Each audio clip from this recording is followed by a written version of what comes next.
Martial Peak, Chapter 5292, Can't Enter. Another 3 years went by in the blink of an eye, and the trauma on Yang Kai's soul finally recovered. The successive recoveries after heavy injuries actually increased his soul's strength by about 10% compared to just over a decade ago. If Yang Kai's spiritual energy was comparable to that of an 8th Order Open Heaven Realm Master who had just advanced a dozen years ago, then his spiritual energy was now on par with an established 8th Order Master. This was indeed a shortcut to cultivating one's soul, a shortcut that belonged only to Yang Kai. Without the soul-warming lotus protection, anyone trying to use the same technique would just be digging their own grave. However, Yang Kai never wanted to cultivate in such a way again after experiencing that much pain. It was simply inhumane torture. He would not consider using such a method to raise his spiritual energy unless he was left with absolutely no other choice one day. 12 soul-rending thorns, 10 years of time, entering and leaving the black ink nest thrice. As many as 11 territory lord equivalent masters either died or were seriously injured at his hands. It was an unprecedented feat in all of history. There were no Open Heaven Realm Masters who could replicate this feat in the 7th Order or even the 8th Order. But Yang Kai knew that the greatest reason why he could achieve such a feat was thanks to the soul-warming lotus. He did not achieve it because of his own strength, so even though the results were great, he did not dare to be arrogant. If he underestimated the Black Ink clan too much, then he would be the one to suffer a loss in the future. Right now, there was another matter for him to consider, and it was the strange reactions displayed by the 2 Black Ink disciples at the final moment inside of the Black Ink nest space.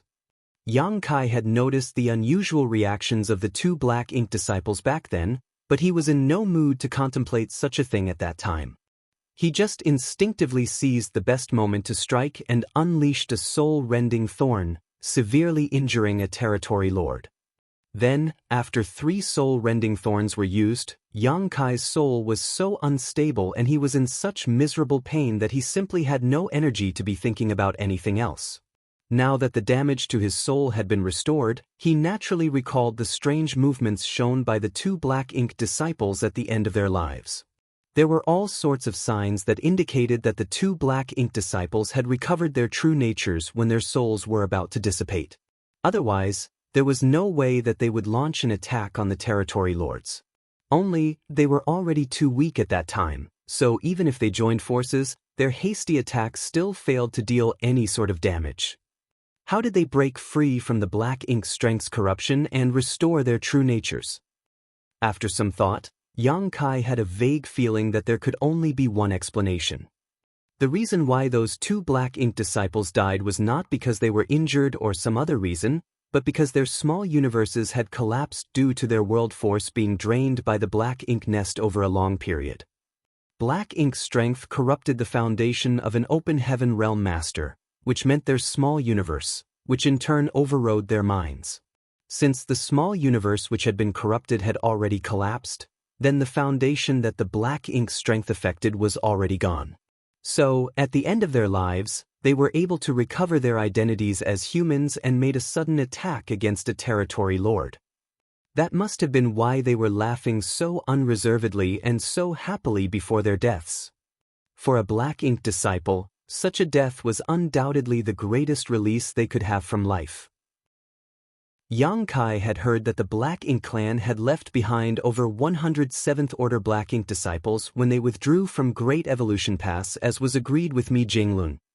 Even Xianxia and the others had no idea how they were going to deal with these Black Ink disciples, so in the end, they had no choice but to ask for the old ancestor's instructions.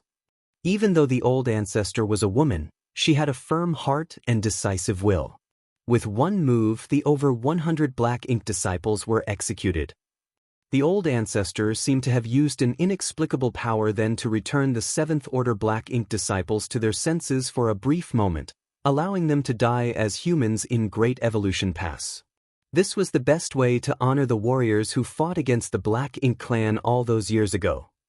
The fall of the 2 8th Order Black Ink disciples was different from those of 7th Order Black Ink disciples at Great Evolution Pass, but it was also similar at the same time. Yang Kai was relieved that at the very least, they died a worthy death. If they truly died on the battlefield as Black Ink disciples, then they would have died muddle-headed. Their final attack may not have brought any harm to the territory lord, but it did create a good opportunity for Yang Kai to strike. In that respect, they could be considered to have fought alongside Yang Kai. At the sound of footsteps, Yang Kai looked up to see Yang Lai approaching. Yang Lai had come over from time to check on him recently just to see how he was recovering from his injuries.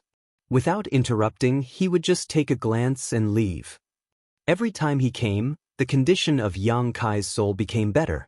Even after experiencing it twice, Yang Lai had to admit that the soul-warming lotus was truly invaluable when it came to matters of the soul.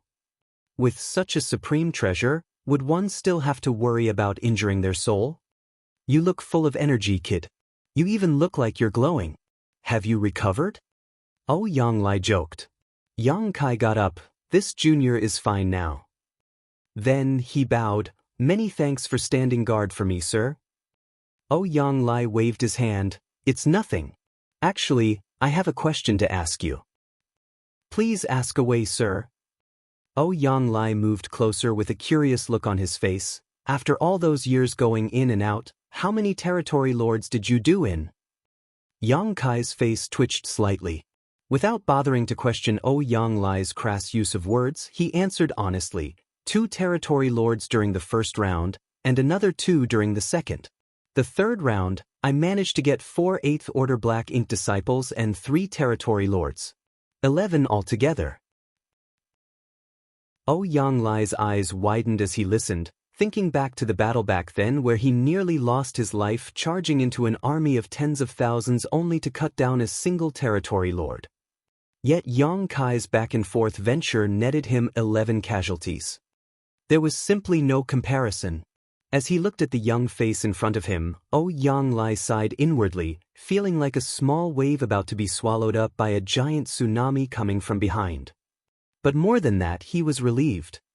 Only when the latter wave becomes successful would they, the front waves, have no lack of worthy successors.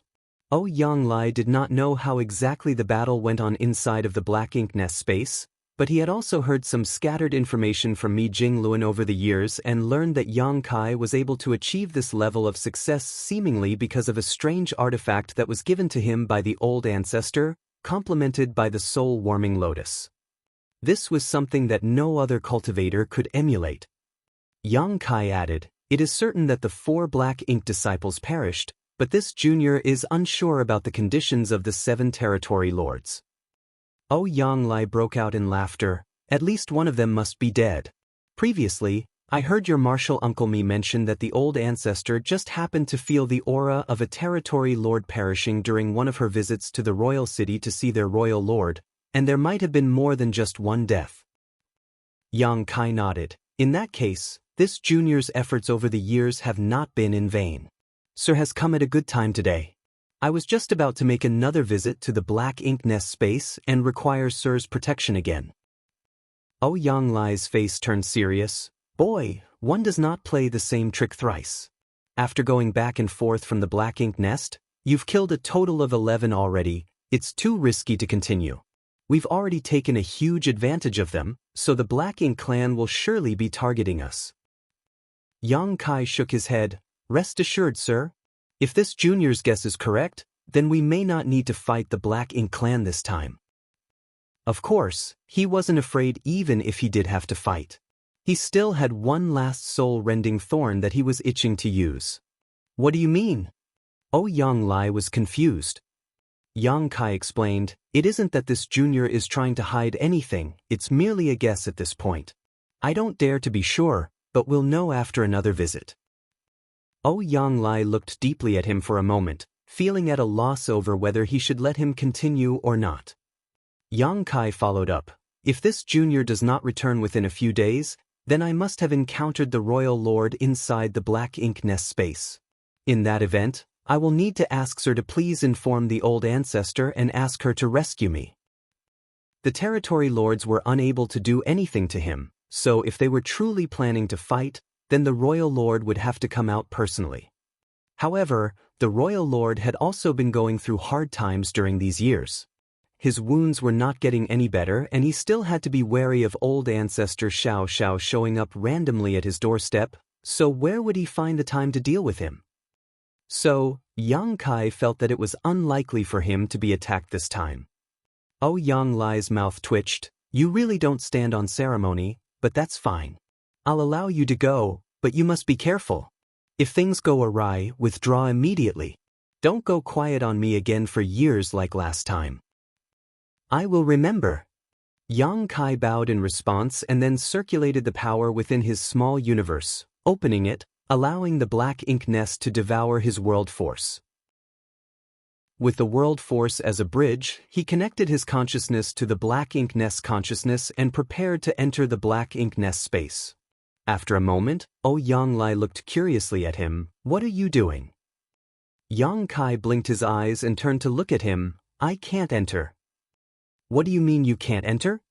Yang Lai was completely flabbergasted. Yang Kai said, I can't enter the black ink nest space anymore. Previously, when this junior's consciousness connected to the black ink nests, I would immediately arrive at the space, but now it seems to have disappeared. Truly? Yang Lai was astonished. Let me try. Yang Kai did not stop him either and withdrew his power, allowing Yang Lai to try. After a few moments, Yang Lai had a surprised look on his face. I really can't get inside. But how could this be? Yang Kai pondered for a moment. There can only be one explanation for this situation. What is it? Our black ink nest has been cut off by the Black Ink clan. In other words, the Black Ink clan has severed all connection with the black ink nest in our possession. Can the Black Ink clan do such a thing? Yang Lai was astonished. Yang Kai explained, based on this junior's understanding, the situation of the black ink nest space is as such. Each black ink nest has its own consciousness, but it doesn't have a will, so it cannot be considered alive. The consciousness of the black ink nest can take the form of a strange space that acts as a platform for the black ink nests spawned from it to communicate with each other and to exchange information. For example, in Great Evolution Theater, the consciousness of the Royal Lord Black Ink Nest is the highest ranking platform that allows all mid-rank Black Ink Nest's consciousnesses to enter it. Similarly, the consciousness of our mid-rank Black Ink Nest can also be a platform that can allow low-rank Blank Ink Nests spawned from it to enter. Of course, we do not have any low-rank Black Ink Nests, so we are unable to ascertain that. The relationship between the mid-rank black ink nest and the high-rank black ink nest is that of subordinate and superior. The former is derived from the latter, and the latter, I'm afraid, has complete control and domination over the former. If the latter has the intention of severing the link with the former completely, then it may not be impossible. Otherwise, there is no other way to explain the situation we have at hand. Marshall Peak, Chapter 5293, Creating a Black Ink Nest. Upon hearing this, Yang Lai was silent for a moment. It's like a woman who gave birth to a bunch of sons, and one of them brought home some unwelcome guests to cause trouble, which angered the woman, so she expelled him from the household and cut off their relationship.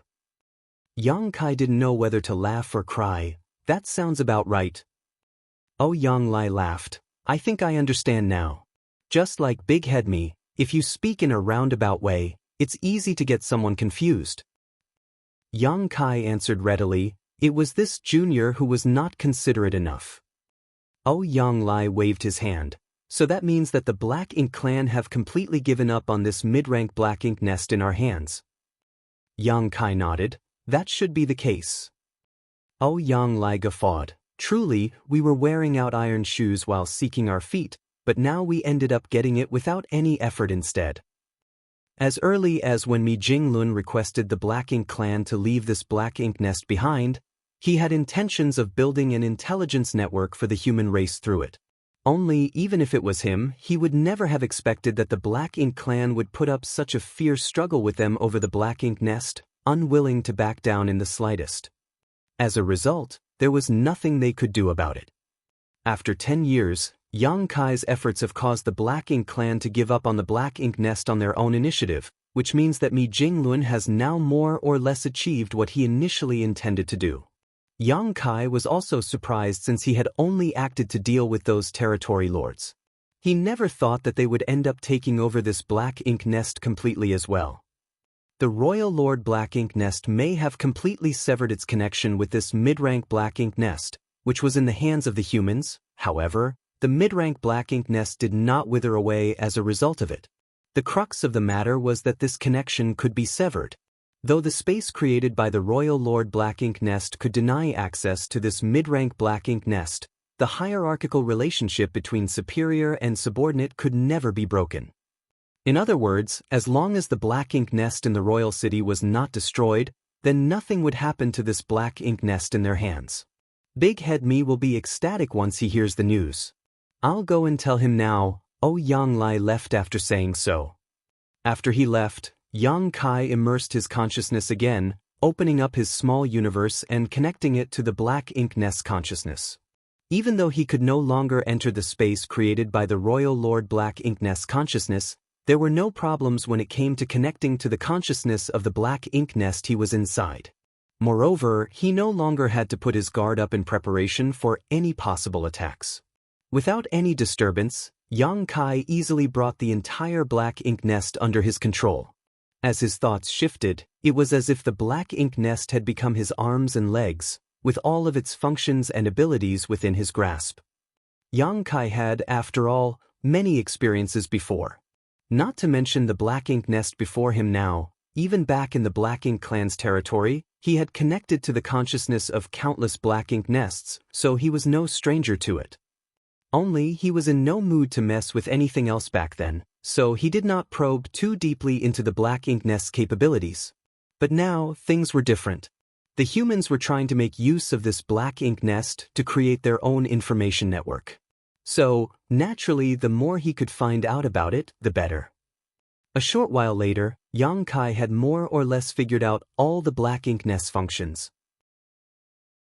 Though, unlike the last time, preparations to create a subnest was not as readily set up. In a flash, he arrived at the Black Ink pool and poured a large amount of resources into it as he controlled the Black Ink Nest inwardly to absorb and refine the power within the resources. The Black Ink pool was a very important place for every Black Ink Nest. It was also the source of its power, so no matter what resources were put into it, they could quickly be turned into nutrients for the Black Ink Nest. With these nutrients, the Black Ink Nest could spawn new Black Ink clansmen or subnests. Even when it came to the strange mental soul space, energy was required to maintain it. Of course, Yang Kai would not spawn Black Ink clansmen using the Black Ink Nest. He only wanted to obtain a subnest. He needed a subnest for his small universe so that he could familiarize the disciples of the Void Dao Temple with the Black Ink clan's special characteristics early on. The human race also required a large number of subnests to create its intelligence network. At the same time, he also wanted to confirm his and Yang Lai's guess from earlier. He wanted to see whether a higher-class Black Ink Nest was truly able to sever its connection with one of its subnests and whether that connection could be restored afterwards. If the connection couldn't be restored, then that would naturally be a good thing for the humans. It would mean that they could rest assured and use the Black Ink Nest in the future. If the connection could be restored, then they would have to tread carefully. After all, nobody could tell when the Black Ink clan would suddenly restore the connection and try to spy on the human race's communications. It would also be no small matter if they were to suddenly attack the humans standing by inside of the Black Ink Nest. Under Yang Kai's control, the mass of resources in the Black Ink pool was quickly refined, and all of its energy was directed towards the surrounding flesh walls. Soon, a tumor bulged out from one part of the flesh wall. With only a glance at the tumor, Yang Kai could not bear to look at it any longer. This couldn't be helped as he could already feel very clearly that what was coming out of the tumor was not the subnest that he wanted, but a Black Ink clansman. The first attempt was a failure. Yang Kai was not discouraged. He killed the Black Ink clansman before it was even fully birthed and tried again. After several failed attempts, a new aura appeared inside the Black Ink Nest. It was Mi Jing Luin who had rushed over after receiving the news. He was not alone, however. Xianxia and Li Jiping, the two army commanders, came with him, including Yang Lai, All 4 army commanders of the Great Evolution Army were now gathered in this place. It could be seen how much importance the higher-ups placed on the black ink nest from this alone. Yang Kai had no choice but to put his attempts on hold and went forward to greet them. They had already heard the gist of the situation from Yang Lai, so when they saw the situation here, they knew that Yang Kai must be trying to create a subnest. Xianxia asked at once, "How is it progressing?" Yang Kai shook his head. "I have tried a few times, but have not succeeded so far." Xianxia nodded. "If the Black Ink clan can produce a subnest, then there's no reason why we can't. If a few tries aren't enough, then just keep at it. One matter should not bother 2 men. I will leave you to deal with the black ink nest and wait for you to create a subnest." "Understood," Yang Kai responded. Lu Zhiping was encouraging, "Do a good job, and if you succeed, I will personally ask the old ancestor to grant you more merits." Yang Kai answered humbly, "This junior is merely attending to his responsibilities and dares not take credit for the work done." Mi Jingluan laughed. "You've basically injured or killed 11 territory lord level figures in 10 years. If such an outstanding feat is not rewarded, then it would seem as if our Great Evolution Army has no order. Think about it and see if there's anything that you want.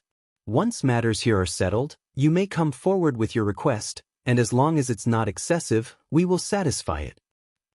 There wasn't anything that Yang Kai wanted other than the subnest. All his previous actions were aimed at that goal to begin with. However, since Mi Jingluan had already spoken, Yang Kai did not drag things out any further and just thanked him. Xianxia also asked about Yang Kai's struggle with the territory lords inside of the black ink nest space over the past few years. Naturally, Yang Kai explained everything to them without concealing any details. The army commanders listened with raised brows, even Yang Lai. Even though he knew the outcome, he had never asked Yang Kai the details of the fight. It was only now that he realized just how devious Yang Kai's method of attack was. Even they would not have been able to resist it if they were the territory lords. Unless they gave up on the black ink nest, there was simply no solution for them in this matter. One does not play the same trick thrice was true for Yang Kai, but also for the Black Ink clan. After Yang Kai entered and left the black ink nest space thrice in a row, they made a firm decision to give up. They did not have too many territory lords and 8th Order Black Ink disciples left to lose after all. Repairs were still going on in Great Evolution Pass, and the army commanders were also busy.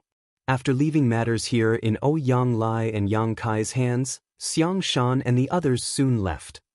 Yang Lai was a hands-off type of person, so the task of breeding a black ink nest subnest was left to Yang Kai, and he did not refuse that responsibility either.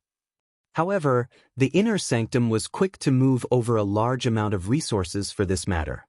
After all, Yang Kai was already putting in the work, so it would be unreasonable to have him contribute the materials as well.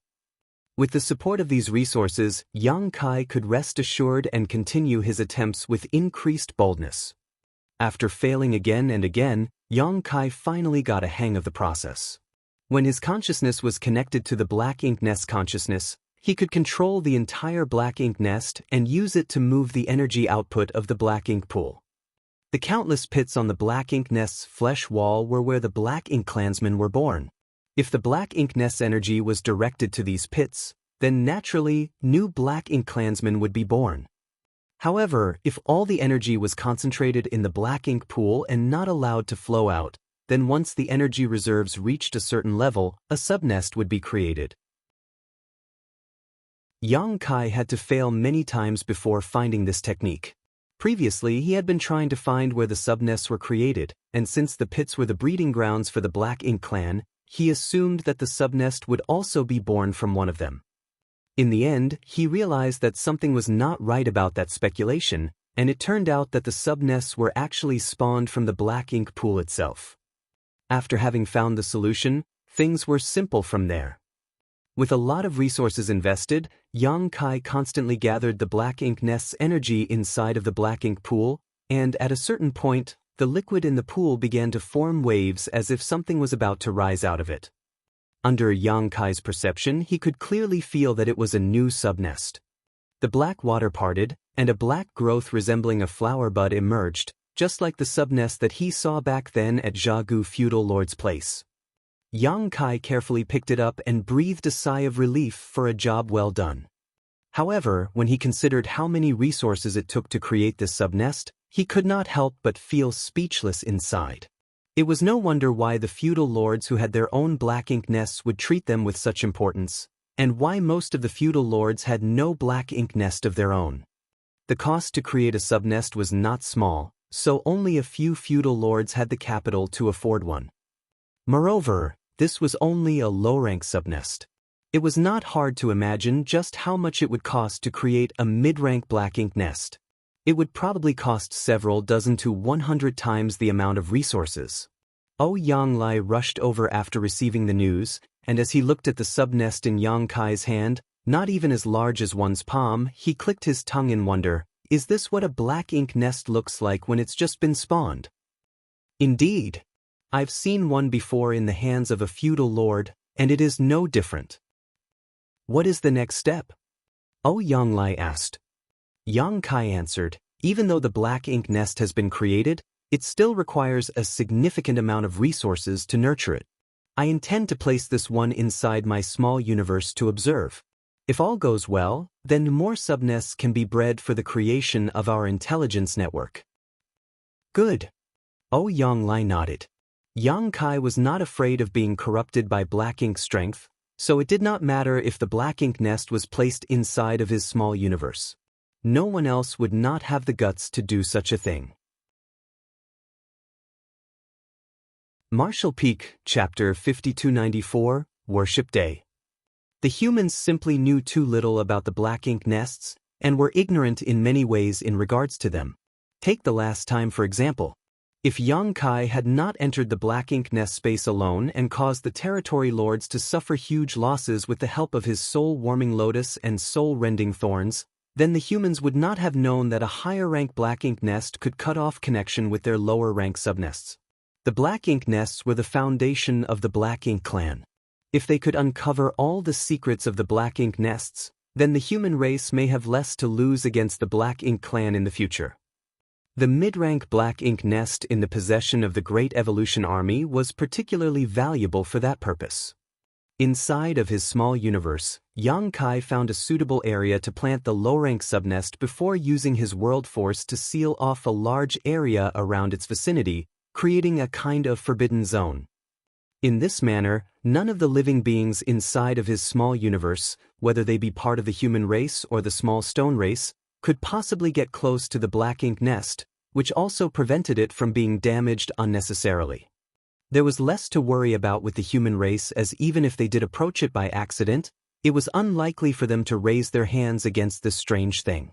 However, it was hard to say what the small stone race would do. This was a race with low sentience and acted entirely based on their instinct. Heavens know what reaction they would have if they ever saw the black ink nest. Incubating the black ink nest was not difficult. Back then, Yang Kai saw how Xiagu was able to grow his own black ink nest, so he had some idea of what he had to do. In fact, when he brought the low-rank black ink nest into his small universe, Yang Kai had already sensed something unusual about it.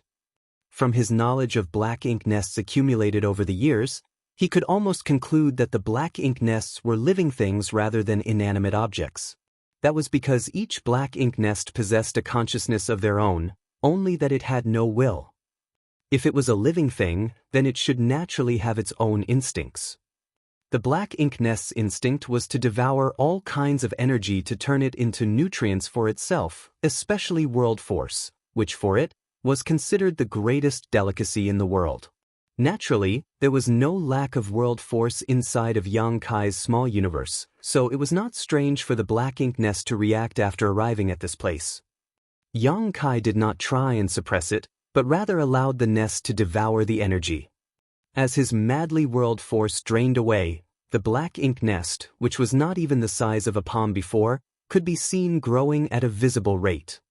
And, perhaps due to how pure and rich Yang Kai's world force was, The speed at which the black ink nest grew far surpassed that of the growth rate he saw with Xiaogu back then. After just a few days inside of the small universe, the black ink nest had already grown to the height of a man. A few more days passed, and it was already many meters tall. More days passed, and it reached as tall as a tall building, and one had to crane their necks to look upon it. In a month, the small black ink nest had grown to a gigantic size. Even though it could continue to grow, Yang Kai could perceive that no matter what, it couldn't grow as fast as it did before. At the very most, it would only increase in size a little bit at a time. Once it reached this point, it was more or less ready. Controlling his world force, Yang Kai poured it inside, and the black ink nest resembling a large flower bud expanded and contracted, spreading out rich black ink strength in all directions. If Yang Kai did not restrict it, then this black ink strength would surely spread out to cover his entire small universe, and if that were to happen, all the living beings inside would surely suffer. All of the humans and the small stone race would likely transform into black ink disciples. However, as this place was his small universe and with the assistance of the World Tree clone, he could control everything with a single thought. The large area he had previously sealed off with his power was the limit of where the black ink strength could spread. This was also the place where he was going to raise some black ink clansmen and where they would live. Only when the entire area became suitable for the survival of the Black Ink clan did Yang Kai stop and begin using the Black Ink nest to nurture some Black Ink clansmen. Inside of the small universe, the current Void Dao Temple was thriving with the elite cultivators from across the entire Void continent gathered in one place, each of them a rarely seen talent in the outside world. In fact, if their talent was low, then they would not have even been able to enter the Void Dao Temple to begin with. The Dao Temple had more resources than any sect in the world and provided cultivators an excellent environment for training. There was also a vast collection of books that were inaccessible to the common man. The entire Void Dao Temple had already become a self-sustaining entity of his own after being in operation for thousands of years. The spiritual source of the Dao Temple was, of course, Dao Lord Yang Kai, whose small universe was rumored to be the entire Void continent, and that everyone was living inside of his small universe. Though they revered him, the Dao Lord was only a legendary figure to them. The ones in charge of the Dao Temple on the surface were the Temple Master and Deacons, whose aptitudes may not be better than the disciples of the Dao Temple, but they excelled in terms of life experience. All of them were Emperor Realm Masters originating from the top great forces of the Void Continent, so they were mature and stable seniors, responsible in handling some of the Dao Temple's administrative matters. Generally, the Temple Master and the Deacons did not interfere with the cultivation of the Dao Temple's disciples, and to tell the truth, they were oftentimes unable to even manage them. That was because of the gap present between them, whether in terms of talent or current strength. Most of the time, the only thing they could do was provide care in their daily lives and also logistical assistance. From a certain point on, a new tradition was born in the Dao Temple. At the end of every year, the disciples of the Dao Temple would burn incense and pray to the Dao Lord Yang Kai's statue under the leadership of the Temple Master and the Deacons for the good fortune of the disciples of the Dao Temple in the coming year. The huge and majestic statue which stood at the center of the square inside of the Void Dao Temple was said to be crafted by the hands of the first Temple Master. It was because the Temple Master of that generation had seen the Dao Lord with his own eyes. That day of every year was also the one filled with most excitement in the Dao Temple. As long as one did not have important matters to attend to or was in secluded retreat, they would generally be present. It was a day of both incense burning and worship. Thousands of disciples, led by the Temple Master and Deacons, burned incense and bowed down to pray in order. The disciples were all looking forward to the exciting days to come after this. That was because the day after prayer day was always a time for the disciples to step onto the field and spar with each other, testing the results of what they had learnt during the year. Especially for those who had not been inducted into the Dao Temple for long and whose abilities were still not very strong, they needed to make good use of these few days as it was a time when they could seek out their seniors to ask for advice on cultivation. Usually, these powerful seniors were all in retreat, so they couldn't be found even if they wanted to seek them out. At the same time, the Dao Temple's shopping district would also be open for the disciples to pick up anything they fancied.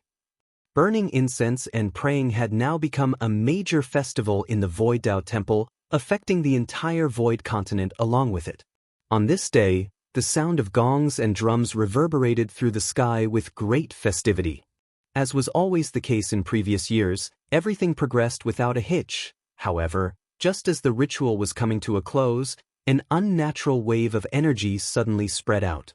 Everyone in the square looked up in shock as if they had been drawn in by something, all looking up at the statue. What they saw shook their hearts.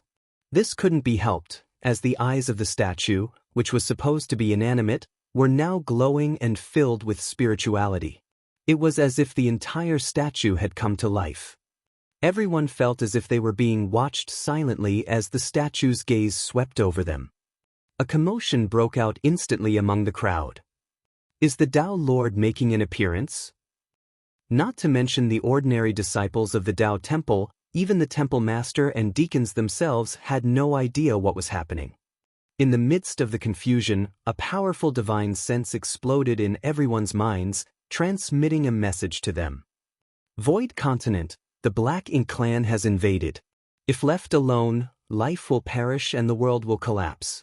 Disciples of the Tao Temple must set an example. It is your inescapable duty to slay the Black Ink Clan and destroy evil. The same words were repeated 3 times. When the crowd came back to their senses, the statue returned to normal. After a few moments of silence, the disciples broke out into an uproar, discussing in groups with divine senses passing to and fro. Many of the Tao Temple's disciples were in the Emperor realm, so they could naturally guess that the Tao Lord must have transmitted a message to them through the statue. This could almost be said to be the Tao Lord's guidance. However, Black Ink Clan in the Void Continent. The Tao Temple had some knowledge of the Black Ink Clan and knew that the Tao Lord was currently in the midst of a great war with the Black Ink Clan, and the cultivators who walked out of this Void Continent would also join the battle alongside the Tao Lord while facing the risk of losing their lives at any moment. Anyone without that awareness was in no position to make that step. However, they never imagined that the enemy would one day appear in this void world. Could their Tao Lord have fallen into an unfavorable position in his fight outside, thus causing his small universe to be infested by the Black Ink Clan? No one knew the answer, but the message from the Tao Lord was still clearly guiding them, pointing in a certain direction. The Tao Temple's temple master and deacons briefly conferred with each other and decided to follow the lead to see what was going on. A few moments later, 3 figures took to the skies, heading in the direction where the Tao Lord had pointed them in, while the rest of the deacons stayed behind to pacify the many disciples. Some days later, the 3 figures who set off from the Tao Temple stopped and gazed at the murky void in the distance. That place seemed as if it had been stained with ink, with an immensely evil power surging inside of it. The oldest of them, the temple master, muttered, "The peaceful days of the Void Continent are over." Even from such a great distance, the malevolence of the black power there could be felt, so what would it be like if they were to face it personally? The deacon on the left was thoughtful. The Void Continent has been peaceful since the advent of the Tao Temple, and the disciples are lacking in hardship during their training. This may be an opportunity to change that. Before the advent of the Void Tao Temple, battle was quite common on the continent, with each major sect vying for territory, talents, and resources. Large fights would often break out, and even the eradication of an entire sect was a common occurrence. One can say that though the average realm of the cultivators on the Void Continent back then was low and gifted people were rare, many heroes fought bravely and fiercely.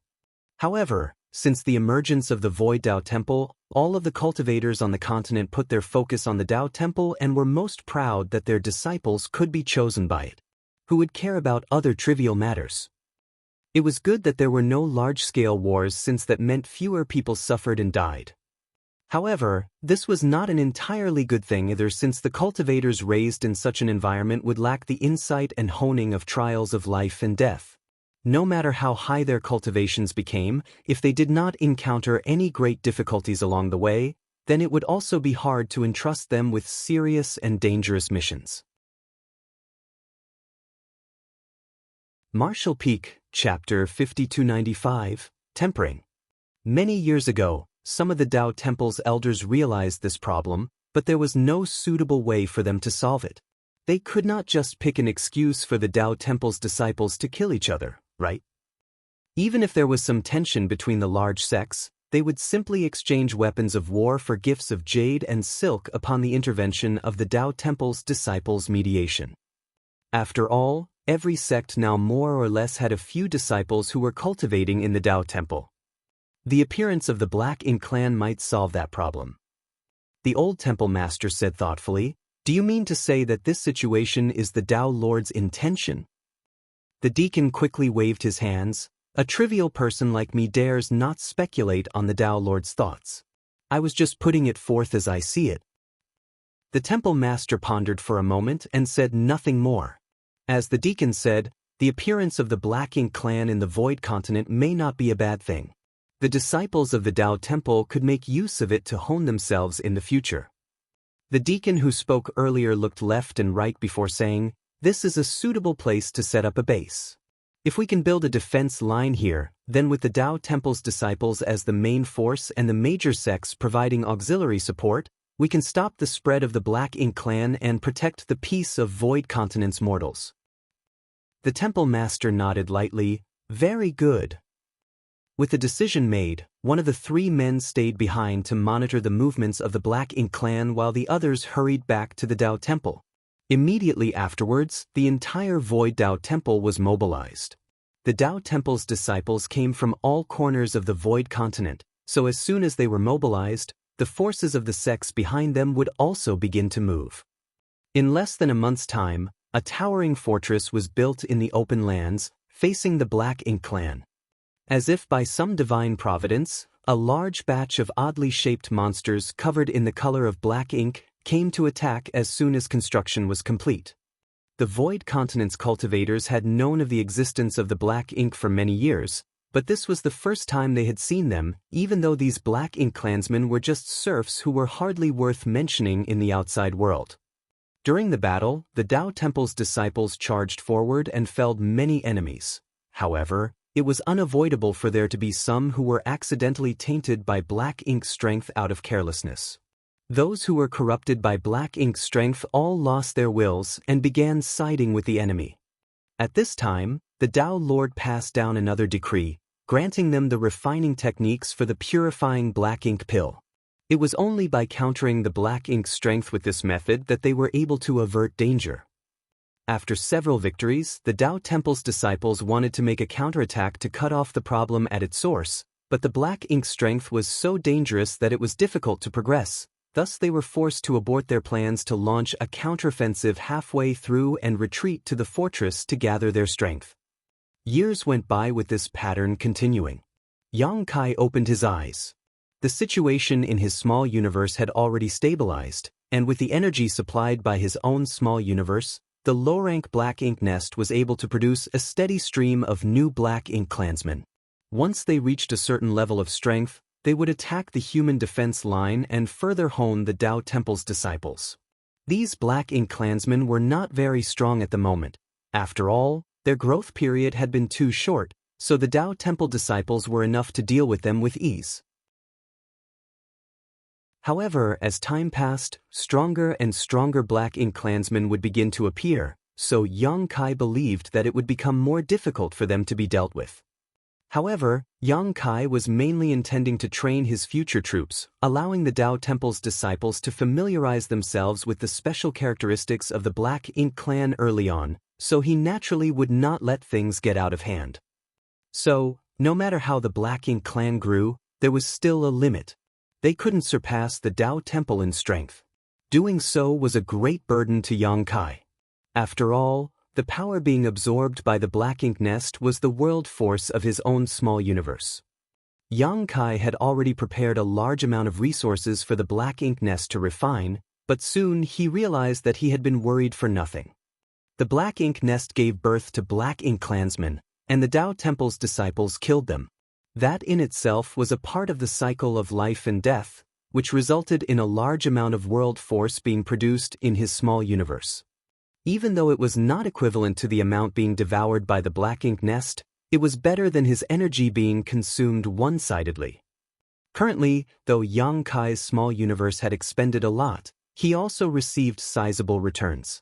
It was not an equal exchange, but it was still much better than what Yang Kai had initially anticipated. By occasionally supplying some resources for the black ink nest to refine and absorb, the loss of world force in his small universe could be disregarded.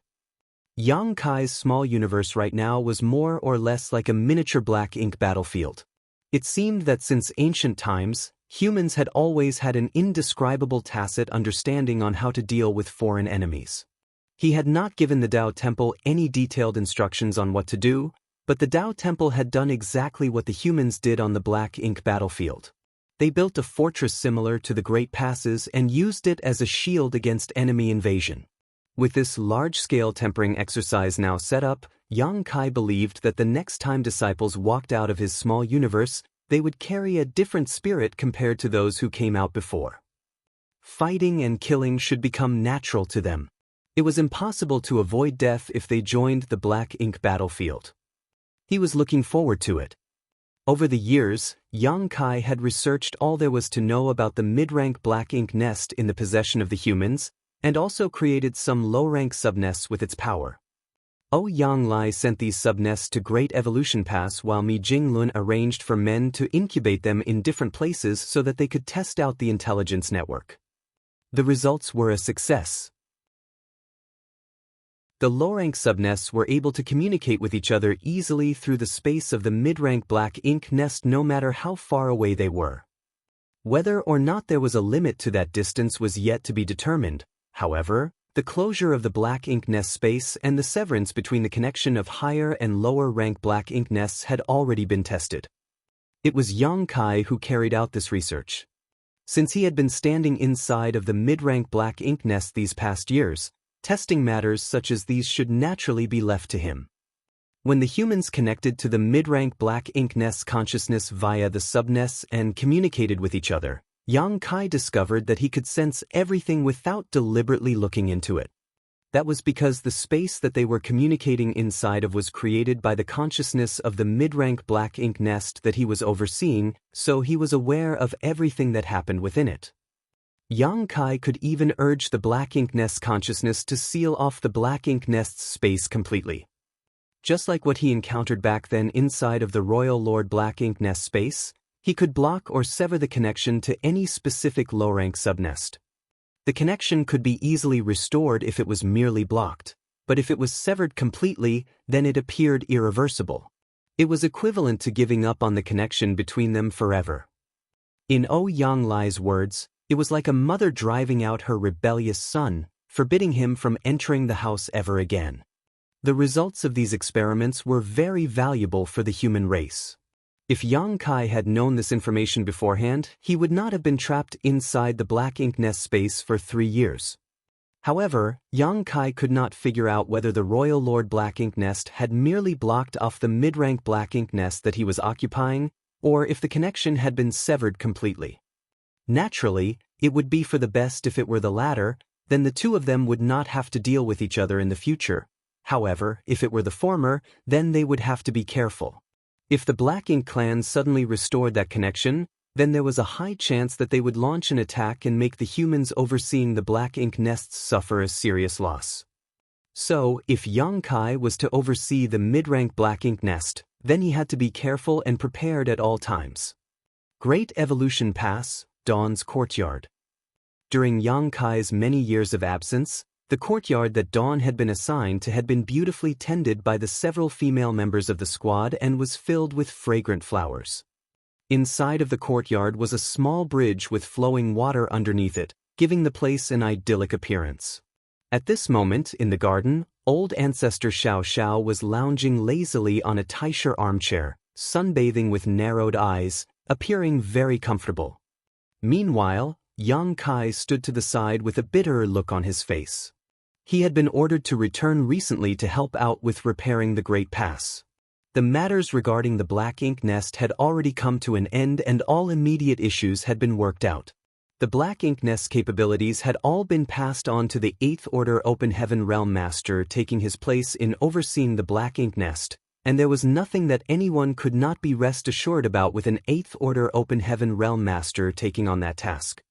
However, Yang Kai reckoned that the ones in charge of overseeing the Black Ink Nest in the future were likely going to do so in rotation. After all, not everyone was like him, able to ignore the encroachment of Black Ink strength. Even though 8th Order Open Heaven Realm Masters were stronger than him cultivation-wise, Yang Kai had a unique advantage in being able to resist the corruption of Black Ink strength. So, the person in charge of overseeing the Black Ink Nest would have to be replaced at regular intervals, and with great frequency at that. With the 8th Order Open Heaven Realm Masters taking over, Yang Kai was also happy to regain his freedom and return to the inner sanctum decisively. These years, he had not been taking part in the rebuilding of Great Evolution Pass since he had been tangled up with matters concerning the Black Ink Nest. When he returned to Great Evolution Pass after more than a decade, he discovered that it had changed completely. The entirety of Great Evolution Pass was filled with a somber atmosphere, something that was always absent when the Black Ink clan occupied this place. Great Evolution Pass now finally regained some semblance of how it once was when the humans controlled it. The great passes of the humans could only bring out their true potential in the hands of humans. The restoration of Great Evolution Pass was still in progress, and it was impossible for construction to be completed without at least 100 years of effort. After all, there were far too many spirit arrays throughout the Great Pass, and many artifacts also needed to be repaired or replaced. In fact, Yang Kai was a little bit confused as to why they were doing this. Currently, the foundation of the Black Ink clan in Great Evolution Theater had been severely damaged. There was simply no way for them to be able to attack the Great Pass again, so what was the difference whether they heavily fortified and armed Great Evolution Pass or not? As things stood, as long as the humans did not let their guard down, then the Black Ink clan should never even think about having the chance to retake Great Evolution Pass. Moreover, if he was right, then the human race's crusade should not be too far off. Once the human army took the initiative to strike, then what would the various fortifications be used for? However, despite his doubts, the higher-ups surely had their own reasons to do so, and he was not arrogant enough to question them. When he returned to Dawn's courtyard, all of Dawn's members happened to be resting. Everyone in Dawn had been busy rebuilding Great Evolution Pass, only receiving some free time during the past 2 months. However, they would have to start work again after resting for another month. As they chatted, Yang Kai suddenly remembered something and immediately took it out. It was the beef given to him by Wind and Cloud Pass' old ancestor when he went there to test the space array and pass on a report. He had originally intended for it to be made into soup to share with the members of Dawn, but he had been busy all this while with the Black Ink Nest without any time to spare, so now was the right opportunity to bring it out. Martial Peak, Chapter 5296, Forcing a Reward. Though Yang Kai originally meant for it to nourish his squad members' bodies, it had no such effect. It was just ordinary beef, while even the weakest in Dawn were in the 5th Order Open Heaven realm. Even a gift from Wind and Cloud Pass' old ancestor, if it had no spirituality, was nothing more than normal food. However, it was still a gift from an old ancestor, which made it much more symbolic than practical. So, while everyone was free, Yang Kai decided to take it out and share it with everyone. He had only mentioned that it was a gift from Wind and Cloud Pass' old ancestor, but without saying anything else, Dawn's members were naturally greatly looking forward to it.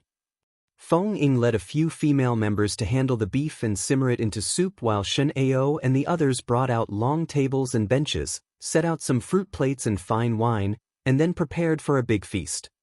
This was a rare occasion for everyone on the Black Ink battlefield, where they could all get together and relax, so they naturally cherished the moment well. Even Ning Qizhi, who was still recovering from his injuries, was helping out. After years of recuperation, Ning Qizhi's injuries have improved considerably. It should only take a few more years before he fully recovered. Dawn's members were drinking and chatting with each other, having a carefree time. The old ancestor had then arrived, drawn over through the fragrance in the air. Yang Kai had no idea how the old ancestor's nose came about, but when the smell of their soup wafted over, she came running over to get a bowl of her own. Naturally, nobody dared to not welcome the old ancestor. In fact, her visit was a great honor for everyone in Dawn. Only Yang Kai stood by the old ancestor's side with a gloomy face. Looking up, a great sun could be seen hanging in the air, and he could feel the power in his small universe flowing out of him as if a floodgate had been opened. "What are you pulling that bitter face for?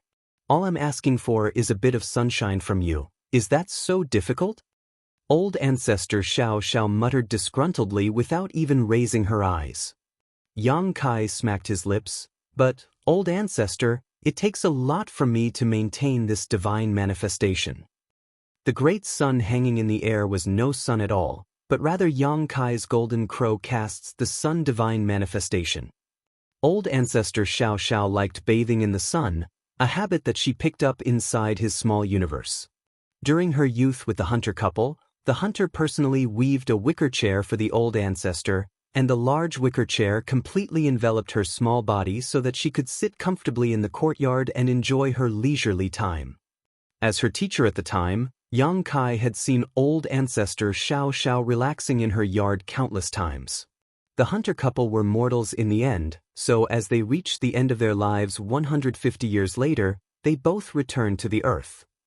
More than 100 years in old ancestor Xiaoxiao's life was but a snap of her fingers, but Yang Kai knew just how important those days were to old ancestor Xiaoxiao, and no matter how much time passed, she would likely never forget even a moment of that period. Feng Ying came at just the right time to save the day. The beef soup was done, and she brought a bowl over. Yang Kai accepted the bowl from her and handed it to the old ancestor with respect. "Your meal, old ancestor." Only then did old ancestor Xiaoxiao open her eyes and sit up. Taking the bowl from him, she threw her head back and drank it.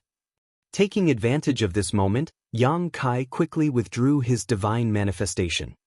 Old ancestor Xiaoxiao glared at him while she was drinking her soup, but Yang Kai pretended not to have seen it. In just a few breaths of time, the bowl of soup was emptied. The old ancestor wiped the fat from her mouth using her sleeve without any care for her image and pouted, "How petty." Yang Kai raised a brow. Old ancestor Xiaoxiao said, "Let's talk about that old man. You spent all that effort to visit him and this is all he gave you?" Yang Kai answered, "What else should he give, then? I wouldn't dare to ask for more either." Old ancestor Xiaoxiao lectured him, "The next time you have the opportunity to see him, go and find the old ox with a broken horn and cut some of its flesh. That meat is very nourishing, and just one bite will give even better effects than 100 years of cultivating." While speaking, she had even begun to salivate. Yang Kai quickly moved to cover her. If the members of Dawn were to see the old ancestor like this, she might lose all authority in their eyes. Even if the old ancestor did not care about her image, he still had to help defend it, which was tiring work. "Ox, is there something special about it?" Old ancestor Xiaoxiao explained, "That old man has been taking care of that ox for many years, so it's brimming with spirituality. The other oxen are the common descendants of that old ox that old man often brings out as gifts to others, but you all act grateful as if it's some good thing." Yang Kai carefully recalled when he saw wind and cloud pass old ancestor that day, and there was indeed an old ox with a broken horn on its head. The many years that old ancestor Xiaoxiao spoke of was probably far upwards of 10,000 years. Any being that old was most likely incredibly powerful. Yang Kai shook his head like a rattledrum, "I wouldn't dare." Moreover, without even mentioning whether or not he would be a match for the ox, how could wind and cloud pass old ancestor take things lying down if he really did cut the flesh from his prized ox? Old ancestor Xiaoxiao was the one who wanted to eat beef, yet she came to incite him. It was simply unreasonable. As they were talking, a loud laugh was suddenly heard in the distance. What a strong fragrance of meat. "Young boy, did you make preparations beforehand knowing that you had guests coming?" Following the emergence of the voice, Su Ling Gong appeared, coming in a large stride with two of his disciples behind him, Qin Kuei and Su Yingxue. When he came over and saw the old ancestor, Su Linggong put away his smile immediately, and like a daughter-in-law seeing her in-laws, he came respectfully before the old ancestor and bowed, 10,000 blessings to the old ancestor. While speaking, he made a look at Yang Kai, asking why the old ancestor was here. Yang Kai returned the look, meaning that the old ancestor came to ask for food. Su Linggong understood. There was not a single person from Yinyang Pass who did not know of old ancestor Xiao Zhao's gluttony. In fact, Su Linggong was not here for any business, just that he had been badly injured during their siege at the royal city and had been recuperating in the years after they occupied Great Evolution Pass. After that, as Yang Kai was busy handling the matters concerning the Black Ink Nest, the two never got the chance to see each other. Now that he heard that Yang Kai had returned to Great Evolution Pass, he decided to come over for a visit, but who would have thought that he would bump into old ancestor Xiao Xiao here? That made him a little uneasy. Even though old ancestor Xiao Xiao was easygoing and did not put on airs, she was still an old ancestor. In all of Great Evolution Pass, apart from Yang Kai, who had the guts to forego formalities in front of her, nobody dared to act so presumptuously. Instead of catching up with Yang Kai, Su Linggong was called over by Shen Ao and the others to come in with his two disciples and to share soup and wine with Dawn, and they soon settled in. To the side, old ancestor Xiao Xiao had another bowl of soup and smacked her lips, looking as if she still hadn't had enough. When Yang Kai went to grab her a third bowl, the old ancestor stopped him. One does not do the same thing thrice. 2 bowls of this stuff are good enough. There's no reason to have a third bowl. Yang Kai was tempted to say, "Why don't you ever say that when you're eating candied fruit and steamed stuffed buns?" The old ancestor seemed to notice what he wanted to say and frowned. "What are you thinking?" Yang Kai answered decisively, "Nothing at all." Old ancestor Xiao Xiao snorted and continued, "Inside of the Black Ink Nest space, you fought against the Black Ink clan alone, and as a 7th Order Open Heaven Realm Master, you killed or injured 11 Territory Lords and 8th Order Black Ink disciples. That's a huge merit, so tell me, is there anything you want? If it's not too much, I will happily fulfill it." Mi Jinglun had mentioned this to Yang Kai before, but there was nothing that Yang Kai particularly wanted right now. He had no shortage of military merits. The amount he had accumulated after fighting bloody battle after bloody battle with the Black Ink clan all these years was already enormous. He did not wish to cultivate any other secret techniques of other cave heavens or paradises, as the 2-eye secret techniques of Myriad Demons Heaven were enough for him to digest for a long time to come. Things such as secret techniques should be strong in quality rather than high in numbers. He had no shortage of cultivation resources either. In fact, right now, no one on the human side lacked resources. "Don't say you don't want anything." Old ancestor Xiao Xiao stopped Yang Kai before he could speak. "Big Head Me is right. Even if you do not want a reward for such a great achievement, the Great Evolution Army still needs to show our appreciation. Otherwise, it would seem as if the allotted rewards and punishments are unclear and our system is handled poorly. Now that I happen to be here, I might as well handle this matter." Yang Kai didn't know whether to laugh or cry, to think that even a reward could be forced upon someone. But really, why Big Head Me? Oh, Yang Lai called him that, and even the old ancestor was calling him that. Yang Kai couldn't help but ask, "Why refer to Senior Me as such?" The old ancestor said leisurely, "That man has a mind as vast as the sea, so is his head not big? Big Head Xiang is also the same." Yang Kai rubbed his forehead. Wonderful. Not only was there a Big Head Me in Great Evolution Pass, there was even a Big Head Xiang now. Yang Kai had a deep suspicion that this name actually started from the old ancestor. "You haven't told me what reward you want yet. I came here personally, so you can't make me leave empty-handed, can you?" The old ancestor urged him. Yang Kai was about to tell her that there was nothing that he wanted, but then he suddenly saw a graceful figure appearing and placing a bowl of beef soup down in front of Miao Fei Ping, red tinging her shy cheeks before she mustered in a tender voice, "Senior brother Mao, please have some soup." Miao Fei Ping answered politely, "Many thanks, junior sister." The woman waved her hands. "Senior brother is too polite." At once, Yang Kai pointed with his hand. "Shao Kai was born from my small universe and cultivates the Tao of space. I have the intention to nurture her properly. If I'm ever too busy in the future, she can help me handle some matters relating to the Tao of space.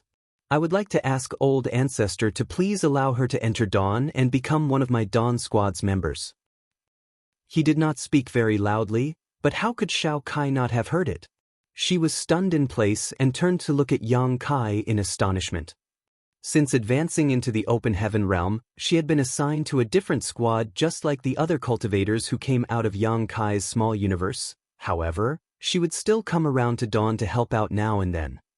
Now that they had good things to share, Feng Ying naturally would not forget to call this young woman over. Only, Shao Kai never thought that she would encounter such a thing today. Naturally, it was her dream to join Dawn, but after accepting Blood Crow and the others, Dawn was already full. The army had its own system and it was impossible for them to make exceptions, so Shao Kai knew that unless someone from Dawn fell in battle, she would never be able to join them.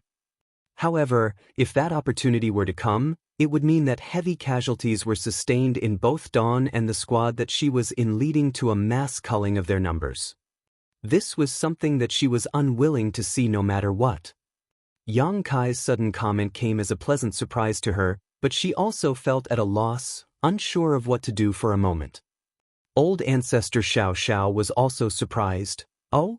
Are you planning to take on a disciple? That's not a problem. Most of these little ones who come from your small universe have traces of your Daos, so there would be no one more suitable to guide them than you." Yang Kai shook his head. "I don't need to go as far as taking in a disciple. I can just give her a few pointers here and there." Martial Peak, Chapter 5297, A Bowl of Soup to Break Through to the 8th Order Open Heaven Realm. Yang Kai was not even done raising his current 3 disciples, so how could he take on another? To him, 3 disciples were already sufficient. In his life, he was proficient in 3 grand Daos, and so 3 disciples was just right to receive 1 inheritance each. It made him feel a little ashamed to say that he had not done his duty as a master to his 3 disciples, only tutoring them earnestly during their time inside of his small universe. Since they came out of his small universe, not to mention teaching them, even seeing them was difficult. Yang Kai did not even know how the 3 little ones were doing now, but obviously with their aptitudes, and them living in the open heaven realm cradle of the star boundary, their future achievements should be boundless. The Old Ancestor said after pondering for a moment, "Dawn is already full at 50 members. Reasonably, you can't accept anyone else. However, since you asked, we can make one exception, just this once, but it will not become a precedent." "Many thanks, Old Ancestor." Yang Kai bowed. Over on the other side, Shao Kai also thanked them with great glee. With the golden word from the Old Ancestor, it meant that she was one of Dawn's members from now on. The Old Ancestor waved her hand and looked thoughtfully at Yang Kai. "Was it worth it to you, exchanging such a large merit for this condition?" Yang Kai smiled. "Merits are dead but people are alive. These things cannot be compared." The Old Ancestor nodded lightly and stood up from her seat. "I'm tired. I'm going back to sleep." Saying so, she disappeared in a flash. "Farewell, Old Ancestor." Everyone stood up in unison, saluted. With the Old Ancestor gone, the atmosphere also became livelier. The crowd mingled with each other, exchanging glasses and drinking freely. As they chatted, Su Linggong was stunned to learn that the soup was made from the beef gifted by Wind and Cloud Pass Old Ancestor, and soon he sank into a state of introspection. All eyes turned to him. The aura inside of Su Linggong's body suddenly fluctuated in a not-too-natural way, and the noise in the courtyard transformed into noises of wonder and excitement. Holding the wine cup in his hand, Su Linggong grinned. "I thought there was something strange about this soup, but it turns out it was a gift from an Old Ancestor. Its effects are extraordinary indeed." After gaining such an opportunity today, I can't let the old ancestors' kindness go to waste. I will go and advance to the 8th order at once. Everyone, please wait for my good news." With those words, he drained his wine and took to the skies, his aura still fluctuating incessantly. He left the crowd to stare at each other and click their tongues in wonder. Yang Kai did not say much when he took out the beef and handed it to Feng Ying and the others to make soup with, only informing them about its source. The rest of dawn was filled with anticipation. After all, it was a gift from an old ancestor, so it might have some extraordinary effects. But when they heard what old ancestor Xiao said after drinking the soup, there was no way that they did not know that this beef was just an ordinary thing without any special effects at all. Only that the old ancestor of Wind and Cloud Pass had raised the ox well, and so the meat was able to impart a deep flavor to the soup. Su Linggong came later and did not hear what old ancestor Xiao said.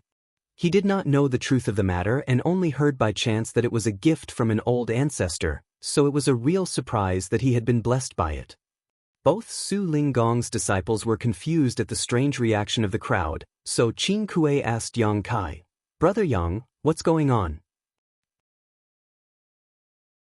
Yang Kai laughed, "It's nothing. Martial Uncle Su is advancing to the 8th order. This is a rare opportunity, so I will go and stand guard for him." As he spoke, he had already taken to the air. Rather than call it standing guard, it was more accurate to call it observing and emulating. In fact, the moment Su Linggong departed, Great Evolution Pass was filled with countless figures taking to the air, a number of whom were in the 8th order open heaven realm. They had also sensed the fluctuation of Su Linggong's aura and realized that someone was going to break through to the 8th order. Even if none of them knew him before today, they would still take the initiative to stand guard for him. Most of these people were in the 7th order, and among them, many were also qualified to take the same step. In the Black Ink battlefield, even though a 7th order open heaven realm master advancing to the 8th order was not a once-in-a-millennium event, it wasn't common either. It was rare for them to encounter such an opportunity, so they would naturally take this chance to observe the process so that when it was their turn to break through in the future, they at least had an example to learn from. The qualified 7th order open heaven realm masters of dawn also followed suit. Those under the 7th order did not move. Their goal for the time being was to advance to the 7th order, so Su Linggong's breakthrough was of little use to them. Premature exposure would not be beneficial to their cultivation either.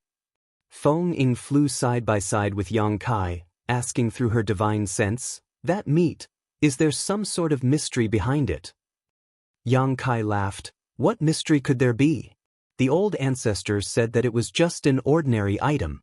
You drank the soup too, but did you feel anything special about it?" Feng Ying shook her head. Yang Kai said, "This is likely just Martial Uncle Su's opportunity. Speaking of which, it has been many years since Martial Uncle Su advanced to the 7th order, so he should have reached the critical point to advance to the 8th order. During the attack on the royal city, he was heavily injured, so perhaps he gained some insight while teetering between life and death. When he heard that the meat was a gift from an old ancestor, he formed a preconceived notion that it was some sort of divine treasure.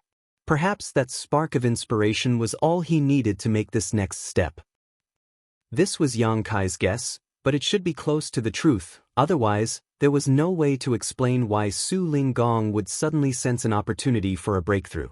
This was not the work of the old ancestor's gift, but rather Su Linggong's own opportunity. In the void, Su Linggong stood alone with the aura inside his body churning like a tidal wave. He was making the final preparations before advancing. Millions of kilometers away, 8th Order Open Heaven Realm Masters stood ready in case anything were to happen.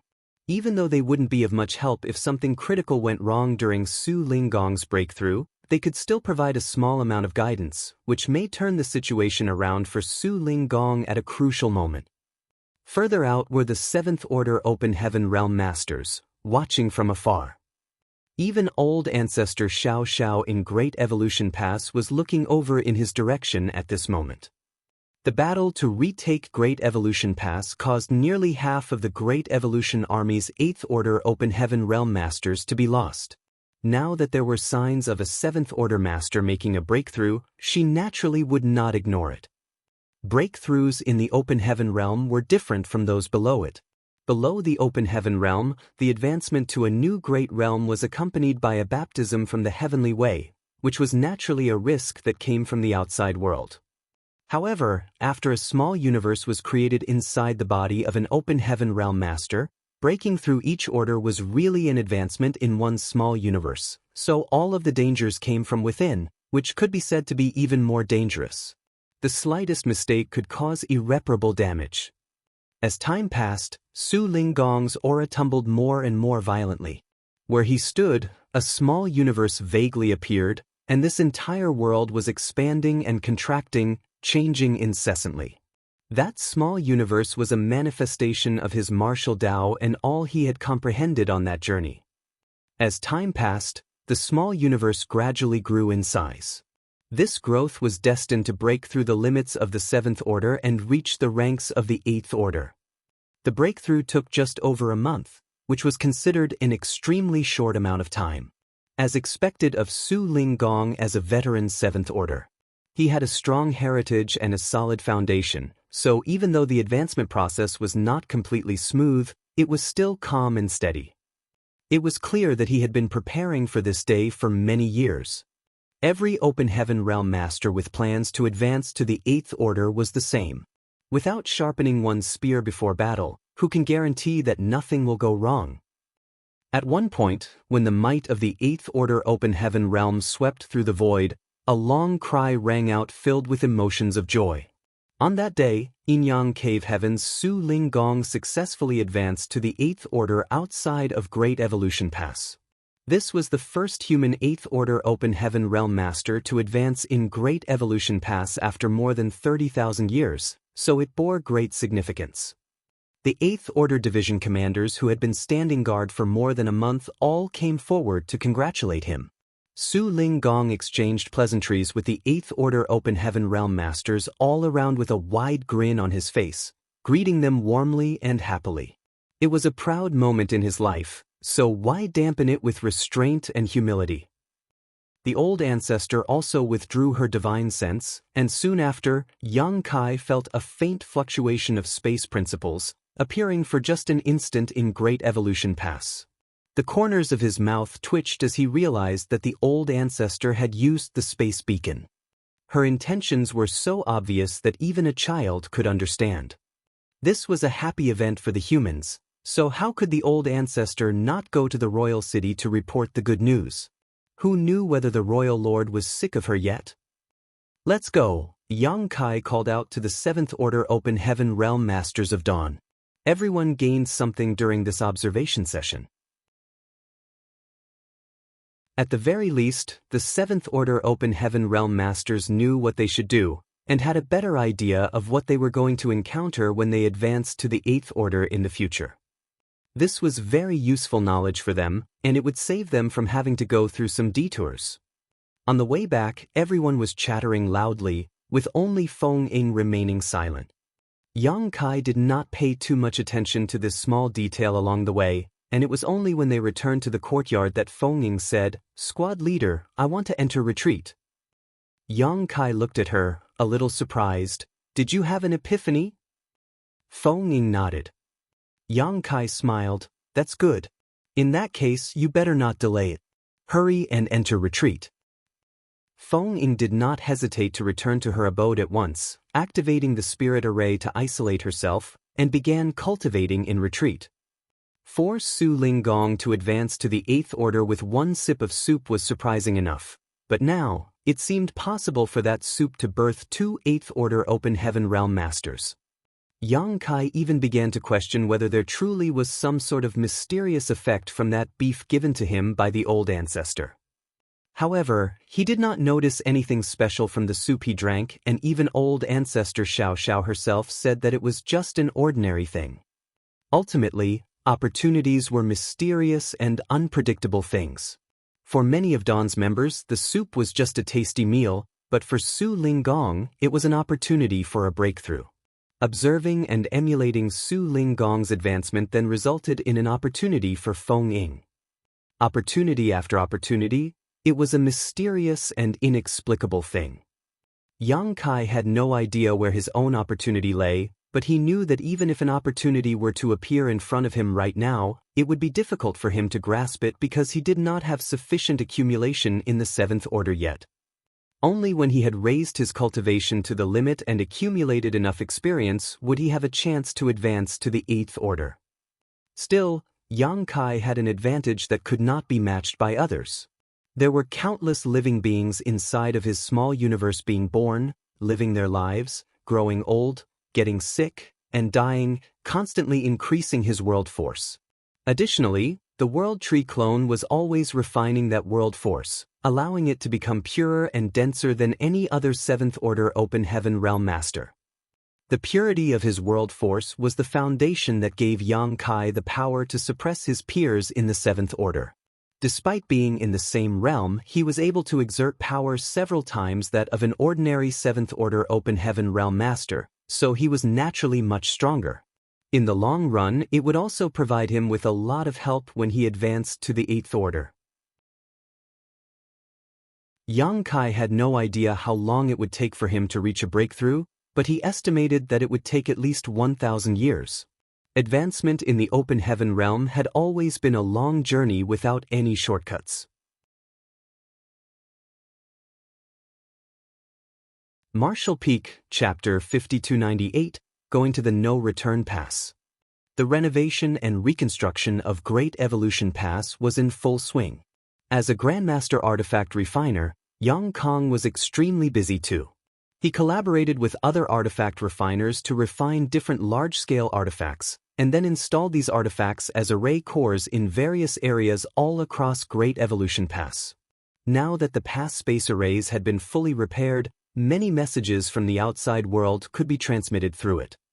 As a 7th Order Open Heaven Realm Master, Yang Kai didn't have many qualifications to have access to any confidential information, but much news of victory was actually purposefully disclosed by the higher-ups, so everyone would eventually be aware of them.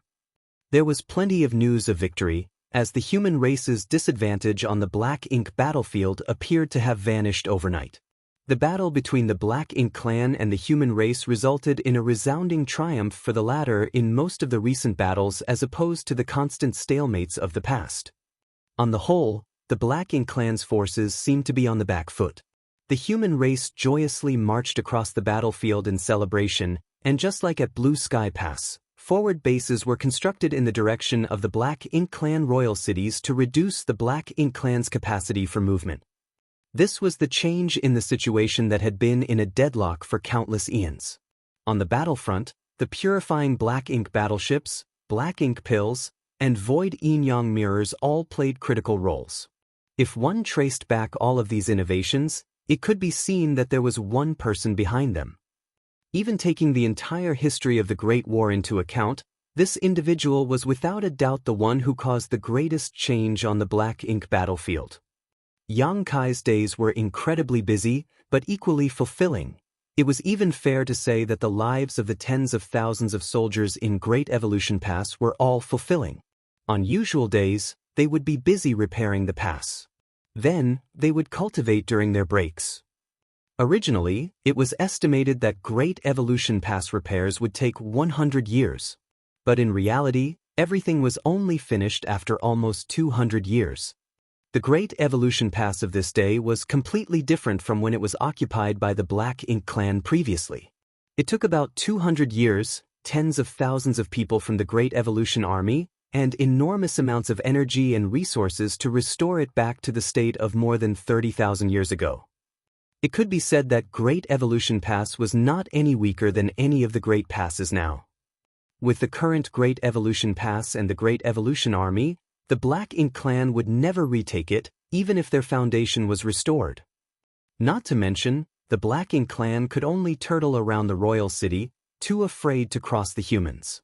For the past 200 years, old ancestor Xianxia occasionally disturbed the royal lord, forcing him to remain on alert at all times. After such a prolonged period, rather than his injuries showing signs of improvement, they had worsened. He was, without a doubt, the most miserable royal lord among all other royal lords. Though Great Evolution Pass had been restored, the soldiers remained in a state of heightened tension. Everyone was waiting for the crusade to begin. The crusade was initially a secret, which only the highest-ranking members of the human race were aware of. However, over time, the soldiers of the lower rankings became aware of the direction the human race was taking. Naturally, after this seemingly unintentional disclosure by the higher-ups. The war with the Black Ink clan had continued for far too long, so long that it was impossible to trace it back to when it began. Throughout these endless years, the elite open heaven realm masters of the 3,000 worlds were deployed to this battlefield one after another to wage war with the Black Ink clan generation after generation. All their sacrifices were to protect the human race's last line of defense. Throughout these years, the human race had suffered countless losses. This situation could not persist indefinitely. Every generation strived to make a difference and eliminate all possible future problems. Yet, there was nothing they could do about it. But now that the stalemate situation had been broken, the human race was no longer on the defensive and had what was necessary to take the fight to the enemy. If they had an opportunity to end the Black Ink clan once and for all, the humans on the Black Ink battlefield would sacrifice anything to seize it. For this reason, a crusade was required, and it must be a joint crusade of all humans in every Great Pass. Only with this could the Black Ink clan be eradicated. Otherwise, if any single one of the Black Ink clansmen escaped from the battlefield, the war would continue. This cooperation and coordination between over 100 Great Passes was not an issue that could be addressed overnight. The planning alone would take at least 100 years. Additionally, Yang Kai's purifying light accompanied by the evil purging divine spear that Grandmaster Ma Fan created would be the greatest weapon to support the human race in this crusade. That was another reason why Yang Kai was so busy these days. During the last 10 years of Great Evolution Pass restoration, a great number of evil purging divine spears were delivered through the space array and given over to him. Once he received the spears, Yang Kai would need to personally seal purifying light into each and every single one of them. There was no way to seek the assistance of others in this matter because only he had the ability to use purifying light. More than 100 Great Passes refined evil purging divine spears in enormous quantities during the years when the Great Evolution Army was reclaiming and restoring Great Evolution Pass. The number was simply uncountable after the accumulation of over 300 years. All of these evil purging divine spears were transported to Great Evolution Pass, so what was presented before Yang Kai was a literal mountain of them. As a result, he had to drive the purifying light to seal it into those spears non-stop. It was terribly dull doing the same thing over and over again. Yang Kai had no idea how many times he had used purifying light too. All he knew was that the amount of yellow and blue crystals in his small universe kept decreasing. At this time, he was grateful that he had taken enough yellow and blue crystals from the chaotic dead territory. After all, he had no idea when or even if he could acquire more if they ran out. During this period of sealing purifying light, evil purging divine spears were still occasionally transported from other Great Passes. It was until a few years ago that the number finally began to reduce. Only after another few more years did Yang Kai finish dealing with all the evil purging divine spears. Yang Kai hadn't counted, but he could feel that there were at least tens of millions of evil purging divine spears sealed with purifying light. As a result, almost half of the yellow and blue crystals in his small universe had been used up, showing how huge the consumption was. There were two types of evil purging divine spear, one designed for use against feudal lords, and the other for territory lords. The former was easier to refine and also required lesser purifying light. As such, almost 90% of all the spears were of this rank. The latter was no more than 10%, but that was sufficient.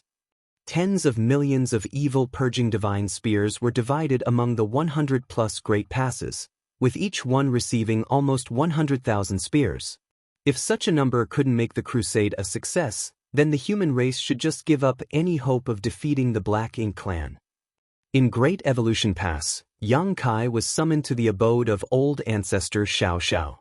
Some time ago, he finished dealing with the evil purging divine spears, and he had been cultivating in retreat ever since. The crusade was quickly approaching, so he was keen to enhance his personal strength, because only after he grew powerful enough would he be able to make a real difference in the approaching battle. However, he received a summon from old ancestor Xianxia after only a few days of retreat. When he saw the old ancestor, he realized that, as rumored, the old ancestor was not in a good mood. In recent years, old ancestor Xianxia had been disturbing the royal city regularly. Despite the fact that she went and returned whenever she pleased, she was still not in a pleasant mood for some reason. Yang Kai arrived and said cautiously, "Old ancestor, you asked for me?" "I want you to travel to the no-return pass," old ancestor replied. "The no-return pass?" Yang Kai was taken aback when he heard the words, "What for?" He had heard about the no-return pass many times before. Although this was the human race's final line of defense, it was personally defended by the Dragon and Phoenix clan, with numerous other strong divine spirits among them. According to the information Yang Kai had acquired, a former Dragon Emperor and Phoenix Empress collaborated back in the Divine Spirit Ancestral Land in a great war against the Black Ink clan. At the cost of their own lives, supplemented by the 16 sacred treasures of different divine spirit clans, they managed to suppress and seal a Black Ink giant spirit god. At some point after that, the Dragon and Phoenix clans left the Ancestral Land to take up the role of guardians of the no-return pass. Even after so many years, they hadn't returned to the Divine Spirit Ancestral Land.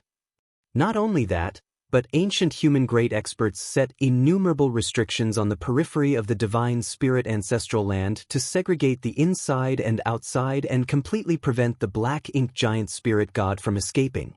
Back then, when Yang Kai and Xia Linlang were chased after by Cheng Yang, they strayed into that divine ability sea and experienced a lot of hardship. Upon arriving at the Divine Spirit Ancestral Land, there were no signs of the Dragon clan nor the Phoenix clan, but a branch of the Phoenixes did remain, headed by Qing Luan, Yuan Chu, Yu Zhua, and Hong Hu. Countless years passed as the Ancestral Land's ancestral strength wore down the power of the Black Ink giant spirit god, eventually turning him into a lifeless corpse, but to do so, much of the ancestral strength produced in the Ancestral Land had to be siphoned away. It was only after Yang Kai arrived in the Ancestral Land and helped unlock the Demon Sealing Land that the Ancestral Land's ancestral strength began to be restored, making it more suitable for the divine spirits to live in. Su Yan, Zhu Qing, Shanqing Luo, and the others from Voidland who had divine spirit bloodlines were currently cultivating in the Ancestral Land. All of them had divine spirit sources, and cultivating there would undoubtedly bring them great benefits. Hundreds of years ago, as ordered by Xianxia, Yang Kai left the Great Evolution East-West Army to circle behind Great Evolution Pass and search for the Great Evolution North-South Army. At that time, Yang Kai was able to sense the no-return pass from afar. That was all due to his golden divine dragon source. The dragon pool was located at the no-return pass, and anyone with a pure enough dragon source and sufficient strength could sense the location of the dragon pool. The feeling Yang Kai had at that time was the constant connection between his own dragon source and the dragon pool. It was said that the dragon pool was the origin of all dragon sources, their birthplace so to speak, the root of the whole dragon clan. When Yang Kai initially first stepped into the 3,000 worlds, seeking out the dragon pool was one of his main goals. After all, it was only through finding the location of the dragon pool that he could further cultivate his dragon source. This thought, however, faded as he became stronger over the years. Unexpectedly, old ancestor Xianxia actually requested him to travel to the no-return pass at this moment.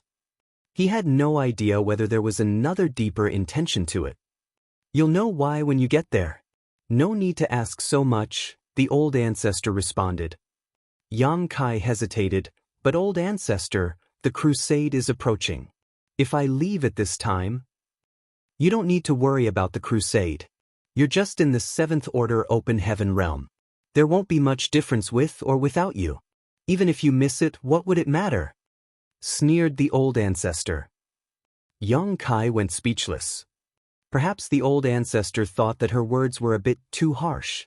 Thus, she clarified, the crusade is still in its preparatory stage. As long as you don't take too long, you won't miss it.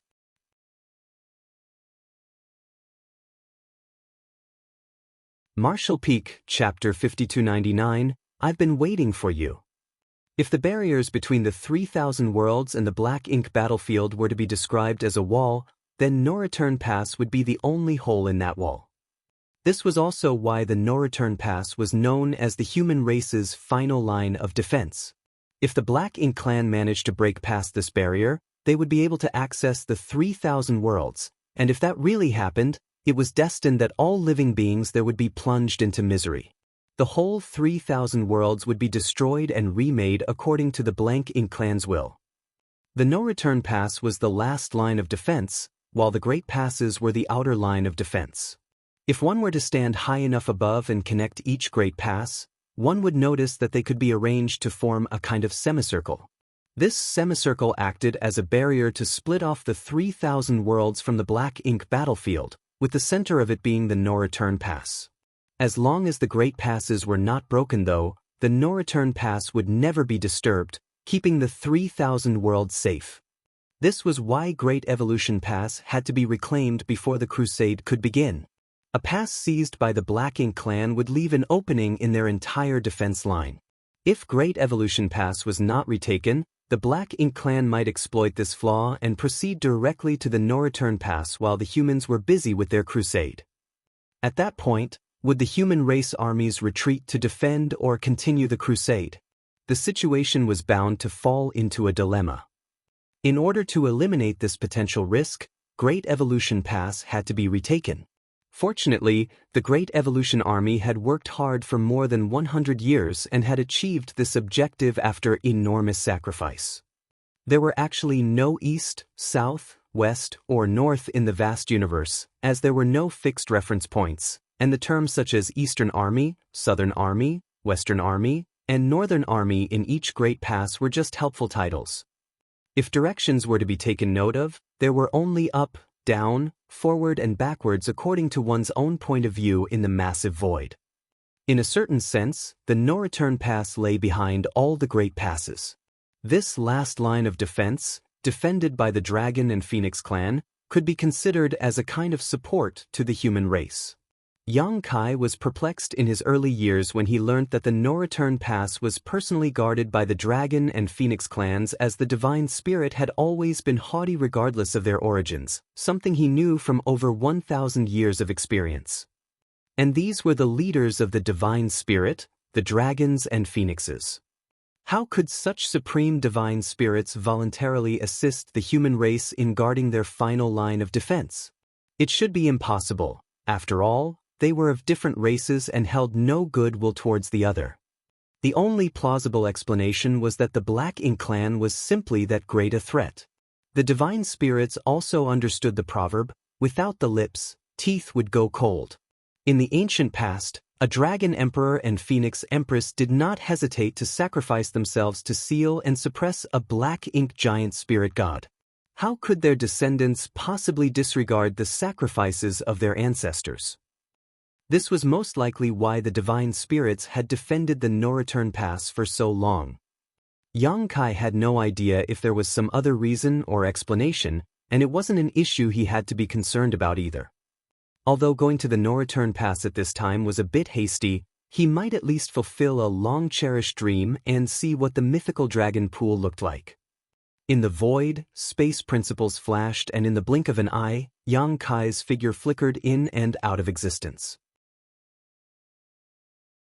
It was possible to use the hyperspace array to directly travel from Great Evolution Pass to the No Return Pass, which was convenient and fast. However, the restoration of Great Evolution Pass over the past 200 years had been a huge drain on resources. Additionally, materials were tight during preparations for the crusade. Thus, Yang Kai could only choose to fly over. After all, like the old ancestor had said, he was proficient in Tao of space, so he had an advantage when it came to traveling. There was no need to waste resources unnecessarily. What else could Yang Kai say to that? He could only obey and go. Before he left, he notified Dawn, telling them he was going out on a mission. Until now, Feng Ying had not come out from retreat, causing him to worry a little. After she observed Su Ling Gong advance to the 8th Order some time ago, she had an epiphany and chose to enter retreat. With her strength and foundation, her breakthrough shouldn't be much of an issue. However, there was no update from her even after so long, which was somewhat surprising and concerning. Nobody else could provide any help in this situation. There were masters that would guide a cultivator through the early stages of their journey on the martial Tao, but one could only rely on themselves after one reached the high-rank open heaven realm. After all, at this point, others' methods would no longer be appropriate for another person. Normally, it would take at least 3 years for a 7th Order Open Heaven Master to travel from Great Evolution Pass to the No Return Pass, but Yang Kai covered that distance in less than half a year. The journey was extremely dull and uneventful. When a huge parasol tree came into view, Yang Kai knew that No Return Pass was nearby. This was the renowned Phoenix Nest, the ancestral home of the Phoenix clan. Yang Kai had always wanted to see what the Phoenix Nest looked like. Would a magnificent divine spirit clan like the Phoenix clan build a nest on the tree just like any other bird? That would be far too degrading. Naturally, Yang Kai wondered if the Phoenix Nest was only a label. After all, the so-called Phoenix Nest could be referring to a grand palace the Phoenix clan had built. After thinking about it for some time though, Yang Kai felt that he was being too nosy. Since he had a dragon source in him, he should only be concerned about the Dragon Clan, not the Phoenix Clan. As he got closer, Yang Kai felt the pulsing of his dragon vein, giving him a sense as though he was returning home. He knew this was due to the connection between his dragon source and the dragon pool. After all, this was not his real home. This type of mood, however, unavoidably made him a bit anxious. It was as if he was a wanderer who had been away for many years and was not doing well, forced to return home, not knowing how to deal with the elders' questioning. However, Yang Kai did not get the elders' ardent questioning, but rather provocative dragon pressure. A figure dressed in green blocked his path. The figure was tall and dashing, and had a noble complexion, with bright red lips and glowing white teeth. But the gaze from him was not at all welcoming. He sized Yang Kai up from top to bottom from afar, as if he wasn't sure where to attack first. Yang Kai could tell right away that this individual was part of the Dragon Clan since the dragon pressure gushing from him was far too obvious. Based on the dragon pressure alone, this individual should be a Grand Dragon, which was equivalent to his present rank. As to who was stronger, it was beyond Yang Kai's knowledge, so he would have to see it for himself. Yang Kai was taken aback. He hadn't yet reached the No Return Pass, so why did this man block his path? He couldn't help feeling that his obstruction was intentional. Since ancient times, many cultivators had traveled from the No Return Pass to the other great passes, but few had returned here, yet the man blocking his way was clearly expecting him. This man's dragon pressure was extremely strong, implying that he was also one of the best among the other Grand Dragons. However, to Yang Kai, it was nothing more than a gentle breeze. Not knowing what he wanted, Yang Kai dared not show any hostility, so he took 2 steps forward and cupped his fist. Great Evolution Pass, Yang Kai, has traveled to the No Return Pass under the instruction of the old ancestor. Allow me to ask, how should I address this fellow brother? I've been waiting for you. The dragon clansman in green shook his head angrily, opened his lips and roared. His dragon pressure solidified and rushed towards Yang Kai. As he roared, he charged towards Yang Kai, reached out and grabbed at him. His fair hands resembled a woman's in terms of fairness, yet they possessed deadly power. After all, he was from the Dragon Clan, and naturally had a powerful physique. Even space appeared to shatter under his grasp. Not only that, but Yang Kai also felt mysterious changes around him, which made him think he was surrounded by illusions. Time principles?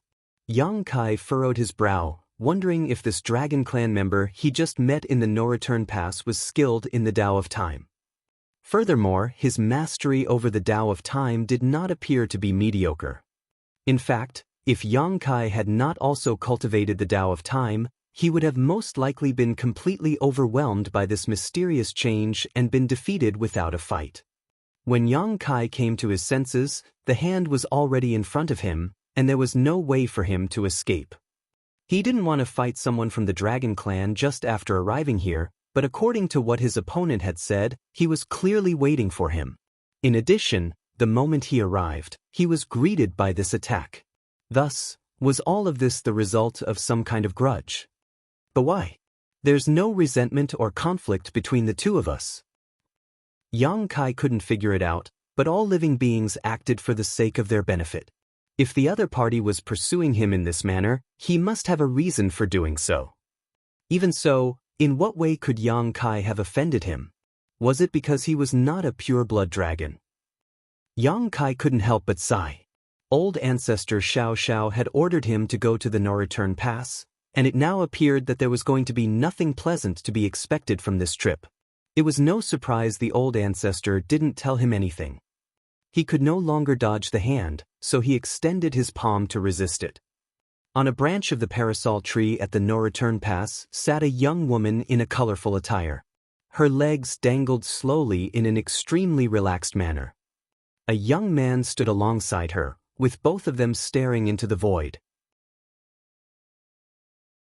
Ji Lao San still has such a short temper, the woman stated when the man in green made his move. After all, that guy was sent here by the human race's old ancestors. How is Ji Lao San supposed to explain it to the humans if anything happens to that man? The old ancestors of the human race can't control the no-return pass. What's more, this matter involves the dragon pool. Ji Lao San has been waiting for this day for thousands of years, and when he finally got a chance, some human wants to jump the line? How could he possibly tolerate it? Said the young man standing beside her. The woman turned her head. Speaking of which, it's strange the ancient dragons consented to the human race's request. Were they out of their minds? People can hear what you say, the young man replied as the corner of his mouth twitched. When the woman in bright clothing realized, she stuck out her tongue and swiftly changed the subject. Obviously, the humans must have paid a high price, or else the Dragon Clan would not have agreed to it. How long do you think that human can survive under Ji Lao San's assault? The man replied, "You're asking the wrong question." The wrong question? You should question it the other way around.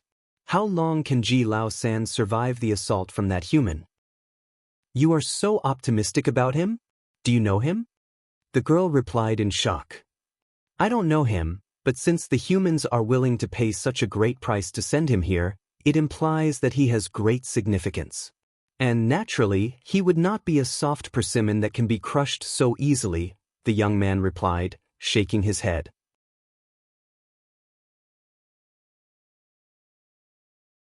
Martial Peak, Chapter 5300 Enraged. The serious attitude of her companion made the colorful-robed young woman ponder. As he pointed out, the fact that the humans dared to send this young man over indicated that they had faith in his abilities and that he would encounter challenges once he reached the no-return pass. This human from the black ink battlefield was most likely one that should not be underestimated. As she rolled her eyes, the colorful-robed young woman asked, "Shall we make a bet then?" The days were incredibly monotonous for those who lived at the no-return pass. This was the final line of defense, and the 100-plus great passes surrounding it were enough to intercept the Black Ink Clan army. When Great Evolution Pass was taken over 30,000 years ago, there were daring Black Ink clansmen that came from Great Evolution Theater to try and break through the no-return pass, but after experiencing the might of the Dragon and Phoenix clans, no Black Ink clansman dared to approach it anymore. The Dragon and Phoenix clans, being the two most powerful of the divine spirits, were naturally bored as they remained at the no-return pass. However, they were bound by the oath their ancestors took and were unable to freely roam about. It was unusual for there to be such a show like today, so people naturally wanted to participate. "What are we betting on?" The young man replied casually.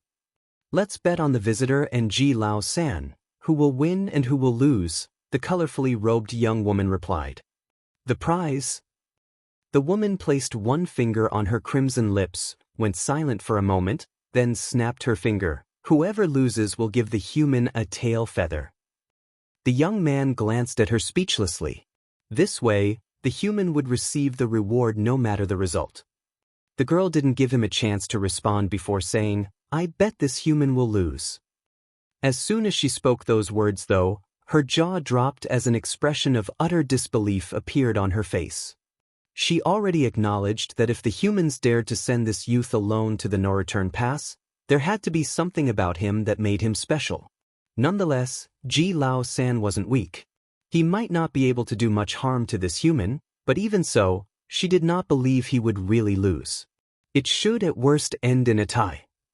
Right after she had spoken though, the visitor had somehow grabbed Ji Lao San by his neck, as if it was as easy as grabbing a chicken, and strolled over from the void. Their figures had appeared right in front of the pair after just a few steps, leaving behind a trail of afterimages in the distance. Space principles. The young woman with the colorful robe's eyes were filled with astonishment.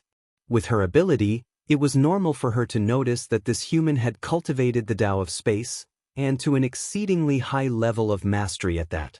Even she would most likely have to acknowledge his superiority. She had met several exceptional humans who cultivated the Tao of space during her long lifespan, but even so, none had reached such mastery over it. Yang Kai had long been aware that a man and a woman atop the parasol tree were watching him, and that numerous divine senses in the no-return pass were also observing him. Counting the actions of the man who blocked him, Yang Kai had no idea what the no-return pass had been expecting of him.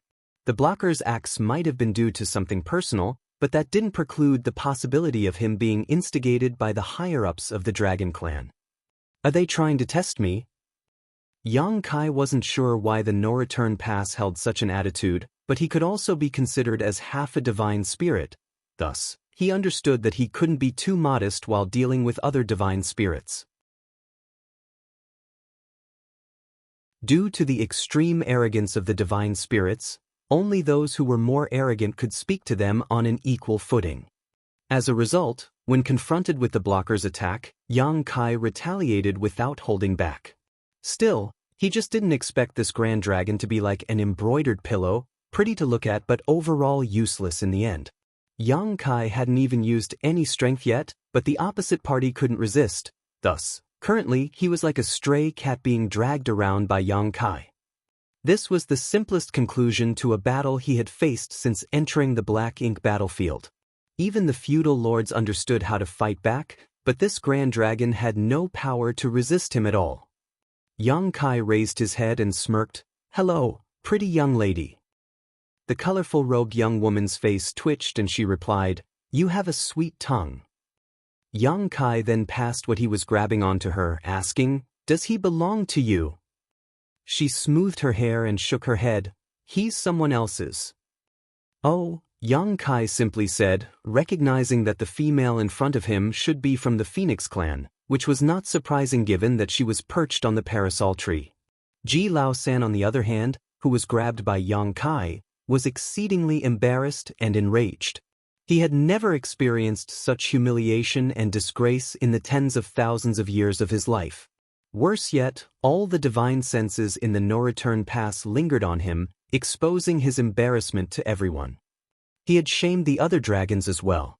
How was he going to face his peers and the Phoenix clan in the future? Let go of me. He struggled hard and his cheeks flushed.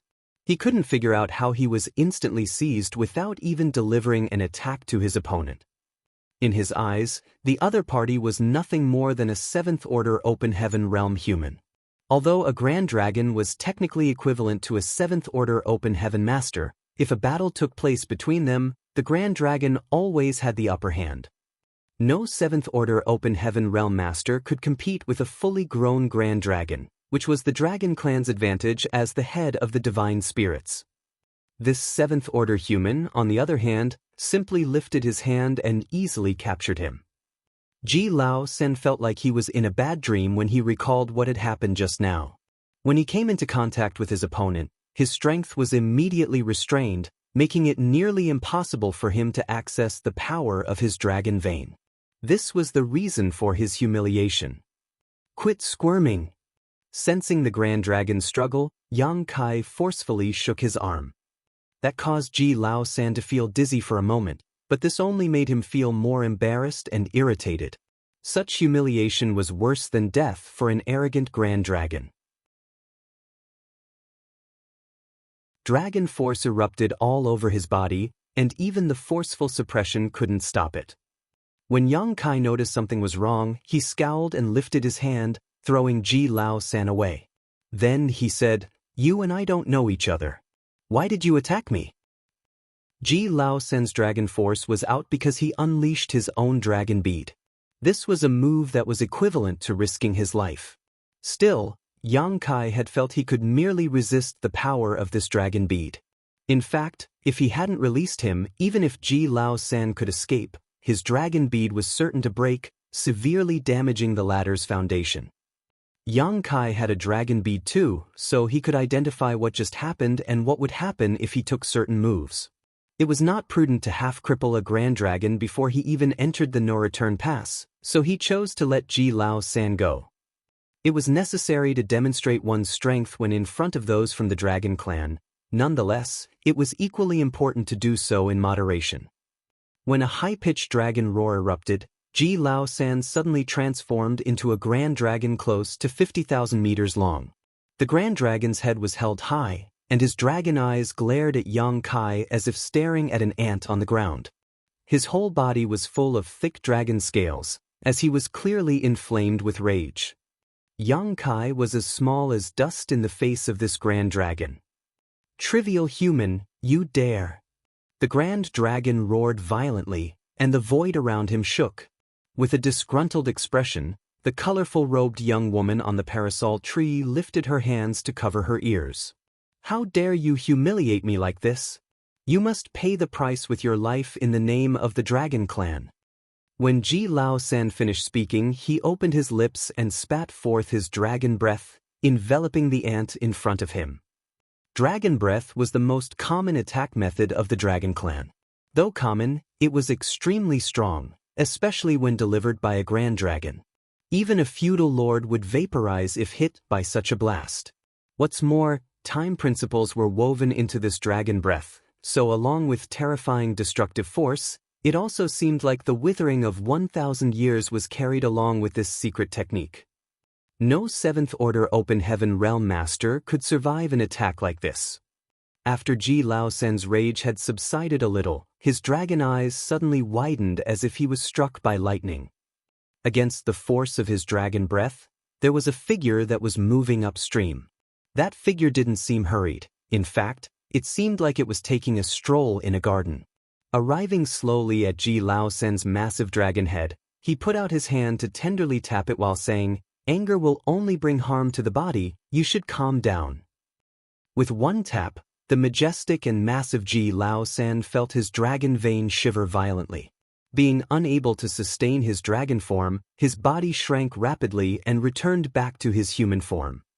Yang Kai once grabbed him by the scruff of his neck and said while facing the no-return pass, "Great Evolution Pass Yang Kai has come to the no-return pass under the command of the old ancestor. Is there anyone here?"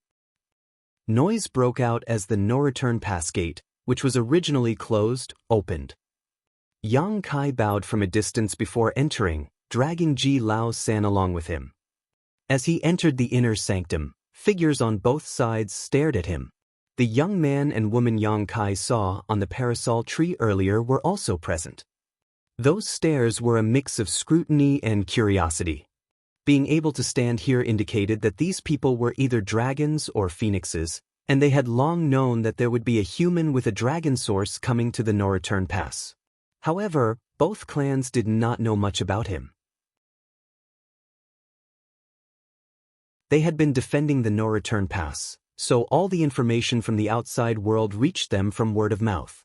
Rumors from the 3,000 worlds or the Black Ink battlefield. The Phoenix clan was relatively carefree compared to the Dragon clan. After all, this wasn't their clan's business. In fact, They'd all come here to watch the drama play out. The Dragon Clan was different, however. They didn't stop Ji Lao San from picking a fight and causing havoc. It was probably because they desired to test this visitor's skill. After all, a visitor from the human race only brought disadvantages to the Dragon Clan. Rather than testing him though, what made the Dragon Clan speechless was that they didn't witness how the human fought against Ji Lao San at all. Ji Lao San seemed to lose all strength to resist after this human simply waved his hand. Since when did the Dragon Clan become so weak? If that was the case, how did the Dragon Clan establish such a domineering reputation? Apart from being perplexed, what happened to Ji Lao San surprised the whole Dragon Clan. If they did not have the answer to this question, the Dragon Clan would be unable to sleep comfortably in the future. Yang Kai couldn't resist smiling and nodding at the people on both sides, regardless of how powerful or old they were, as if they were all here to greet him. Though, that was far from the case. After walking a short distance, another figure blocked his path. It was a woman who looked at Yang Kai with fiery eyes and dragon pressure radiating from her body. She was also from the Dragon Clan, and a grand dragon at that.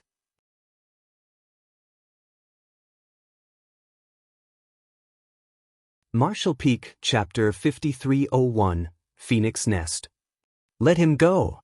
The woman ordered Yang Kai. Yang Kai gazed down at Ji Lao San, who was being held by him, and grinned slightly. Then you have to make sure he doesn't bother me again. The woman gritted her teeth and replied, rest assured, he won't bother you anymore. Yang Kai lowered his eyes. The same mistake can't be repeated thrice. I hope he remembers this lesson.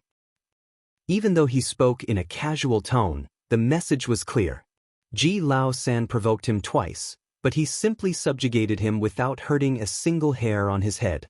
His patience, however, had a limit. If there was a third provocation, the response would undoubtedly be harsher. Of course, Yang Kai wouldn't kill him, but he could beat him to within an inch of his life. Those from the Dragon Clan had great vitality and could recover easily from almost any injury. As long as their source and dragon bead were not harmed, any wound could be restored no matter how severe it was. With the strange skill Yang Kai displayed previously, Ji Lao San would be powerless to fight back if Yang Kai really wanted to deal with him. However, since when had the Dragon Clan ever been threatened in this way before? As a result, as soon as Yang Kai said those words, a large number of young dragons and grand dragons became enraged, and it was impossible for the female grand dragon who was in front of Yang Kai to stay composed. After a lengthy period of holding herself back, the female grand dragon clenched her teeth and murmured, "He will." Upon her reply, Yang Kai flashed a smile and tossed Ji Lao San towards her. When she grabbed him, she gave Yang Kai a threatening glare before turning and fleeing with Ji Lao San in her arms. Great evolution past Yang Kai greets three seniors, Yang Kai said as he turned to face the three visibly older people at the gate. He had no idea what rank these three held, but according to their dragon pressure, it was clear that they were the strongest present. Two of them were old men while the last was an old woman. They most likely held high statuses in the Dragon Clan. One of the old men nodded lightly and said, "The Dragon Clan is well aware of the intention behind your arrival here, but we need some time to prepare. You shall temporarily live in the no-return pass and wait patiently for us." "I don't even know what I am here for, so how do you know?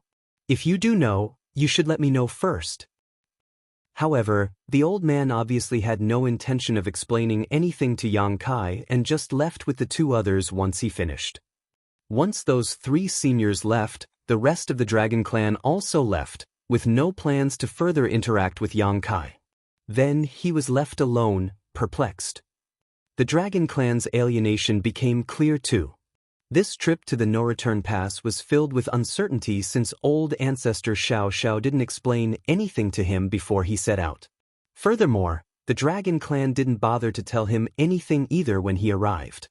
Instead, he was simply told to wait. So, why am I waiting? For how long should I wait? He had no answers. This sense of being completely out of control was quite distressing. Fortunately, Yang Kai was not a child. In a situation like this, his only course of action was to seek information from someone. So, Yang Kai hurriedly turned back, fixing his eyes on the colorful robed young woman who was preparing to leave and said, "Miss, please stay for a moment." The young woman stopped when she heard him and turned back with a smile. "Are you referring to me?" Yang Kai then approached her quickly, nodded, and said, "I was impulsive just now. I hope Miss won't mind." His courteous manner was now in stark contrast to the domineering man who had just subjugated Ji Lao San. "What's the matter?" the colorful robed young woman asked as her eyes flickered with interest. "I'm new here and I don't know anything. I would like to seek some guidance from you," Yang Kai replied, blushing. The brows of the colorfully robed young woman became crescent-shaped, and she proudly twitched her brows at her partner, giving an impression of how she was expecting this. Her companion, meanwhile, was unresponsive to her. Yang Kai, on the other hand, pretended he didn't notice. "What do you wish to ask?"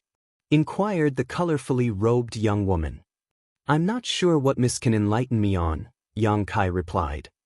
The colorful robed young woman laughed. "You are so strange. Don't you know what you want to know? It's really unreasonable for you to ask me to enlighten you without at least describing what you want to learn." Yang Kai responded with a wry smile. "Please don't blame me, Mississippi, regarding the current visit in the no return pass. I'm genuinely baffled. I'm not sure what I am supposed to be doing here." "Didn't your old ancestor mention anything to you?" the woman asked curiously. "Not at all." "In that case," the woman tapped on her crimson lips and then proceeded to say, I'm in a good mood today. Follow me." With that being said, she led the way and Yang Kai followed closely. After a while, they eventually arrived beneath the enormous parasol tree. The three figures moved around and soon came to a branch. The young woman simply waved her hand and a portal emerged in front of them. "Space principles?" Yang Kai asked with furrowed eyebrows. Just like how the colorful robed young woman reacted when she saw Yang Kai's use of space principles previously, Yang Kai's reaction now was arguably the same as hers was. "Come in," the woman said with a triumphant smile that suggested she had anticipated his reaction. Yang Kai followed the woman and her companion into the portal. They soon arrived at a location with stunning mountains and rivers. The view was as beautiful and refreshing as a spring day. The mountains were pristine, and the lakes were crystal clear, not to mention the gently flowing clouds and mist. It was truly a majestic view. This was some kind of sealed world.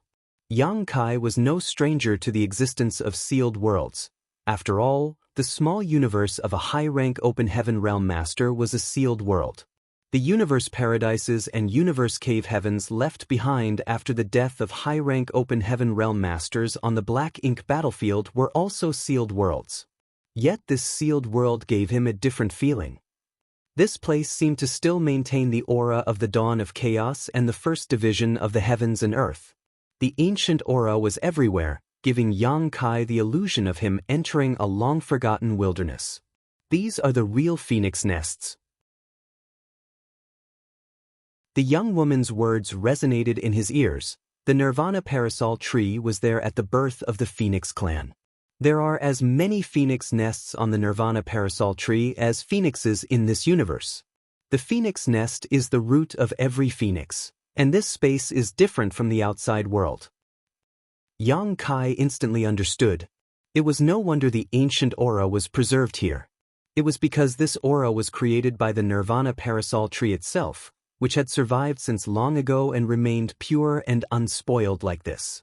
So these are phoenix nests. Yang Kai couldn't help but feel ashamed for having assumed that the Phoenix clan would physically build their nest on the parasol tree just like any other bird. Yang Kai quietly reminded himself to avoid basing future decisions solely on the surface. Then, he saw the young woman straighten her body and move right into a huge nest. Yang Kai looked up at the sky and silently followed. The three figures flew inside and sat down cross-legged. Yang Kai took an inquisitive look around and soon realized that from the outside, it appeared to be a massive bird nest, but that once he entered, it was totally different. Without time to investigate carefully, Yang Kai briefly cupped his fist. "Great evolution pass, Yang Kai. How may I address the both of you? The woman gave a gentle smile and replied, Huang Xinyang. Then she pointed at her companion, Feng Lu Lang. Yang Kai wasn't certain how to deal with it because their names seemed to be a little too simple. In the Phoenix clan, the males were surnamed Feng while the females were surnamed Huang, which made it concise and clear. At least, it was convenient to address them this way. He was too lazy to delve into the subject, but as he wanted to say something out of courtesy, Huang Xinyang continued, Before you ask something, I have something to give you. Yang Kai was taken aback.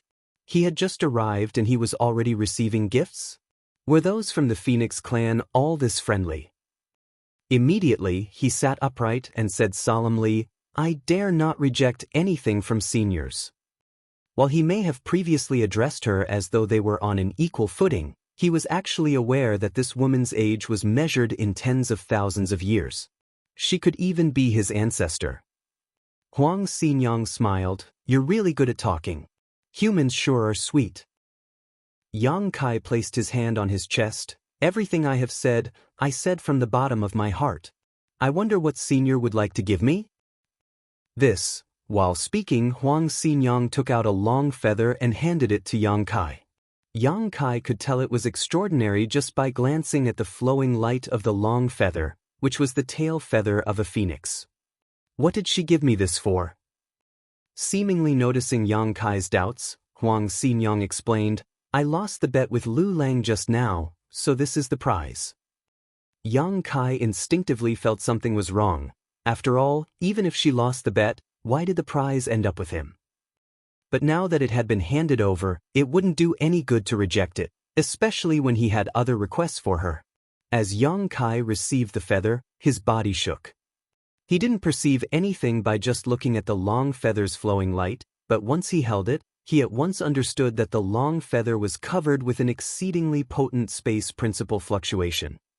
Although it was clear that he was holding the long feather in his palm, due to the fluctuations of space principles, it appeared to be both tangible and intangible at the same time, as if it could enter into the void at any moment. Ordinary people would have a tremendously difficult time just holding something like this, but fortunately, Yang Kai was also an expert in the Tao of space.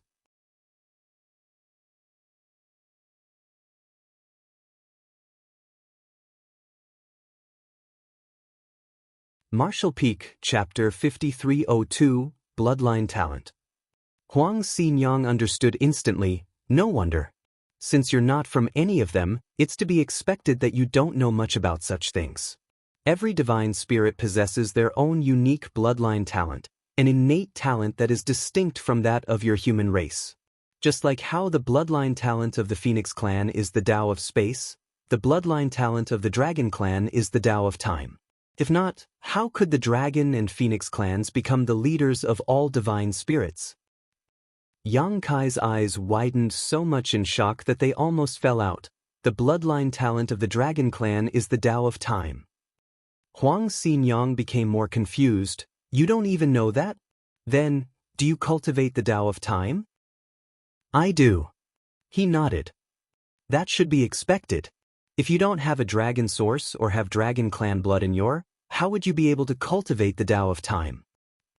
Yang Kai became speechless upon her saying this, but instinctively, he felt something was wrong. His cultivation of the Tao of time was not heavily influenced by his dragon vein or his dragon source. Instead, it all began for him with a piece of the inheritance left behind by flowing time Great Emperor. The opportunity he met by chance previously helped him comprehend the time fly's sealed divine ability, which allowed him to begin cultivating the Tao of time. After much studying, cultivation, and some other opportunities, he had reached his current level of proficiency in the Tao of time. What did any of that have to do with the Dragon clan? But if he thought about it further, since the Dragon clan's bloodline talent was the Tao of time, it could be argued that his success in the Tao of time was due to his bloodline talent. It made Yang Kai confused about whether his comprehension of the Tao of time was due to his Dragon clan bloodline or his own talent. Suddenly, he shook his head. Wait, Xinyang, before I came to the no-return pass, I met quite a number of Dragon clan members, but only one of them was proficient in the Tao of Time. In fact, forget being proficient at it, they didn't even have a foundation in it. How can this be explained? You met Dragon Clan members in other places? Huang Xinyang was taken aback. Yang Kai gave a serious nod. He was referring to Zhu Qing's branch of the Dragon Clan. There weren't many Dragon Clan members on Dragon Island in the Star Boundary at any one time, but there were always a few, yet none of them had ever cultivated the Tao of Time before Xianxia. Now, all those Dragon Clan members had traveled with Yuan Chu to the Divine Spirit Ancestral Land, located in the depths of the Shattered Heaven, to continue their cultivation. Since it had been such a long time, they should all have grown stronger. Some of them might even have advanced to become Grand Dragons. Feng Lulang, who had been silent up until now, cut in. It's not surprising that there are Dragon Clan members roaming about outside. My forefathers once told me that there were other Dragon Clan members that committed mistakes and were exiled from the ancestral land as a result. Huang Xinyang appeared to have remembered this as she casually nodded. The ones you met must have been young dragons, he continued while turning to face Yang Kai. Why young dragons? Yang Kai inquired humbly. Yang Kai was quite knowledgeable about grand dragons as they were equivalent to high-rank open heaven masters in their dragon forms, which were at least 10,000 meters long. But what about young dragons? Huang Xinyang smiled and explained, anyone below the grand dragon rank is considered a young dragon. Yang Kai understood instantly. It was pretty much what he thought, but the Dragon Clan's hierarchy was really thoughtless. Everything only depended on the size of their true body and their strength.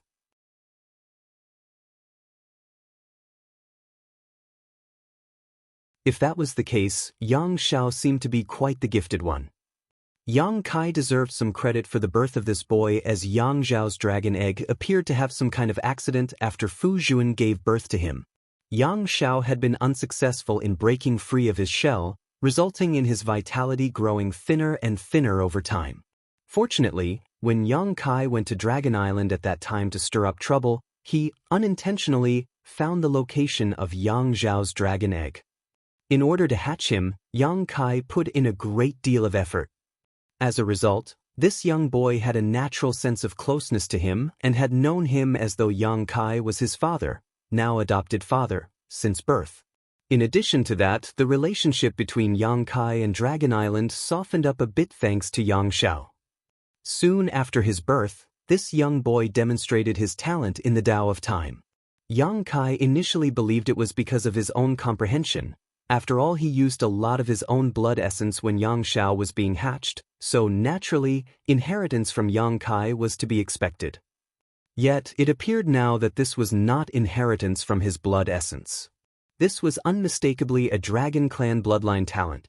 Yet, Yang Xiao had it since birth, while other Dragon Clan members had to reach the Grand Dragon stage in order to awaken it. Later, Yang Xiao and Yang Shui received Flowing Time Great Emperor's legacy inheritance, became his inheritance disciples and gained possession of the Flowing Time Temple. Looking back now, it was as though everything was predetermined. The bloodline talent of the Dragon Clan was the Tao of Time, and Yang Xiao had become the disciple of Flowing Time Great Emperor, which would greatly help him with his future cultivation. Yang Xiao was clearly one of the few exceptions that Huang Xinyang spoke of. Of course, this was not limited only to the Dragon Clan, but also other divine spirits.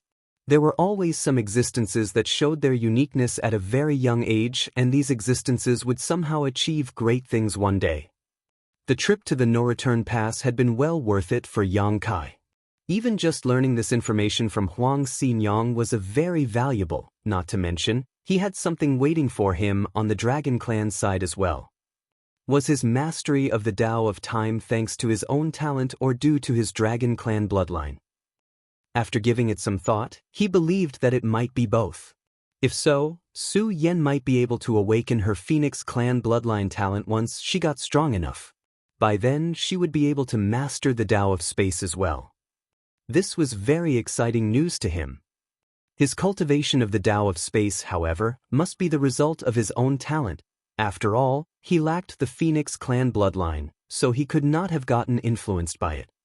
Looking at the long feather in his hand, Yang Kai said, This junior dares not accept such a precious gift so lightly. Xianxia, is there any way that I can assist you in exchange for this gift?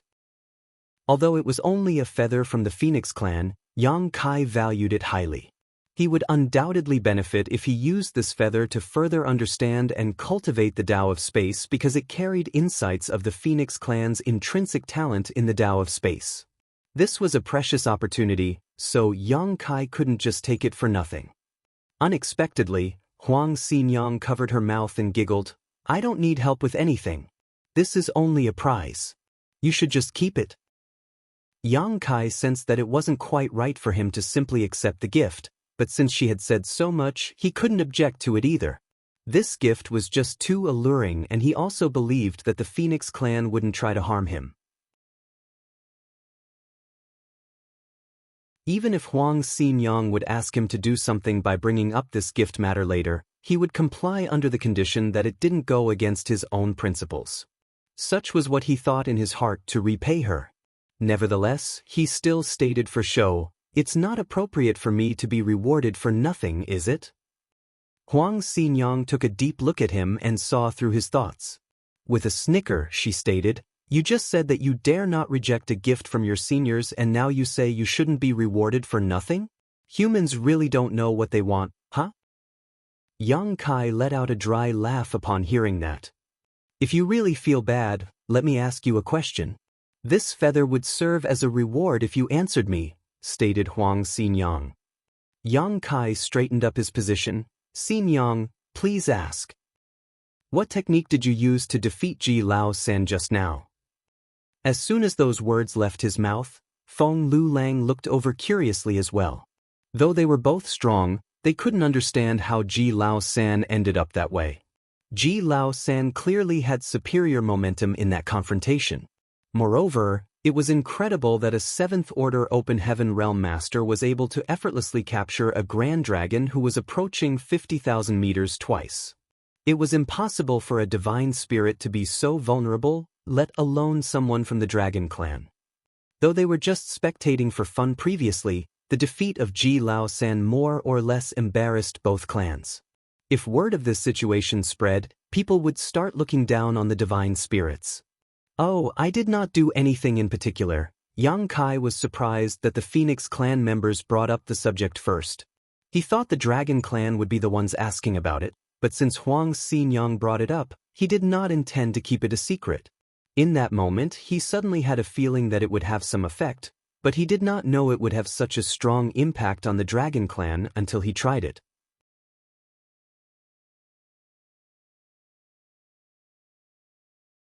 Martial Peak, Chapter 5303, What Benefits? Having said that, Yang Kai extended his right hand, palm down, and with light pressure, a simple pattern appeared on the back of his hand. At first glance, the pattern appeared to be nothing special but a simple circle. However, as soon as the two phoenixes noticed this mark, their expression darkened. "The Great Sun Mark? You've been to the chaotic dead territory?" Huang Xinyang exclaimed in shock. Feng Lulang remained silent, yet his expression twitched non-stop. These two must have identified this mark, otherwise, they would not have reacted in this manner, and Xinyang would not have uttered chaotic dead territory. "This is the mark of the sun's burning light, and this," Yang Kai remarked with a nod.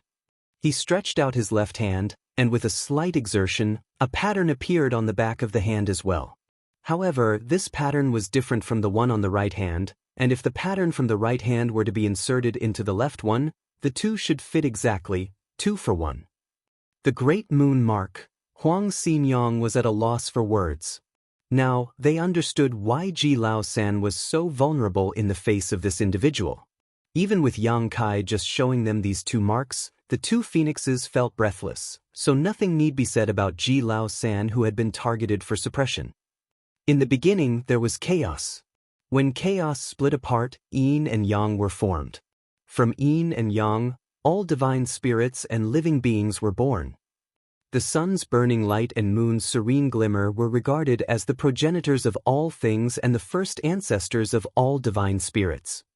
With these 2 marks in hand, no divine spirit could lift their head in front of Yang Kai. It was also the first time he was aware that these 2 marks had such an effect. The 2 marks he received from the burning light and serene glimmer had always been utilized solely to condense purifying light. However, as he was facing Ji Lao San just now, Yang Kai felt a heat on the back of his hands and unconsciously activated the marks, which resulted in that unexpected situation. Of course, any form of suppression had its limits. Ji Lao San freed himself from the suppression by pushing himself beyond his limits and summoning his dragon bead. However, doing this would ultimately cause Ji Lao San serious harm, and his dragon bead would have been damaged if Yang Kai did not release him promptly. On top of that, this effect was so pronounced because Yang Kai had been facing a grand dragon. If it had been one of the 3 ancient dragons, the effect of the marks would likely have been greatly reduced due to the vast gap in strength between him and them. Ji Lao San picked a bad fight. Huang Xinyang grinned bitterly. Even the Dragon Clan would not dare to undervalue Yang Kai with these 2 marks adorning his hands. There was a huge chance that Ji Lao San would not have his position in the dragon pool this time. The question had already been answered, and Yang Kai now officially owned the long feather that was in his palm. He carefully put it away with the intention of studying it later when he had more free time.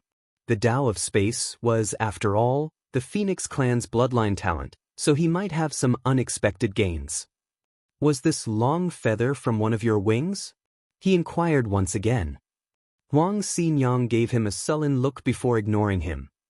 Yang Kai scratched his head in confusion, then, as he suddenly realized something, he glanced at her back. "What are you looking at?" Huang Xinyang turned around and glared even more fiercely. To which Yang Kai responded with a wry smile. Huang Xinyang then sighed, "Sometimes, I am quite envious of you humans. Despite having a short lifespan and a weak body, you have unlimited possibilities."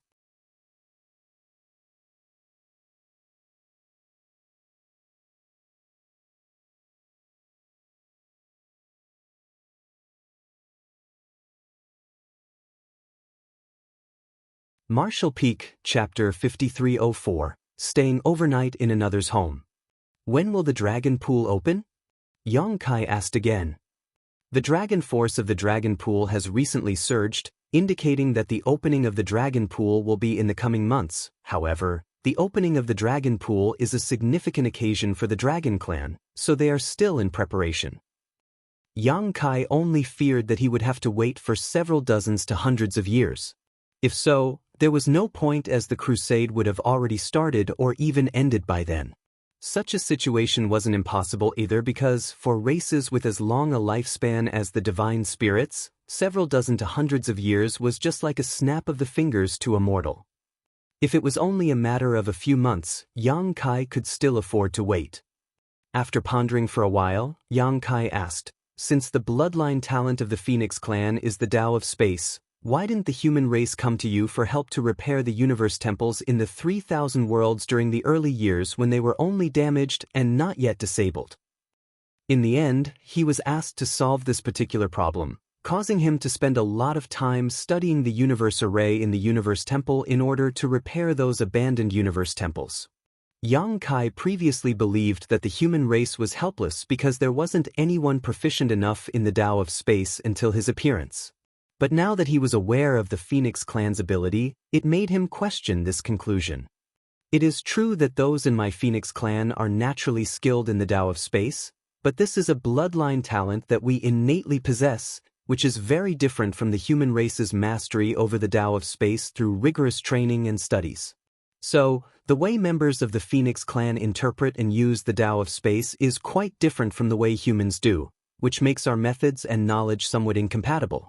Additionally, repairing the universe temple not only requires knowledge of the Tao of Space, but also of the Tao of Spirit arrays, so it wasn't an issue that the Phoenix Clan could easily resolve. Besides, both the Dragon and Phoenix Clans are restricted by the Great Ancestral Bloodline Oath to not leave the no-return pass." "Oh," Yang Kai plainly remarked. To think of it, though the Phoenix Clan members were proficient in the Tao of Space, it didn't mean that they knew how to repair the universe arrays. On top of that, there was the Great Ancestral Bloodline Oath. Yang Kai didn't know much about what this great oath mentioned, but since ancestral bloodlines were involved, it was clearly something quite serious. He also inquired about some dragon clan information that wasn't confidential, so Huang Xinyang answered him honestly. After half a day, Yang Kai stood up sincerely to show courtesy. Many thanks, Xinyang, for dispelling all of my doubts. He would still be perplexed at this point if Huang Xinyang hadn't explained so much to him. Even though there would always be a path to the destination, it would be preferable if he had known what he was about to encounter sooner so he could prepare himself. Looking at it now, the Dragon Clan and the Ninth Order's old ancestors must have reached an agreement. The Dragon Clan would uphold its end of the bargain as long as Yang Kai did not willingly withdraw. Regardless, Yang Kai was unsure if there would be any obstructions along the way. It's nothing. It has always been boring living in the No Return Pass all these years. It's unusual for something interesting and fun to happen, so it was quite nice being able to watch the show just now, Huang Xinyang said honestly. As to whether her words would offend the Dragon Clan, they clearly wouldn't. They were prideful, but not neurotic. I have another request, and I hope Xinyang will agree to it. Yang Kai bowed with a sincere attitude. He had to humble himself as he requested help. It didn't matter because Huang Xinyang might appear to be a young woman, but she should already be quite old. Tell me. Then I'll decide. Since Huang Xinyang was not a fool, she didn't agree immediately. Yang Kai chuckled upon her reply and said shyly, this junior's first visit to the No Return Pass, and I have nowhere to stay. The Dragon Clan doesn't seem to have the intention of welcoming me either. I'm part of the Dragon Clan nevertheless, so it is sad to see them treating me like an outsider. Can I temporarily stay here at Xinyang's place since there is still some time before the Dragon Pool opens? You won't let me live on the streets, will you? You want to borrow a place at my residence? Huang Xinyang looked at him and chuckled. It's not for nothing. Xinyang, do tell me if you need any help. Or perhaps I can pay for it. Added Yang Kai hastily. What do you have that would benefit me? Huang Xinyang spat disdainfully. Putting aside that Yang Kai wouldn't be very wealthy as he was only a 7th Order Open Heaven Realm Master, even if he had anything valuable, Huang Xinyang might not be interested because divine spirits like her had acquired many great things over the course of their long lives. Yang Kai hurriedly took out a set of yellow and blue crystals and handed them over. Xinyang, are these good enough? He had a lot of wonderful things in his possession, but Yang Kai surmised that the only items that could impress a phoenix were the yellow and blue crystals. After all, these things came from the chaotic dead territory and were the condensed power of Big Brother Huang and Big Sister Lan. The sun's burning light and moon's serene glimmer were the common ancestors of all divine spirits, so these crystals should be quite alluring to the divine spirits.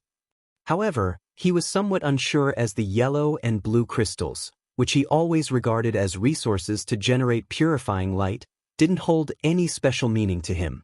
He took them out just to give it a try. What surprised him was when Huang Xinyang saw the yellow crystal and blue crystal, her eyes lit up and she swiftly snatched them up. After some examination, she looked up and asked, "Are these from the chaotic dead territory?" "You're right." Yang Kai gave a big thumbs up to Huang Xinyang. Xinyang's eyes are as sharp as a hawk's. You have excellent observation skills. Huang Xinyang did not react to his obvious toadying. She put away the crystals as she turned her palm, saying, "Good. You really do know how to show your sincerity. I'll let you temporarily live here." "Many thanks, Xinyang." Yang Kai rejoiced. "Then this junior shall go take a rest. It has been a tiring journey here. I won't be disturbing Xinyang for now." With that being said, he rushed away in a blink of an eye. The inner space of the phoenix nest was actually really large. Watching his leaving figure, Huang Xinyang shook her head and said, "That slippery brat."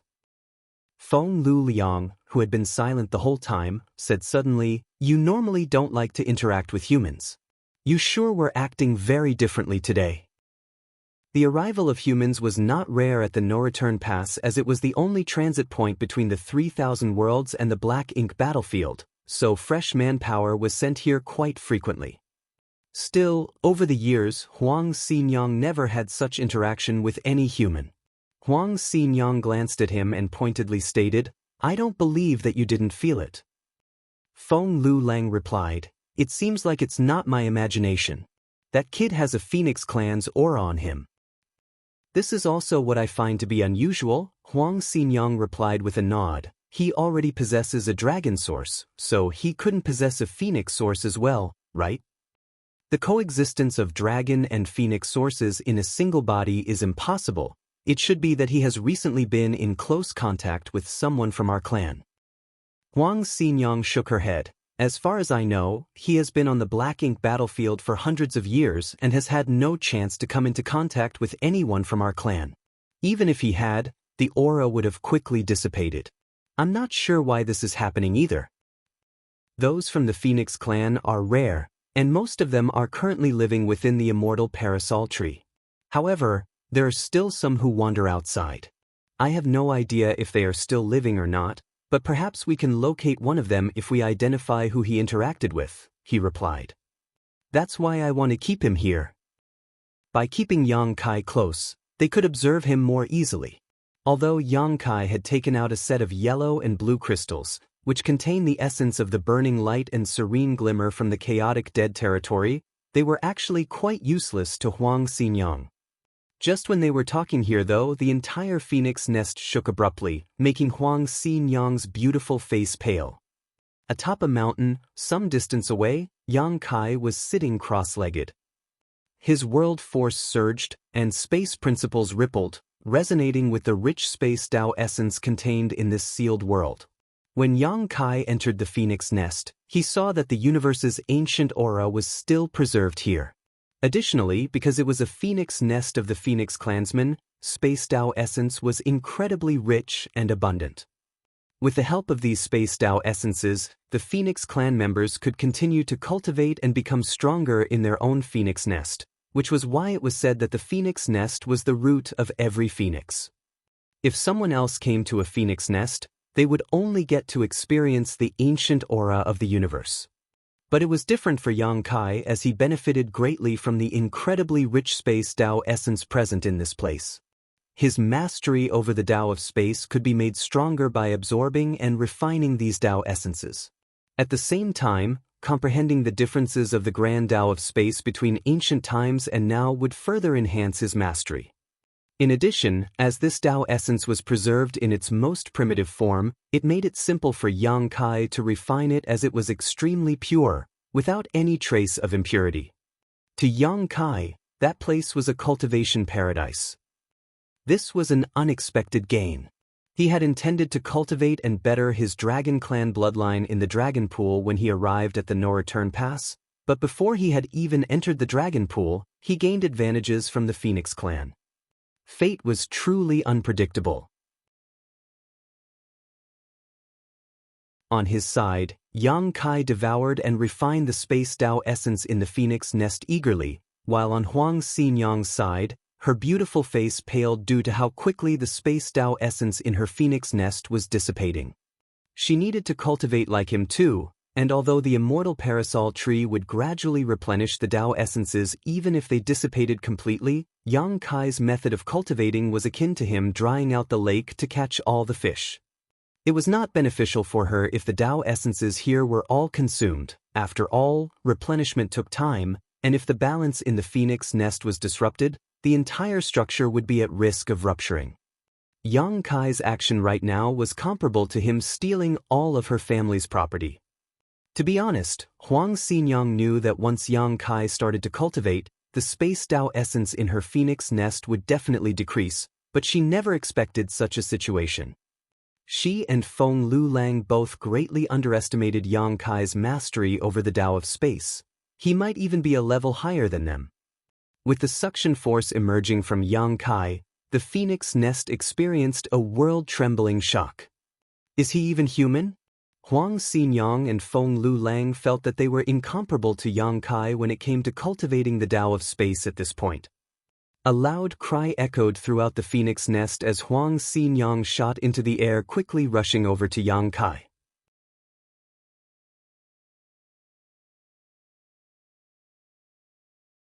Marshall Peak, Chapter 5305, Ownerless Phoenix Nest. Moments later on the immortal parasol tree, a portal opened up. Yang Kai, who was held by the neck by Huang Xinyang, was tossed out onto his butt. Scram! Yang Kai stood up and rubbed his behind, not knowing whether to laugh or cry. Xinyang, if there's anything wrong, you can speak to me nicely. Why get mad? I have nothing to say to you, thief. With an innocent look, Yang Kai cried, How can I be a thief? I've paid to stay. I have paid the rental and greeted you, Xinyang. I was just temporarily using your place to cultivate. Why did Xinyang kick me out? Just as the words left his mouth, a yellow crystal and a blue crystal were thrown onto him. I'm returning those to you. Never come back again. Ever. Those crystals weren't anything precious, and she only kept them because they were unique. Did he really think that they meant a lot to her? When angered, a phoenix was incredibly strong. Yang Kai's face was also swollen as a result of him not being able to dodge the crystals. And as he saw the portal closing, Yang Kai said anxiously, Xinyang, I have something to say. I'll stop being so aggressive and be more easygoing when I cultivate. There was no response. Huang Xinyang had already sealed up the portal to her phoenix nest, fully restricting him from entering. However, Yang Kai could feel minor traces of the portal, and if he tried, he might be able to forcefully break in. But he would suffer even if he succeeded since the owner no longer welcomed him. Things had changed once again. Yang Kai stood alone on a branch of the immortal parasol tree, feeling dejected. Multiple young dragons passing by looked up from below and glared at him, making him even more embarrassed. Though the no-return pass was large, he had nowhere to go after Huang Xinyang kicked him out. Did he really have to spend his nights on the street? The situation would still be all right if it was only a matter of 1 or 2 days, since he could just walk around and time would fly by, but this was a matter of months. If word of this spread, it would embarrass not just him, but the rest of the human race as well. Moreover, he had just tasted the benefits of a phoenix nest. After merely whetting his appetite, he was kicked out, leaving him craving for more. The phoenix nest was really an excellent place for him to cultivate. According to the levels of mastery he pioneered, his Tao of Space was currently at the 8th level, summiting the peak, so if his skill were to ascend to the level above, the 9th level, it would reach shocking history and dazzling the present. Yang Kai believed that when he successfully reached this level, even if he couldn't make a breakthrough with his cultivation, his strength would certainly grow significantly. How could he be content to just let himself be kicked out? There was nothing he could do while standing outside the portal, as no matter how he pleaded, appealed, or vowed to the heavens and earth, Huang Xinyang was adamant about not letting him back in. After trying for some time, Yang Kai eventually gave up as he still had some shame. At last he sighed. There had to be a place for him somewhere else. He raised his head and surveyed the surrounding area, and then he leapt and landed on another tree branch. He greeted the void in front of him. Junior Yang Kai greets Senior. This is my first time at the no-return pass and I have nowhere to go. Could you lend me a spot in your precious home to temporarily live in? The void swirled in front of him, followed by the appearance of a portal, causing Yang Kai's face to brighten up. A woman with bright eyes and bright teeth protruded from the portal and looked at Yang Kai with a disgusted expression, scolding, "Go away." Saying so, she immediately retreated, followed by the portal closing.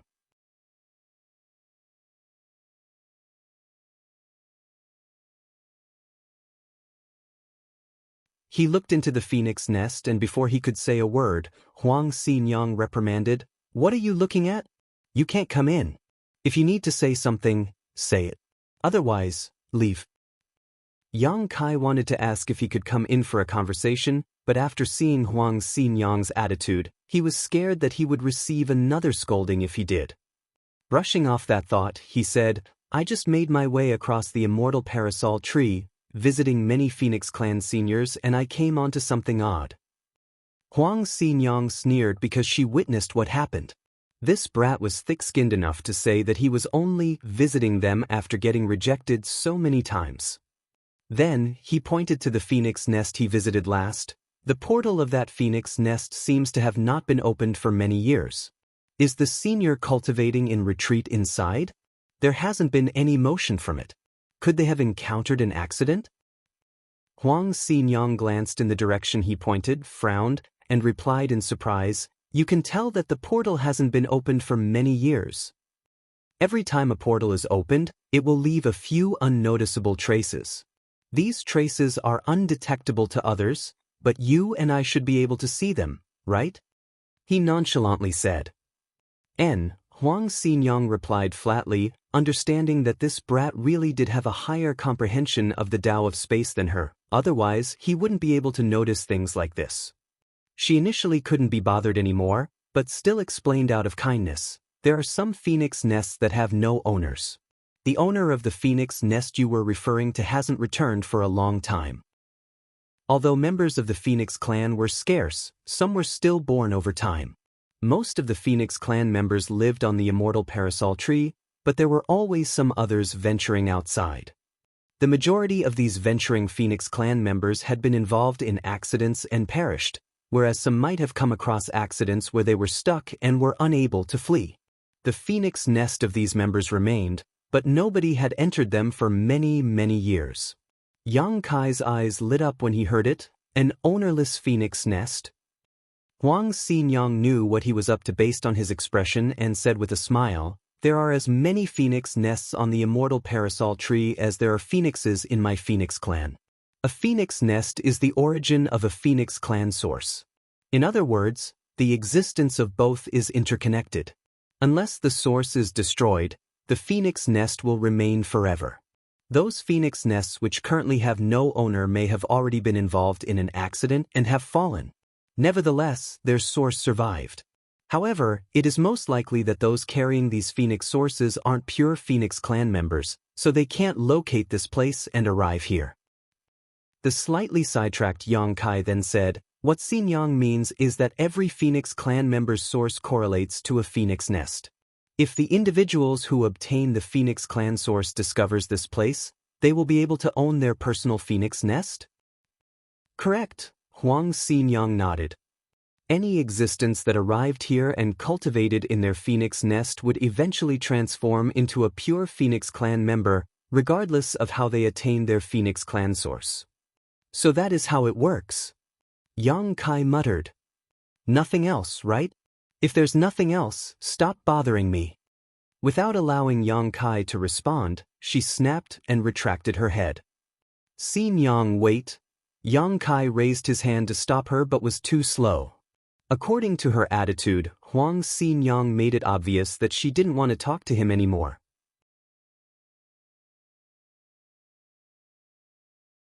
Of course, Yang Kai didn't push the issue, but if what Xinyang stated was accurate, then one of these ownerless phoenix nests on this immortal parasol tree would belong to Su Yan, another to Jiufeng, and another to Lu Yan.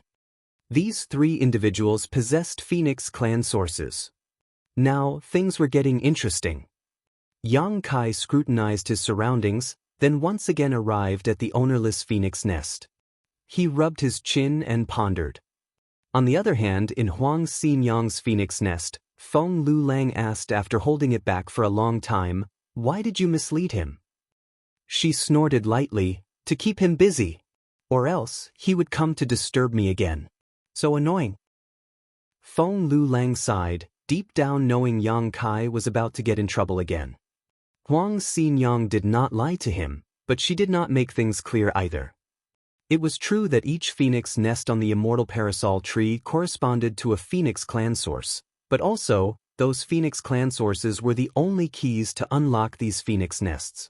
Without the corresponding Phoenix clan source, no matter how proficient Yang Kai was with the Tao of space, he would never be able to open these unowned Phoenix nests. There was an undetermined amount of Phoenix nests. Since the creation of the universe, the immortal parasol tree, and the Phoenix clan, the number of the Phoenix nests had increased and decreased as a result of several factors over the ages. A greater number of Phoenix nests indicated a greater amount of Phoenix sources remaining, and decreased Phoenix nests indicated decreased Phoenix sources. Nonetheless, These two factors were unrelated to the life or death of a phoenix. Even when a Phoenix clan member fell due to an accident, as long as their source remained, their phoenix nest would never be destroyed. If anyone obtained that source by chance and cultivated it in a phoenix nest in the no-return pass, they would have the opportunity to shed their former body to be reborn as a pure member of the Phoenix clan.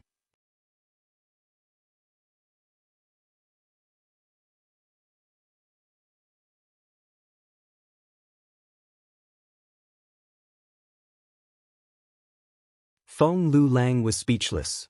Why is this human so stubborn?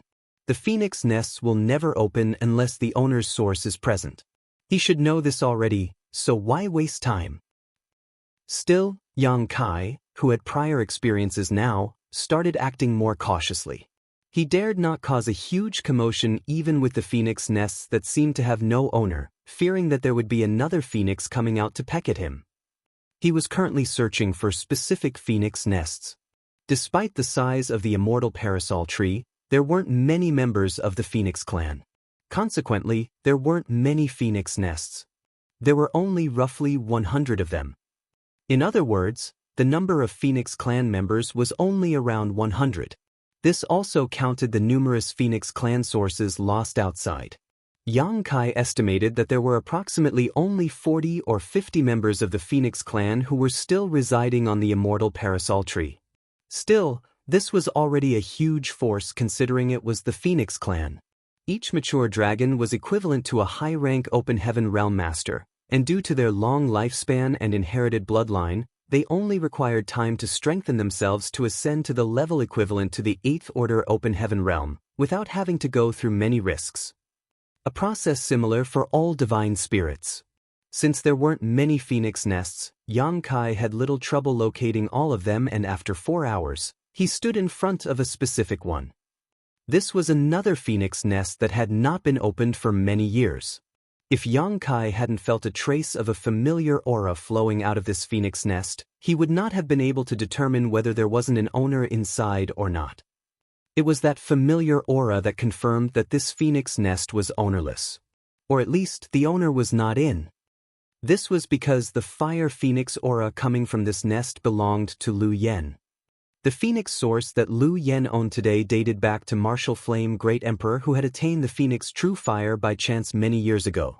After cultivating with it, Martial Flame eventually ascended to become a great emperor of the star boundary. It was during that period that heaven-devouring Great Emperor, Wuxia, had caused chaos. As a result, all the other great emperors of the star boundary fought him in a deadly battle in the Shattered Star Sea. In that battle, Wuxia's body was destroyed as a result of his defeat. Along with his death, several other great emperors, namely Azure Sea Great Emperor, Martial Flame Great Emperor, Yuan Ding Great Emperor, and Cyan Lotus Great Emperor perished. That was the time when Wuxia overpowered everyone else and ruled like a tyrant. But, in the end, his actions led to public outrage which ultimately got him killed. It was later revealed that Wuxia faked his own death, and many years later was resurrected. However, the tale of him using his own power to kill numerous great emperors remained, fascinating all who heard it. No other great emperor had possessed strength on par with Wuxia's. After the fall of the Martial Flame Great Emperor, the Phoenix True Fire remained in the Shattered Star Sea. When Yang Kai traveled to the Shattered Star Sea for training, he obtained the Phoenix True Fire and later gave it to Lu Yen to refine. Consequently, he could easily recognize the aura of this fire phoenix source because he was very familiar with it. The Phoenix True Fire, strictly speaking, was actually a phoenix source. The aura that was just barely noticeable on the phoenix nest in front of him undoubtedly came from the same source as the Phoenix True Fire that he gave to Lu Yen. Now that this had been confirmed, Yang Kai could act boldly without having to fear a Phoenix clan member showing up to deal with him. But to his disappointment, despite being certain that Lu Yen was the Phoenix Nest's owner, he was still unable to open it. He didn't continue because he knew that the Phoenix Nest wasn't that simple to open from previous experience. After half a day of searching on the immortal parasol tree, Yang Kai stood in front of another Phoenix Nest. If he was not mistaken, Jiao Feng should be the owner of this phoenix nest. However, he wasn't really sure as he had not interacted with Jiao Feng frequently, so he didn't have a vivid memory of her source's aura. There was a high chance it was, though. He had found Lu Yan in Jiao Feng's phoenix nest, so what about Su Yan's? There would definitely be a phoenix nest here that belonged to Su Yan. At this moment, Yang Kai had no hope of entering the phoenix nest to cultivate and further strengthen his understanding and mastery over the Tao of space, so all he wanted was to find out where Su Yan's phoenix nest was located so he could help guide her here in the future where she would be able to cultivate with peace of mind. Moments later, as Yang Kai stood on a branch of the immortal parasol tree and looked at the void in front of him, he smiled gently. Found it. Su Yan should be the owner of the phoenix nest in front of him. He was very familiar with that aura. After all, she was his first wife, and their many times of cultivating together had already connected their auras. When Yang Kai arrived here, he almost immediately recognized this phoenix nest as Su Yan's.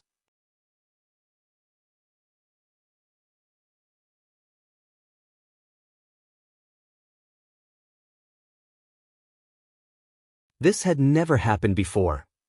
The Phoenix clan members started chattering and demanded that the brat be dragged out of the Phoenix nest and punished. Phoenix nests were the root of the Phoenix clan after all, so no one other than the Phoenix clan members were permitted to set foot inside of them. However, a half-dragon human had now entered one. How could such blasphemy be tolerated? If this Phoenix nest could be opened by an outsider, wouldn't everyone be able to access the other Phoenix nest in the future? Many Phoenix clan's members shared the same thoughts and attitude.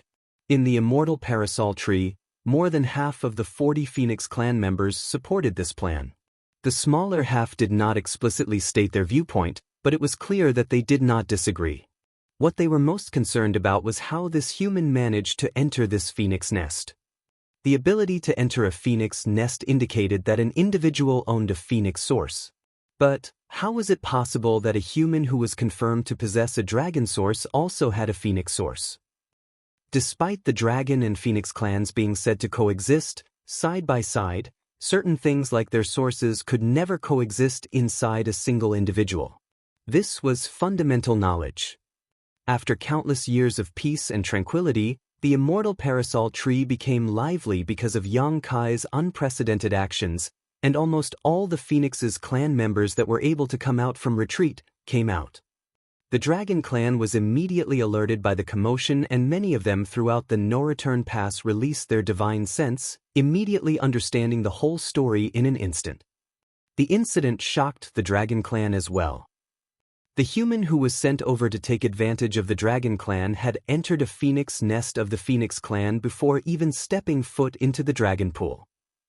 Having lived with each other for so many years, how could the Dragon clan not know about the mysteries of the Phoenix nest?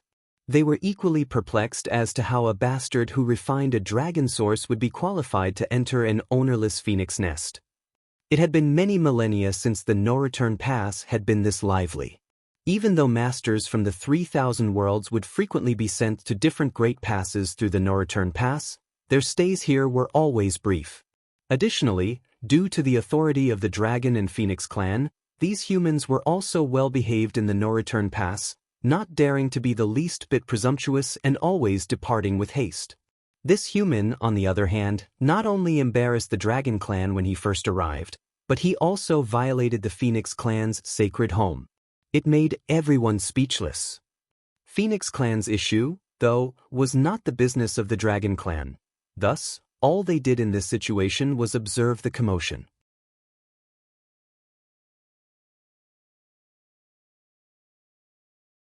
Of course, Yang Kai would want a feast. He didn't fear that this would harm Su Yan in any way since the space Tao essence in this place was dense after countless years of accumulation. As long as he cultivated in moderation, he would not dry out the Tao essence here, which would also be replenished after he left.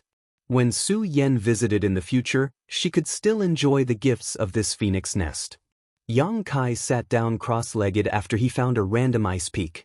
As space principles rippled, the world resonated and the space Tao essence in this Phoenix nest was quickly absorbed by him. Refining this incredibly pure and ancient Tao essence was of enormous advantage to Yang Kai's comprehension of the Grand Tao. On top of that, it helped him understand the differences between the ancient and current Grand Tao of space, which was also extremely beneficial. Yang Kai already caused quite a commotion at Xianxia's place, but now he caused a bigger one in Su Yan's place. He seemed to have transformed into a bottomless abyss, incessantly swallowing the ambient space Tao essence. Consequently, he felt that he gained a deeper, broader sensibility of the Tao of space.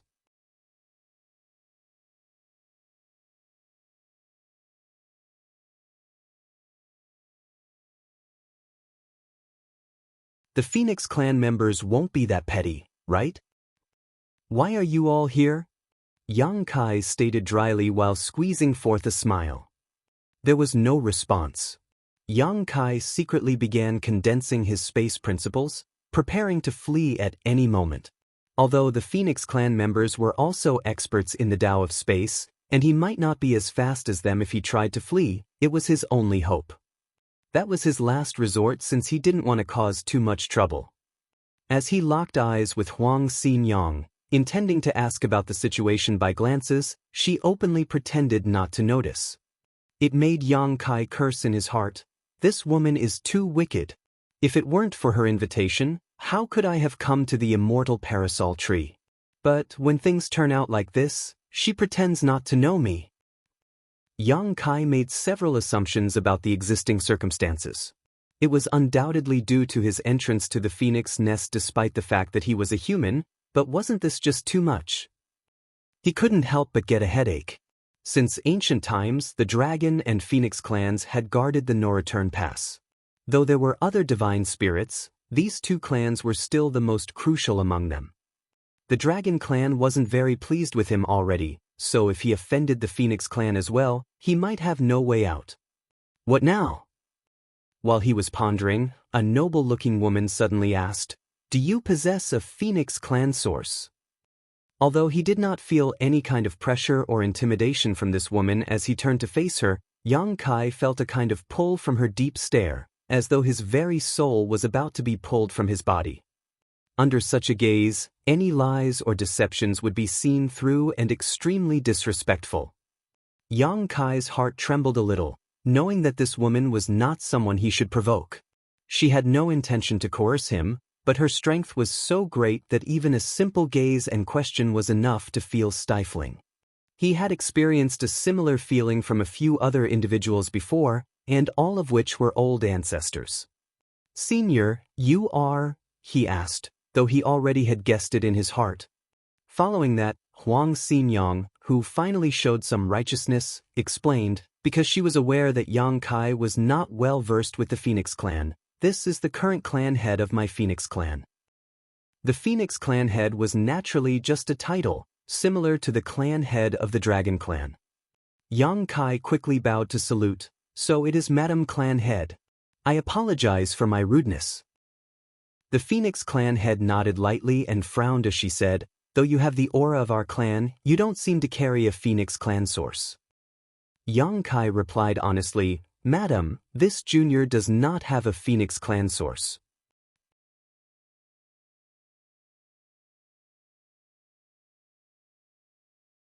Of course, if enough time passed and the aura faded or dissipated, the Phoenix nest would not be accessed so easily. It could only be said that the Phoenix clan member aura that lingered on Yang Kai was just enough to get the approval of the Phoenix nest. After listening to the Phoenix clan head's words, Yang Kai suddenly understood too. "Senior, you mean that the reason why I could enter the Phoenix nest is due to the remnants of my wife's aura?" She nodded lightly. "There is no other explanation than this." Yang Kai nodded in agreement.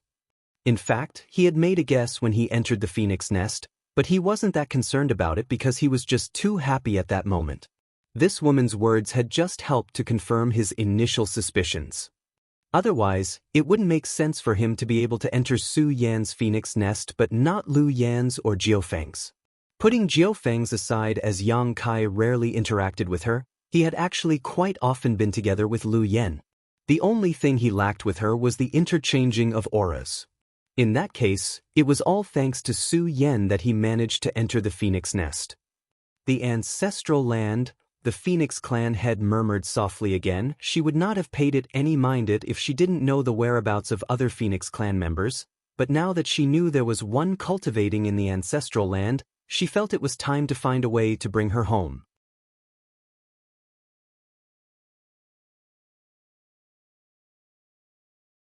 Martial Peak, Chapter 5309, Source and Bloodline. The Phoenix Empress didn't linger for long, and after inquiring as to how Yang Kai was able to access the Phoenix Nest, she turned and left. The majority of the Phoenix clan members were cold and aloof. Typically, they cultivated by themselves without minding others' business. There were very few members who enjoyed being nosy like Huang Xinyang. There wouldn't be as many Phoenix clan members coming out to investigate if they hadn't noticed the odd occurrence in a Phoenix nest. Meanwhile, Yang Kai was panicking. With the Phoenix clan head's presence, these Phoenix clan members dared not cause any trouble. At most, they would just glare at him. However, if she left, Yang Kai guessed that he would be in for a lot of pain, judging by the posture of these phoenixes around him. He just couldn't understand how he had offended them. Usually, he could use his magnificent space secret techniques against the Black Ink clan, but in the face of the Phoenix clan, that might not be useful. So, before the Phoenix clan head stepped into her Phoenix nest, Yang Kai shouted, "Senior, please wait a moment. I have something to ask about my wife." The woman turned around in confusion. "What do you have to ask?"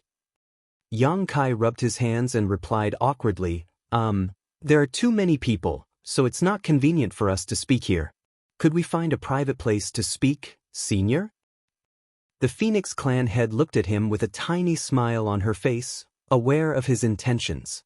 Yet, she didn't think he was timid or a coward, as anybody would be afraid if they were glared at by so many phoenixes with hostile intents. It was already quite the smart move, being able to quickly think of a solution to save himself in a situation like this as a seventh-order human. Though the Phoenix clan members wouldn't kill him, beating him black and blue was a possibility. Thus, she nodded lightly and said, "Follow me." Without having to perform any action, a portal appeared in the void, followed by her entering it. Yang Kai was overjoyed and he hurriedly followed her.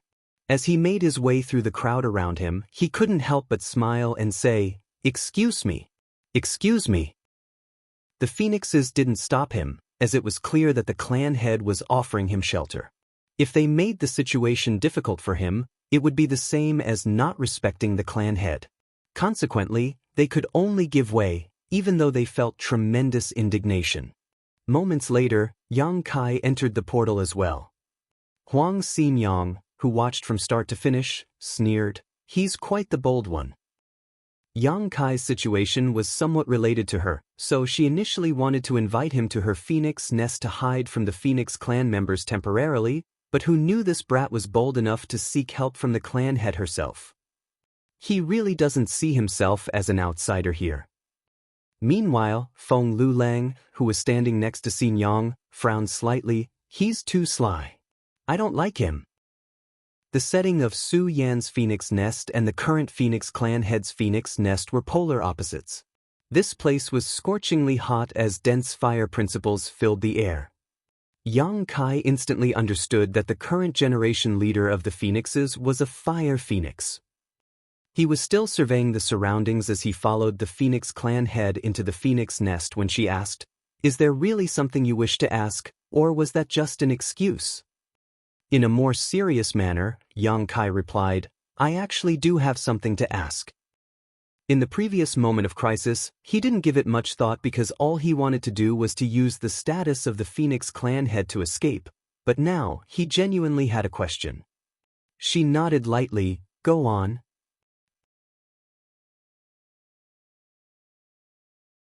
Yang Kai then stated, "Xin Yang explained to me something about the Dragon Clan and my position there as a human with a dragon source. This junior would like to know what mindset the Phoenix Clan has in such circumstances. Does the Phoenix Clan also think that other races do not deserve the Phoenix Clan source, and should be marginalized if not eliminated?" Upon hearing that, she did not answer his question but instead asked, "Do you know where both the dragon and phoenix sources are from?" Yang Kai thought for a while and answered. Xianxia said that Phoenix clan sources are born from phoenix nests. There are as many Phoenix clan members as there are phoenix nests. As for the dragon clan, do they come from the dragon pool? No one had told him about the origin of the dragon sources, but since the dragon pool was the root of the dragon clan, it was not surprising that Yang Kai thought of it this way. The Phoenix clan head nodded. Not bad. A phoenix source originates from a phoenix nest, whereas a dragon source comes from the dragon pool. This is one of the reasons our two clans are hailed as leaders of all divine spirits. Both dragons and phoenixes are extremely strong and their numbers are quite large as well. Of course, this is in comparison to other divine spirits. Since you are a 7th order open heaven realm human, I believe you have also come into contact with other divine spirits, but have you met a divine spirit clan that is as numerous and powerful as the dragon clan? Yang Kai shook his head. Although the divine spirits he encountered couldn't be counted as many, they were unquestionably not few as well. For example, Zhu Jiaoyin and Shan Qing Luo were the only 2 members of the Heavenly Moon Demon Spider clan he knew of. Then there was the Miameng mother and her son pair. The divine spirits he saw in the Grand Ancient Ruins boundary appeared mostly as individuals. There might be more of them. Likewise, there were likely to be clans that he hadn't noticed. Only the Kun clan in the divine spirit ancestral land had a few more members, but there weren't more than 10 of them. In comparison, the dragons and phoenixes each had dozens of clansmen, which indeed made them far stronger and larger clans. Logically speaking, the more powerful a race, the more problems they would face in terms of reproduction, but the situation was somewhat different for the dragon and phoenix clans. Due to their ability to produce the dragon and phoenix sources, the dragon pool and phoenix nests were the foundation of these 2 clans. With more sources, naturally, there would be more clansmen, and as long as the dragon pool and the phoenix nests were not destroyed, both clans would never go extinct. In contrast, other divine spirits did not have such advantages. The continuation of their bloodline and reproduction solely depended on the bonding between clansmen.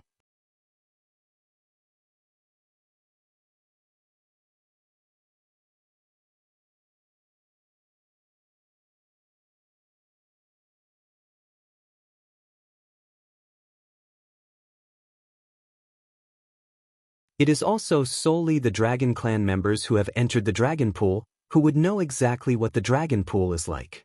Even the Phoenix clan is not fully aware of the details. That being said, from what I understand, the deeper you dive into the dragon pool, the greater the benefits you can obtain. So, when you enter the dragon pool, you should head as deep as you can. Who knows? You might be able to gain something unexpected if you can dive deep enough. Since fighting is inevitable in the dragon pool and the dragon clan also loves battling, your time in the dragon pool might not be easy. Hearing this warning, Yang Kai was unconcerned and declared lightly, "As long as no ancient dragon enters, none of them can be my opponent." Yang Kai was also a grand dragon, so why would he be afraid of other young and grand dragons in the dragon pool? After entering the dragon pool, those dragon clan members would be fine if they didn't make trouble for him, but if they dared to do so, they would definitely be humiliating themselves. The Phoenix clan head appeared to want to warn him about something, but after some consideration, she replied as she softly nodded, "Fair enough. That is all I know about the dragon pool." With a courteous bow, Yang Kai said, "Many thanks, senior, for enlightening me." The woman simply waved her hand and replied, "You must be worth it since the human race is willing to send you here. Even though the dragon and phoenix clan are different from you humans, everyone's stance on the black ink battlefield remains the same. You would have learned of these things when you entered the dragon pool even if I didn't mention them to you." Shaking his head, Yang Kai insisted, "No matter what, it is always better to be prepared than to have to make decisions on the spot." The Phoenix clan head smiled lightly, "I'll let you know when the dragon pool is about to open." Yang Kai understood her implications. "Then, this junior shall not disturb senior anymore." Saying so, he flew off and found a quiet spot in her phoenix nest. After sitting down cross-legged, he started to rest. He didn't refine or absorb the ambient space Tao essence here because he had already gained enough from Su Yan's phoenix nest, so it would be pointless to do so again.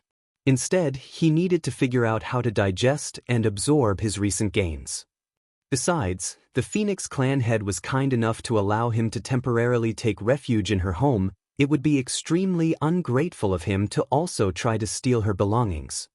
Several days went by. As Yang Kai was reflecting on the Tao of space, a voice sounded in his ears. The dragon pool will soon be opened. You should go. As the words sounded, the void in front of Yang Kai rippled and a portal formed. Yang Kai instantly stood up, paid his respects to the Phoenix clan head, then stepped through the portal. Looking at the place where Yang Kai disappeared, the woman closed the portal while thinking to herself, this time, the Dragon Clan will probably have to suffer a bit. The Dragon Clan was unable to determine what kind of source Yang Kai had refined because he hadn't shown any of its aura since arriving at the No Return Pass. So, they only thought of it as any ordinary dragon source. After all, the Dragon Clan had left behind a sizable number of sources outside, many of which now belonged to living beings that had a Dragon Clan bloodline. Those sources were not conceived by the dragon pool, but rather born after a bloodline had reached a sufficient purity. The Dragon Clan didn't know about his source, but the Phoenix clan head had some guesses. Because he was able to access that Phoenix nest. In ancient times, a dragon emperor and Phoenix empress of a certain generation sacrificed their lives to seal a black ink giant spirit god. They had fallen at that time and their sources vanished along with the shattering of the void. Back then, the Black Ink clan was threatening the 3,000 worlds. Consequently, the Dragon and Phoenix clans lacked the time and resources necessary to search for the Emperor and Empress sources due to the urgency of the situation. After many years, when the situation finally stabilized, no traces remained to be followed. The Dragon Emperor and Phoenix Empress source of that generation were thus lost forever. However, based on the situation of the Phoenix nest, even though the Phoenix Empress source was missing, it should still exist somewhere. Otherwise, the corresponding Phoenix nest would also be destroyed if the source had been destroyed. Since the Phoenix nest remained, it indicated that the source was safe. Only its location remained unknown. Now, many years later, a human boy with a dragon source arrived at the No Return Pass, received the approval of that generation's Phoenix Empress Phoenix nest, and easily entered it. There were several indicators that suggested the source refined by this human should be that generation's Dragon Emperors. Since the sources of the Dragon Emperor and Phoenix Empress were lost at the same time, it was no surprise that they would be found at the same time too. If this was the case, those trivial grand dragons would be no match for him, and even the ancient dragons of the Dragon Clan might face a lot of pressure in front of him. At this moment, dozens of the Dragon Clan members had gathered in the massive square of the No Return Pass. However, except for a few young dragons, all other Dragon Clan members had transformed into their human forms. Those few young dragons lacked the proper fine control over their power, so they found it less energy-consuming to simply remain in their dragon form. Though they were titled young dragons, some were several thousands of meters long. Some were hovering above the square while some were curled up nearby, dragon pressure lingering in the air. In the square, 5 statues had been erected, all of them in the form of a true dragon, with the only difference being their color. One was red, another was white, one was gold, then green and finally black. They were lifelike despite being statues, and at first glance, they looked like genuine Dragon Clan members. The 5 statues formed a circle around the square, the mystery behind this unknown. Other than the statues, the Dragon Clan members had all gathered, including the 3 ancient dragons that Yang Kai saw the other day. When Yang Kai approached, the Dragon Clan members seemed to be making some preparations, and the 3 ancient dragons were each murmuring something. There was no room for any mistakes because the opening of the dragon pool was a huge affair to the Dragon Clan.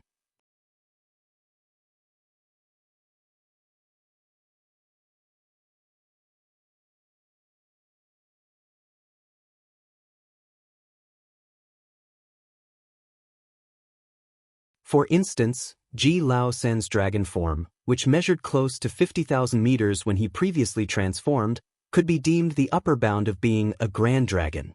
If he entered the dragon pool this time, he would certainly ascend to the ranks of ancient dragon. It was for this reason that Yang Kai was blocked outside the no-return pass by him. How could Ji Lao San easily let this go when Yang Kai had taken his chance to ascend? Of course, the dragon pool would still open in the future, but nobody knew how long it would take. The three ancient dragons had obviously been cultivating for a very long time, so they had basically reached the 100,000 meters limit. If they had fully transformed to their original size, the no-return pass might not be able to contain them. So, the three ancient dragons didn't assume their full transformed state and instead restricted their size to about 10,000 meters long. Still, they were tremendously intimidating. Yang Kai was shaken by the sight. Although he had never witnessed these three ancient dragons battling, their might should be greater than that of any 8th Order Open Heaven Realm Master he encountered, judging just by the intensity of their auras. He couldn't help but wonder how long the 8th Order Open Heaven Realm Masters might survive against such existences without succumbing. The disadvantages of the divine spirits were very clear. Their long lifespan meant slower growth. However, their long lifespan was also advantageous to them as they were basically unbeatable compared to masters of equivalent realm due to their powerful physique and their long accumulation. Not to mention, the Dragon Clan was the leader of all divine spirits. Therefore, they were even more powerful than regular divine spirits. All three ancient dragons had different colors. One was black, one was green, and another was cyan. The variation in color symbolized the variation in their source attributes, such as Yang Kai, whose source attribute was gold or more generally, metal, which made his innate abilities sharper and more deadly. Transformed into their dragon forms, the three ancient dragons hovered back and forth in the air while various secret techniques were activated that caused time to fall into chaos. Yang Kai didn't know what they were doing, but it was quite obvious that they were opening the dragon pool. The Phoenix clan had previously claimed that unlike the phoenix nests, which were basically attached to the immortal parasol tree and were visible to the naked eye, the dragon pool was a mysterious and magical location that could only be reached by the Dragon Clan. However, Yang Kai clearly felt the existence of the dragon pool in the void, which meant it was not an ethereal existence and could still be sensed. How can this be explained? He couldn't understand and was too lazy to figure it all out. After all, he was not a pure-blooded Dragon Clan member, so he didn't know a lot of the secrets of the Dragon Clan.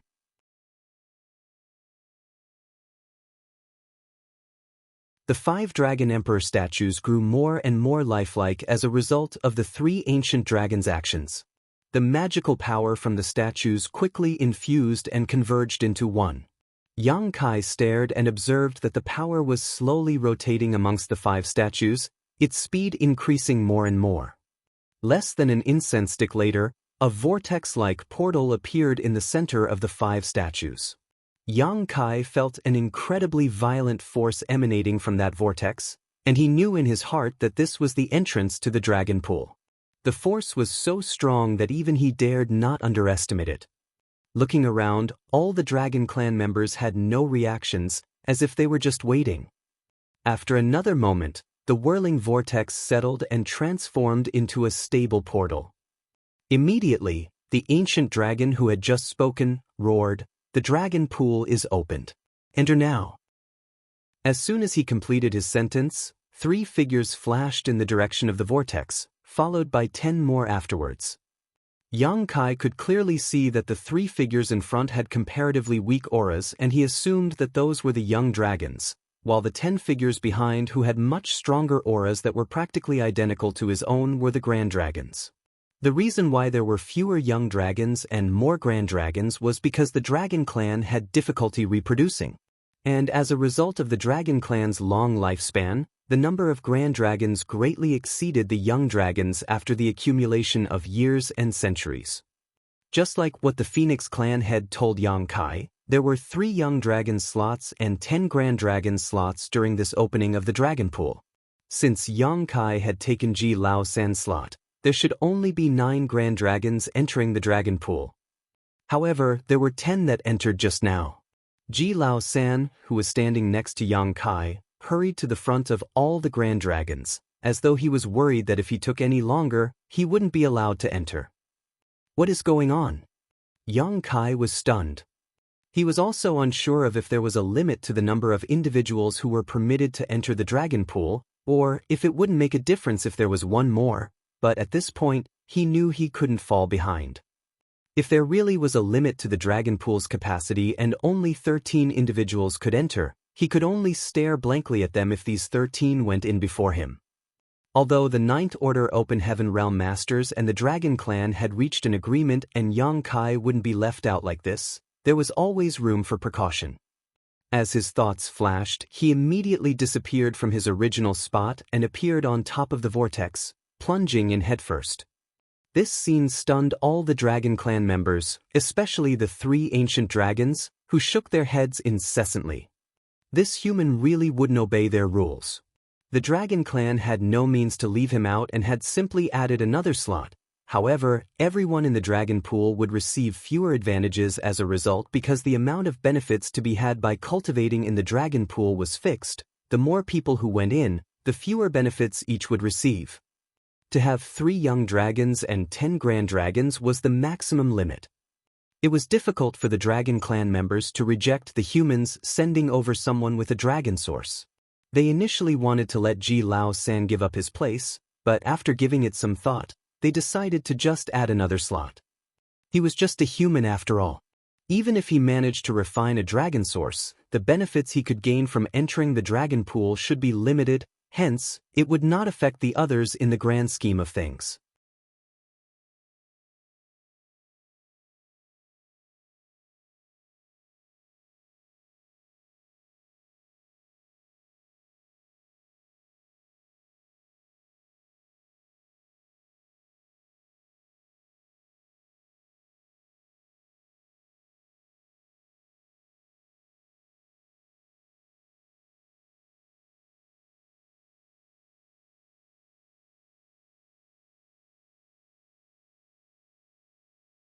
On the contrary, the earlier 2 young dragons had to fight for the best position above.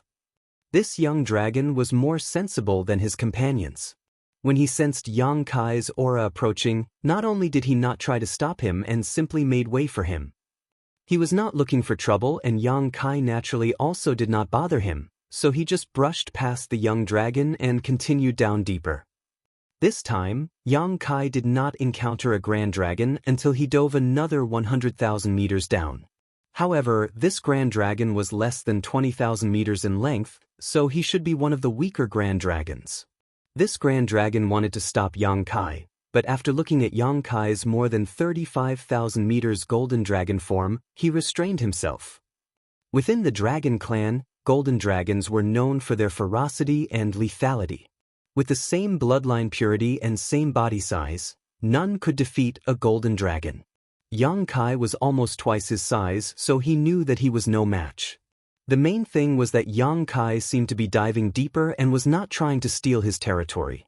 Yang Kai continued his descent and came across 2 more grand dragons who simply made way. So far, his journey was uneventful. Yang Kai realized a pattern as he dove deeper. The young dragons were separated by about 10,000 meters of depth, while the grand dragons were about 100,000 meters apart. Every 100,000 meters there was a grand dragon, so it could be said that the power of the dragon pool within 100,000 meters was owned by the Dragon Clan member who took up station there. This should be a Dragon Clan rule passed down from ancient times. Yang Kai was outraged when he realized this.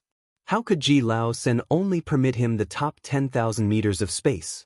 That wasn't even enough for him to stretch his body. Such impudence! However, Yang Kai was alarmed at how deep the dragon pool was. He was already hundreds of thousands of meters deep, and still was nowhere close to the bottom. Could it be that the dragon pool was millions of meters deep? Did it even have a bottom? He swam through the territories of 2 more grand dragons before he was finally stopped by one. This grand dragon was about the size of Yang Kai, around 35,000 meters long. When this grand dragon saw Yang Kai approaching from above, he was furious and roared, Your courage isn't small. How dare you come down here? He did not waste any time and lunged towards Yang Kai with his dragon claws. With a 35,000 meters long dragon form, these dragon claws were both enormous and sharp. Even if Yang Kai was also a grand dragon, he would lose a chunk of flesh if he was hit by these claws. When he attacked, the grand dragon also activated his dragon pressure as he rushed towards Yang Kai. Yang Kai had expected such a situation. Earlier, he did not encounter any obstacles because those young dragons and grand dragons felt that they were not his match and would only make fools of themselves if they attacked him. Now that this grand dragon was similar in size, it was only normal that he was challenged. Since his opponent had used his dragon pressure, Yang Kai did not hesitate to use his source to counter. However, this time he did not use the Great Sun and Great Moon marks as there was no need to.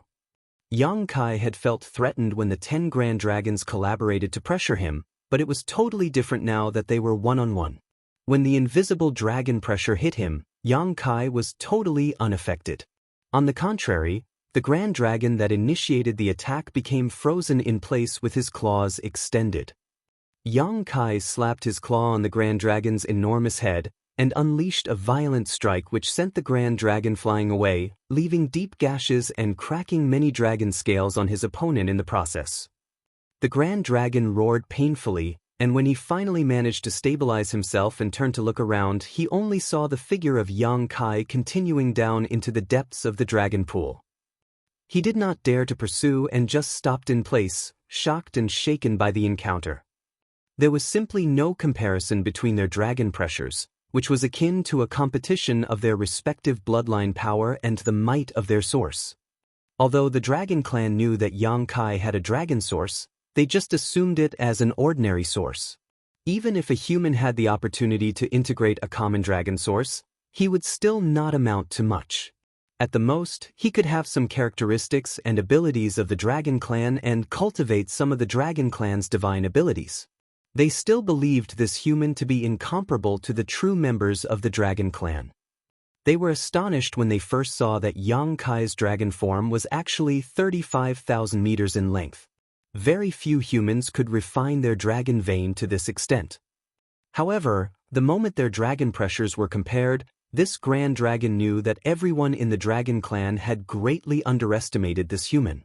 Yang Kai's dragon pressure was far stronger than his, which meant that either his bloodline power or his source was significantly more powerful. The strength of one's bloodline was intuitively represented in the size of the dragon. The stronger and purer the bloodline, the larger the body. Which was why the grand dragons had to go deeper into the dragon pool to cultivate compared to the young dragons. The dragon pool was of great help in refining their bloodline. Between him and Yang Kai, there was essentially no difference in their size, which meant there was a negligible difference in their bloodline power. That meant that it was all about their sources. The opponent's source was far superior to his own. The grand dragon was slightly lost in his thoughts. However, more than anything, he was curious about what dragon source this human had managed to acquire. How could the dragon source owned by a mere human be more powerful than that of pure-blooded dragon? Moreover, it was a significant difference between them.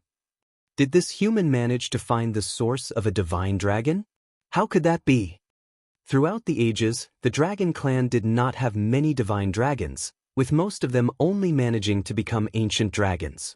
A divine dragon was among the most powerful existences in the universe, so it was basically impossible for a divine dragon to die outside and lose their source. No, indeed there was one lost divine dragon source, and it was not an ordinary divine dragon either, the third-generation dragon emperor's source. The grand dragon was shocked when he reached this conclusion. If this was really the case, then none of them could act brazen in front of this human. What's more, no grand dragon who had entered the dragon pool this time would be his match. When the few ancient dragon elders learned of this human's existence, they would have to reassess him. While the grand dragon was pondering doubtfully, Yang Kai had already gone down another 100,000 meters and easily brushed off a 40,000 meters long Grand Dragon. Dragon pressure was incredibly useful in the dragon pool. Yang Kai did not need to fight the dragons head-on, as with his dragon pressure he could just intimidate his opponent into giving way. The deeper he went down, the more intense the dragon pool power became, and the more powerful the grand dragons he encountered. Yang Kai encountered a grand dragons of 40,000, 43,000, 45,000, and 48,000 meters in succession. All the way through, with his dragon pressure flaring, no one dared to oppose him. Yang Kai had yet to meet Ji Lao San, who was close to 50,000 meters and only a step away from becoming an ancient dragon. He was the strongest in this batch of grand dragons that entered the dragon pool. Thus, he would certainly be at the deepest part of the dragon pool to cultivate. Yang Kai was puzzled about him snatching Ji Lao San's spot in this opening of the dragon pool. Logically speaking, if he were to take up a spot from the list of dragons that entered this time, it should have been from one of the weaker ones. However, it seemed that the dragon clan considered that Ji Lao San was about to advance to become an ancient dragon. Thus, even if he did not enter the dragon pool this time, it would not matter too much. Entering the dragon pool would only speed up the process a bit, so they made him give up his spot. Yang Kai was not sure as to why they allowed Ji Lao San to enter dragon pool thereafter, but that was none of his concern.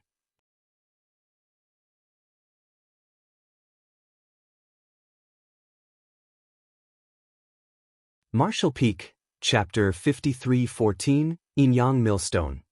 After descending more than 1 million meters into the dragon pool, Yang Kai finally encountered Ji Lao San.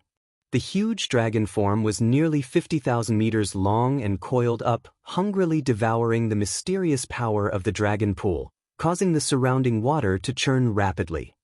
At the first sight of Yang Kai's figure, Ji Lao San became furious and roared, "Ignorant human, what impudence!"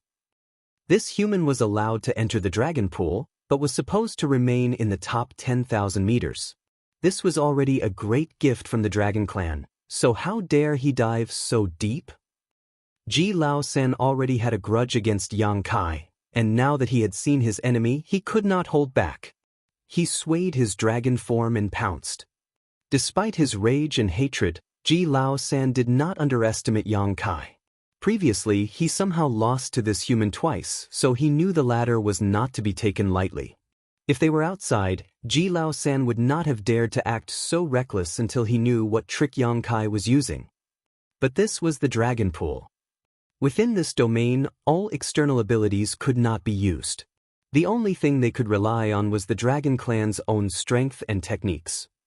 He was about to break through to become an ancient dragon, so how could he be afraid of Yang Kai, who was just a grand dragon of around 35,000 meters?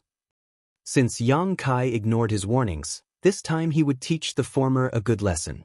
It was also a chance to avenge his previous shame. Whether Ji Lao San would kill Yang Kai remained to be seen, as that would depend on the latter's attitude. If Yang Kai begged for mercy, he would consider being merciful and let him live. With many thoughts passing through his mind, Ji Lao San opened his maw, ***. A dragon roar suddenly filled the surroundings with intense dragon pressure. Ji Lao San's huge figure froze in place, and the roar he was about to unleash caught in his throat. The dragon roar just now was not Ji Lao San's, but Yang Kai's. The dragon pressure suppression was incredible, and Yang Kai had not held back. Since Ji Lao San blocked his way, he immediately opened his mouth and roared, unleashing the might of his source to cut through the latter's dragon pressure. The next moment, Ji Lao San watched helplessly as Yang Kai's claw slapped his face. He took the full force of the immense power and his whole body was sent tumbling into the distance. He hissed painfully as dragon blood blurred his vision. Ji Lao San even felt his nose had collapsed. "That bastard is really brutal," he snarled. Meanwhile, the golden dragon had already swam deeper into the dragon pool, with only a faint golden glow looming in the depths. The faint golden glow soon disappeared as it was too dark to be seen. Ji Lao San froze in place and had no intention of pursuing. He also appeared stunned and uncertain of what he should do. A pure-blooded dragon clan member, who was about to break through to become an ancient dragon, was smacked aside by a grand dragon who was only 35,000 meters in length and was also a human. No one in the clan would believe such an encounter, but it was the truth. Ji Lao San still could not figure out why he lost to Yang Kai the last time they fought. However, the reason for his defeat just now was obvious and undeniable. He realized that Yang Kai's dragon pressure was much stronger than his own, to the point where he was frozen in place by the bloodline suppression. If that was not the case, it would have been impossible for him to not fight back when he was more than 10,000 meters bigger. Ji Lao San was shocked when he came to this realization. He was about to advance to become an ancient dragon, so the only ones that could exert total bloodline suppression against him were the pure-blooded ancient dragons in his clan.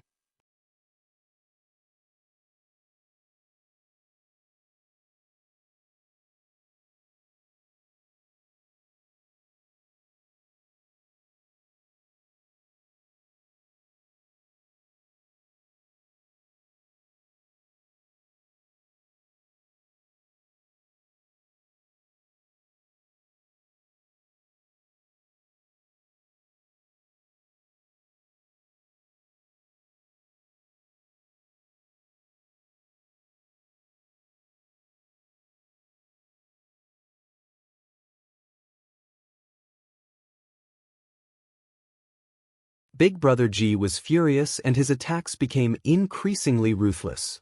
After about half a month of fighting, the three young dragons were now locked in a three-way standoff, each of them looking at the others from a short distance. Big Brother Ji was apoplectic and his eyes were shooting daggers. He was ready to devour and rip apart the both of them. Zhu Wuyu grinned and tried to appease him. Big Brother Ji, please don't be angry. I did not want to come here, but Fu Qian enticed me to come down with him to nibble some of the dragon power here. I could not resist the temptation and followed along with him. Now that you've beaten me until I can hardly open my eyes, I hope that you're done venting your anger. Fu Qian was stunned and turned his head to look at Zhu Wuyu as he said angrily, "What are you talking about? You were the one who..." Zhu Wuyu snorted as he snapped back. "What? Didn't I say that Big Brother Ji is not to be messed with? Yet you want to come to disturb him. Look at how messed up you are now. If you go out of the dragon pool, even your parents won't be able to recognize you." Fu Qian was dumbfounded. Well, let's not talk about the past since what was done cannot be undone. Now that the power of the dragon pool in Big Brother Ji's territory is almost depleted, we have no reason to fight anymore, Zhu Wuyu shouted coldly. Fu Qian's eyes rolled scornfully and was dumbfounded. Previously, he had the impression that Zhu Wuyu was despicable, but now he knew that he was also shameless. Zhu Wuyu turned his head to look at Big Brother Ji and asked, "Now what do we do? Do we wait for the dragon pool to open again and go back in disgrace?" Big Brother Ji was furious and did not know how to vent his anger. If possible, he really wanted to hammer these two to death. However, as Zhu Wuyu said, now that his dragon pool power was almost depleted, there was no point in fighting any longer. The current dragon pool session was an opportunity. With his more than 9,000 meters long dragon form, he could easily be promoted to become a grand dragon. However, he still had a way to go until he broke through. It was not that easy to advance without the help of sufficient dragon pool power. It would be embarrassing if he did not advance to become a grand dragon when the dragon pool reopened. He was the only young dragon who was expected to advance, unlike Zhu Wuyu and Fu Qian. "What are you trying to say?" Big Brother Ji snarled through gritted teeth and restrained his anger. Zhu Wuyu scoffed and said, "Since we're in this situation, as the humans say, in for a penny, in for a pound." Zhu Wuyu's eyes then glanced downward. Fu Qian went pale as he stuttered, "Ooh." Previously, when Zhu Wuyu proposed stealing some of Big Brother Ji's dragon pool power, Fu Qian already felt that he was too outrageous.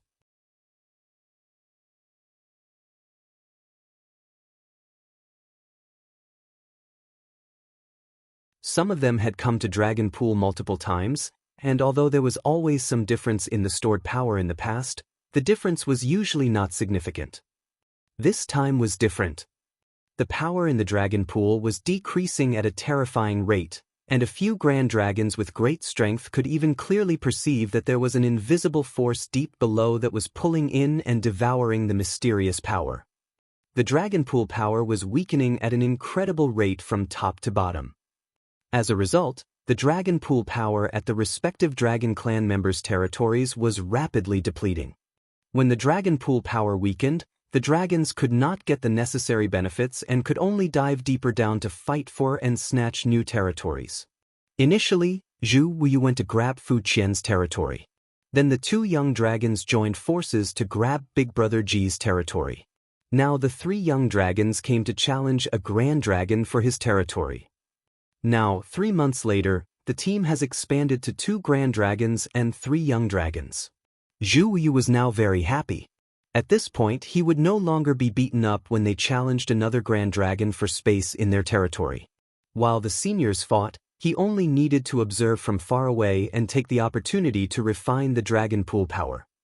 Indeed, the further they went down, the stronger the dragon pool power became, but unfortunately it did not last long before it ran out.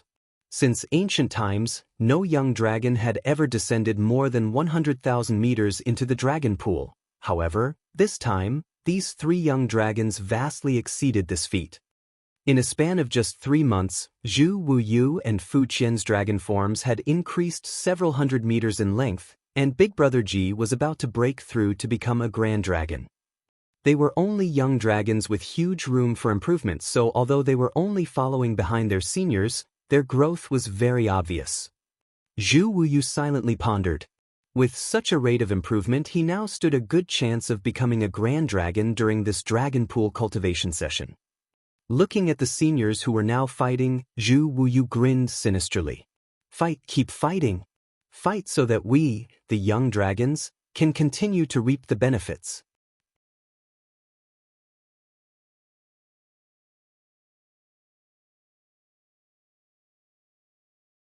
Martial Peak, Chapter 5317, Ancient Dragon Vein Tempering Art. As the Dragon Clan's members above fought fiercely, Yang Kai was hungrily devouring the power of the dragon pool and tempering his dragon vein at a depth of more than 1 million meters. He had grown tremendously. When he entered Dragon Pool, his body was roughly 35,000 meters. Now, after only half a year, he had almost reached the limit of a grand dragon. He was just 1 step away from reaching 50,000 meters and becoming an ancient dragon. In half a year, his dragon form had increased by 15,000 meters. That meant that he had grown 2,500 meters per month, or around 80 meters every day on average. Of course, the longer he grew, the slower his rate of growth. Initially, Yang Kai could grow close to 100 meters in a day, but now he was not growing as quickly. It was not easy for him to become an ancient dragon. In fact, Yang Kai had stagnated for more than 10 days now. He had reached a bottleneck. Yang Kai did not have any issues when he advanced from a young dragon to a grand dragon. However, now he felt resistance when he sought to advance from a grand dragon to an ancient dragon. In fact, any dragon's breakthrough to the realm of ancient dragon was a big hurdle and was often accomplished by using a special secret technique. This was not part of a bloodline inheritance though, but was instead developed through Dragon Clan's own research over the generations. For a pureblood Dragon Clan member, when he or she was ready to advance to become an ancient dragon, the Dragon Clan's elders would teach them this secret technique. Just like Ji Lao San, who was about to break through to become an ancient dragon, he was taught this method by the ancient dragons of the Ji family before he entered the dragon pool. However, Yang Kai did not have this opportunity. No one taught him how to achieve the breakthrough. After arriving at the no-return pass, while the Phoenix clan was willing to interact with him somewhat, the Dragon Clan totally ignored him. Needless to say, they did not share with him the typical breakthrough method.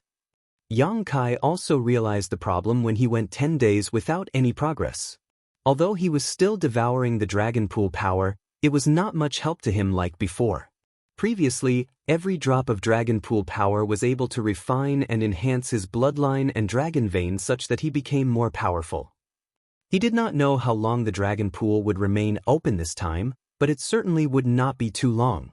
If he does not become an ancient dragon by the time it closed, then he would be disappointing old ancestor Xianxia and the other human masters who obtained this opportunity for him. This was the first time Yang Kai encountered such a situation, so he had no clues about how to deal with it. Looking around, Yang Kai grit his teeth and swam deeper into the dragon pool. 6 months ago, this was the limit of his bloodline and dragon vein. Over the past 6 months, his dragon form had increased by 15,000 meters, and his dragon vein had improved tremendously. Thus, this depth was no longer the limiting factor. Now, he was qualified to go deeper. Yang Kai's thought process was very simple. Since his dragon vein had reached a bottleneck, then he needed to use a lot of energy to overcome it. As long as he had sufficient energy, he would be able to achieve a breakthrough. After diving several hundreds of thousands of meters, Yang Kai felt like he had reached his limit once again. However, this time he did not stop and instead continued to descend. Since he decided to accumulate more power to force a breakthrough, he had to go deeper. After all, the dragon pool power was naturally denser at the deeper depths. Only after diving another 1,000,000 meters did he finally stop. This is about right. At this point, Yang Kai felt a huge pressure on his dragon vein.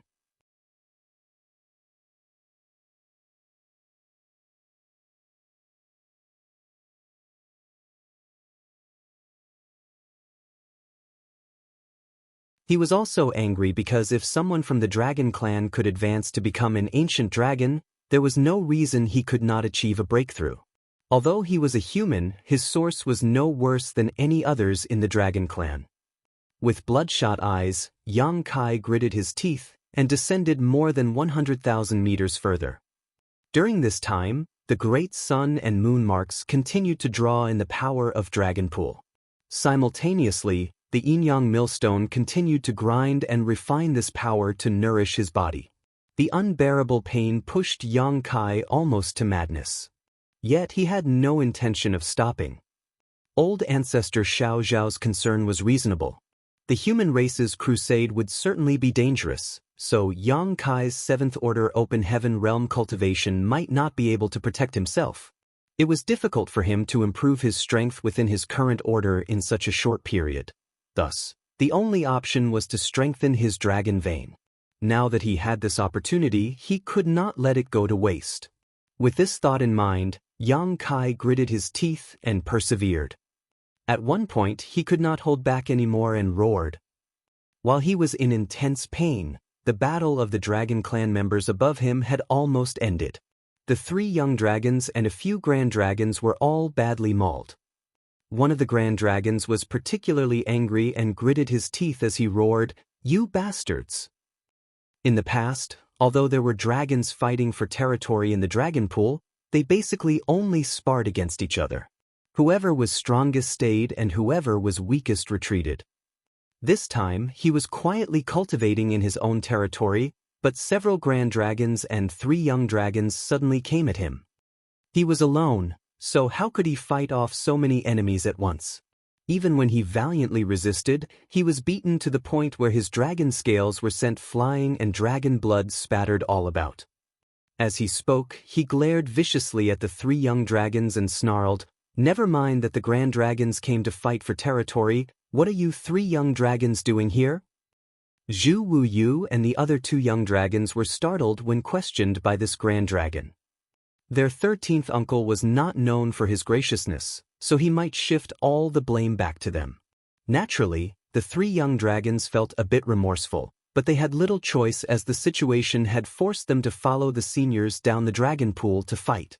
Otherwise, they could not obtain any benefits at their original depths.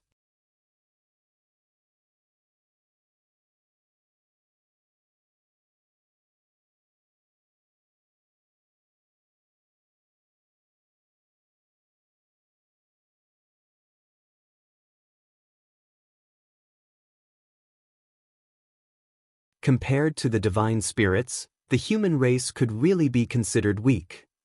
Even so, he was born a human and was proud of it. Was his root as a human going to leave him now? Yang Kai suddenly felt a bit conflicted. He had never considered this possibility previously. He had always assumed he would be a human even if he possessed a dragon source. However, at this moment he began to think a lot about such matters. He never imagined that he would care so much about being human. The dragon bead was still pulsing endlessly, and as his bloodline continued to agitate, more portions of his human physique were rejected. Now, his close to 50,000 meters dragon form was covered in fresh red blood. Xianxia opened his mouth and released a deep dragon roar. Why should he care about being a human or dragon? As long as he could kill the Black Ink clan, what did it matter? So what if his human blood was purged? Did that mean that he was no longer a human? He was born and raised by humans. His parents were still in the star boundary. More fresh blood poured out and soon completely engulfed Xianxia. His dragon roar gradually subsided and the dragon pool fell silent. At the same time, further up the dragon pool, another dragon roar sounded. Ji Lao San had become an ancient dragon. Although the power of the dragon pool had weakened considerably, he had accumulated enough to achieve a breakthrough.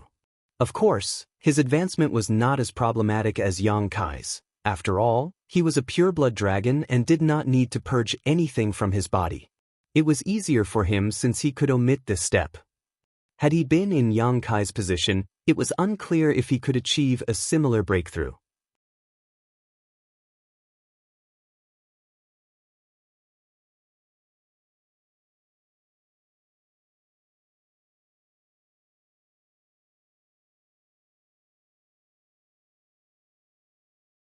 Unfortunately for Zhu Wuyu, he was not strong enough to beat that human, otherwise he would have fought with him to the end. It would be fine if he was beaten by his own Dragon Clan seniors, but how dare a mere human beat him? Since Zhu Wuyu was incapable of taking revenge on his own, he could only count on Ji Lao San. When he said this, a Grand Dragon asked, "Yes, where is that human? Why is he nowhere to be seen?" Ji Lao San, who had not moved, sighed unnoticeably before motioning slightly with his head, indicating the human was below. The expression of the Grand Dragon, who asked the question, changed as he remarked in disbelief, "He's down below." Ji Lao San was about to nod when he suddenly frowned and shouted, "Brace yourselves."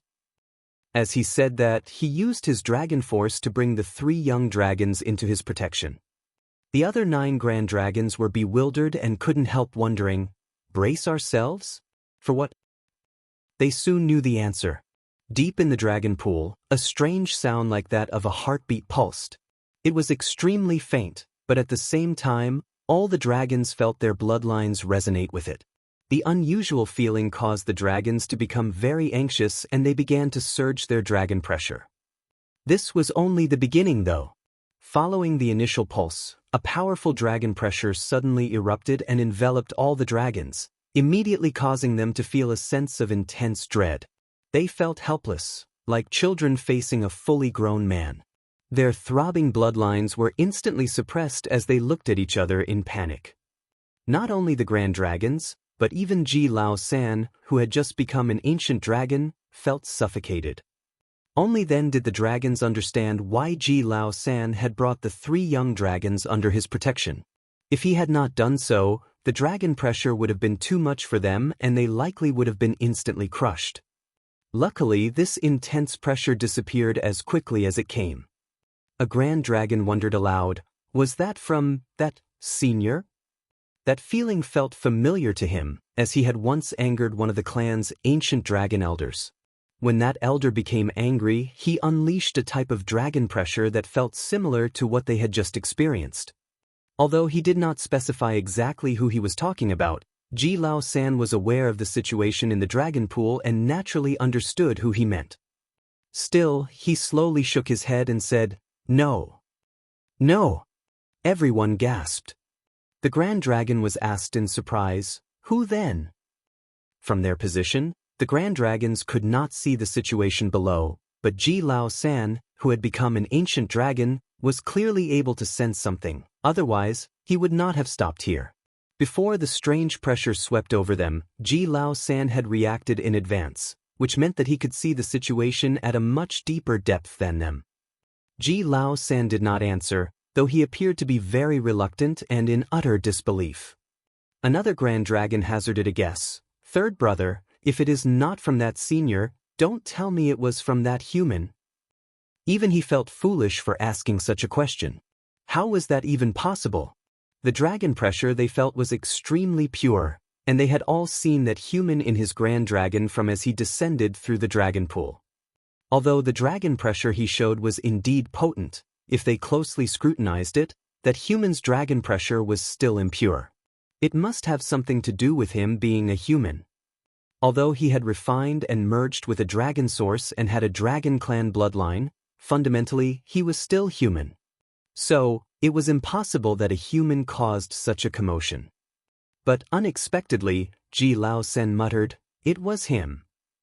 All the dragons were shocked.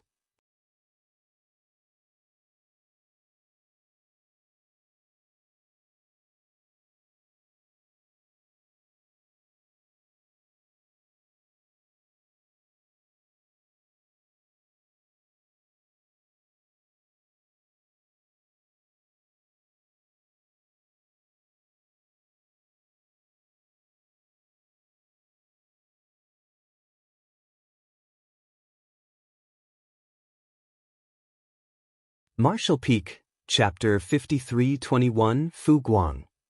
The beast with the giant eyes was at least several hundreds of thousands of meters away from Yang Kai, so at such a distance, even if he was extremely strong, it was difficult for him to fully perceive the situation due to the isolation power of the dragon pool.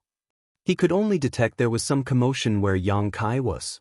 This brat hasn't broken through yet. The beast with the giant eyes felt a little strange. How could he have not broken through after he swallowed so much dragon pool power? Could it be that this junior's talent is just that horrendous? However, it was clear that this little one was very determined. The beast heaved a sigh and was satisfied that Yang Kai had the right attitude. He could not blame Yang Kai for not being talented enough. He would just go deeper and give this brat some room to cultivate. After all, he couldn't fight with a brat just because he was disturbed. The beast with giant eyes did not intend to help Yang Kai. A dragon's breakthrough depended mainly on themselves and outsiders could not help.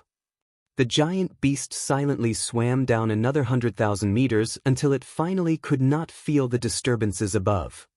Time flew by and 2 months later, Yang Kai's body size increased again by nearly 10,000 meters. Now his dragon form was almost 60,000 meters. 50,000 meters was the baseline for being an ancient dragon, which was comparable to a newly advanced 8th Order Open Heaven Realm Master. Yang Kai's 60,000 meters dragon form meant that he had firmly established himself in this realm. It was unimaginable for a dragon to grow by 10,000 meters within 2 months. If dragons really could grow at such speeds, there would have been a terrifying number of ancient and divine dragons throughout history. This was all because Yang Kai was able to devour enormous amounts of the dragon pool power during that short period of time, and even that was only possible with the assistance of the great sun and moon marks. The yin-yang power left behind by the burning light and serene glimmer was also essential as it acted like a millstone to grind and refine the power from the dragon pool so Yang Kai could more easily absorb it. However, Yang Kai also noticed that the more he progressed, the more difficult it became to improve. When he first came here, his body size could increase by several dozens to over 100 meters a day, but currently it was down to less than a dozen meters a day. One reason was his dragon vein was stronger and purer, so the same amount of dragon pool power was unable to enhance him as much as before. The second was the dragon pool power at his location had again been depleted. After such wanton consumption, the dragon pool power was much thinner than before. This time, Yang Kai did not wait for the dragon pool power to be completely depleted. As soon as he felt that the power was significantly weaker than before, Yang Kai proceeded downwards another 100,000 meters. The beast with the giant eyes was disturbed once again and flared his nostrils furiously. What's the meaning of this? Is that brat intentionally taunting me? He wondered. He was understandably upset, but once again he decided to avoid a confrontation by swimming deeper. Another 2 months later, he felt a disturbance from above. It appeared like the annoying junior had descended again. The beast's veins at his temples throbbed in frustration. Suppressing his anger once again, he continued descending through the dragon pool. He decided that 3 times was the limit of his tolerance. One more intrusion into his territory and he would be forced to discipline that brat. 2 months later, the beast with the giant eyes looked up again, but now he was not angry and instead full of doubts as he once again perceived movement from above.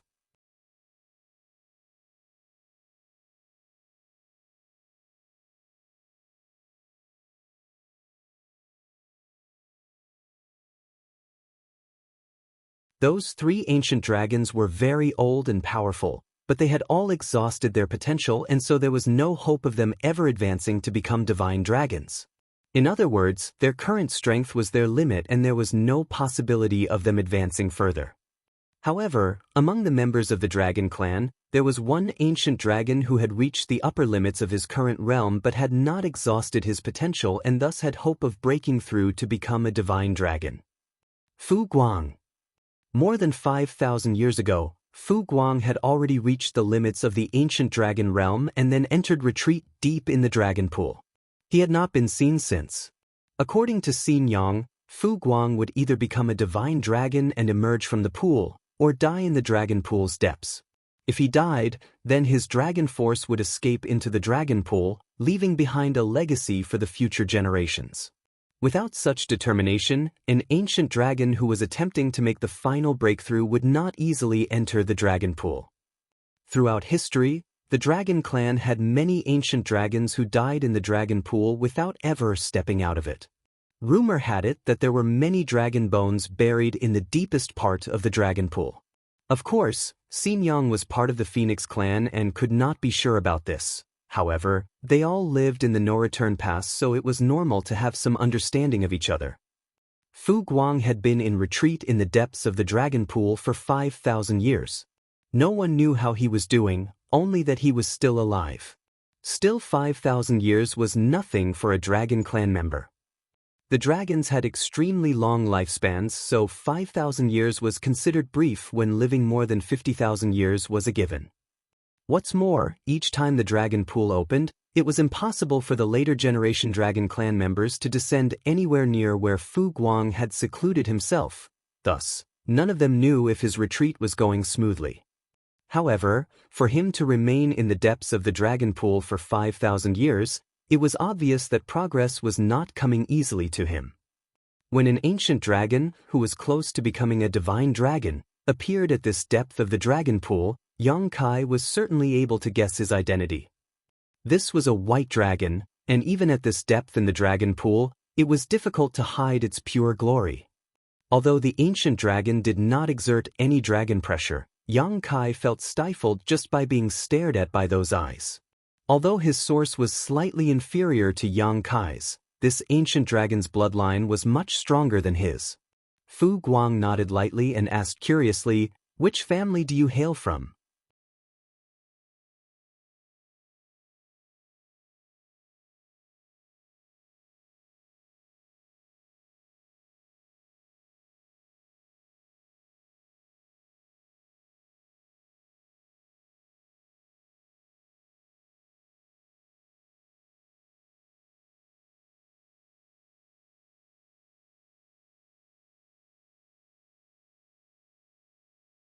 Marshall Peak, Chapter 5323, Fu Guang's Hypothesis. The great sun and moon marks were activated and the dragon pool power began to swirl around them. This time, Xianxia deliberately tried to control the 2 marks and found that it was actually not difficult to manipulate them. When Big Brother Huang and Big Sister Lan gave him these 2 marks back then, this should have been taken into consideration. However, the marks still pulled in the dragon pool power at an alarming rate.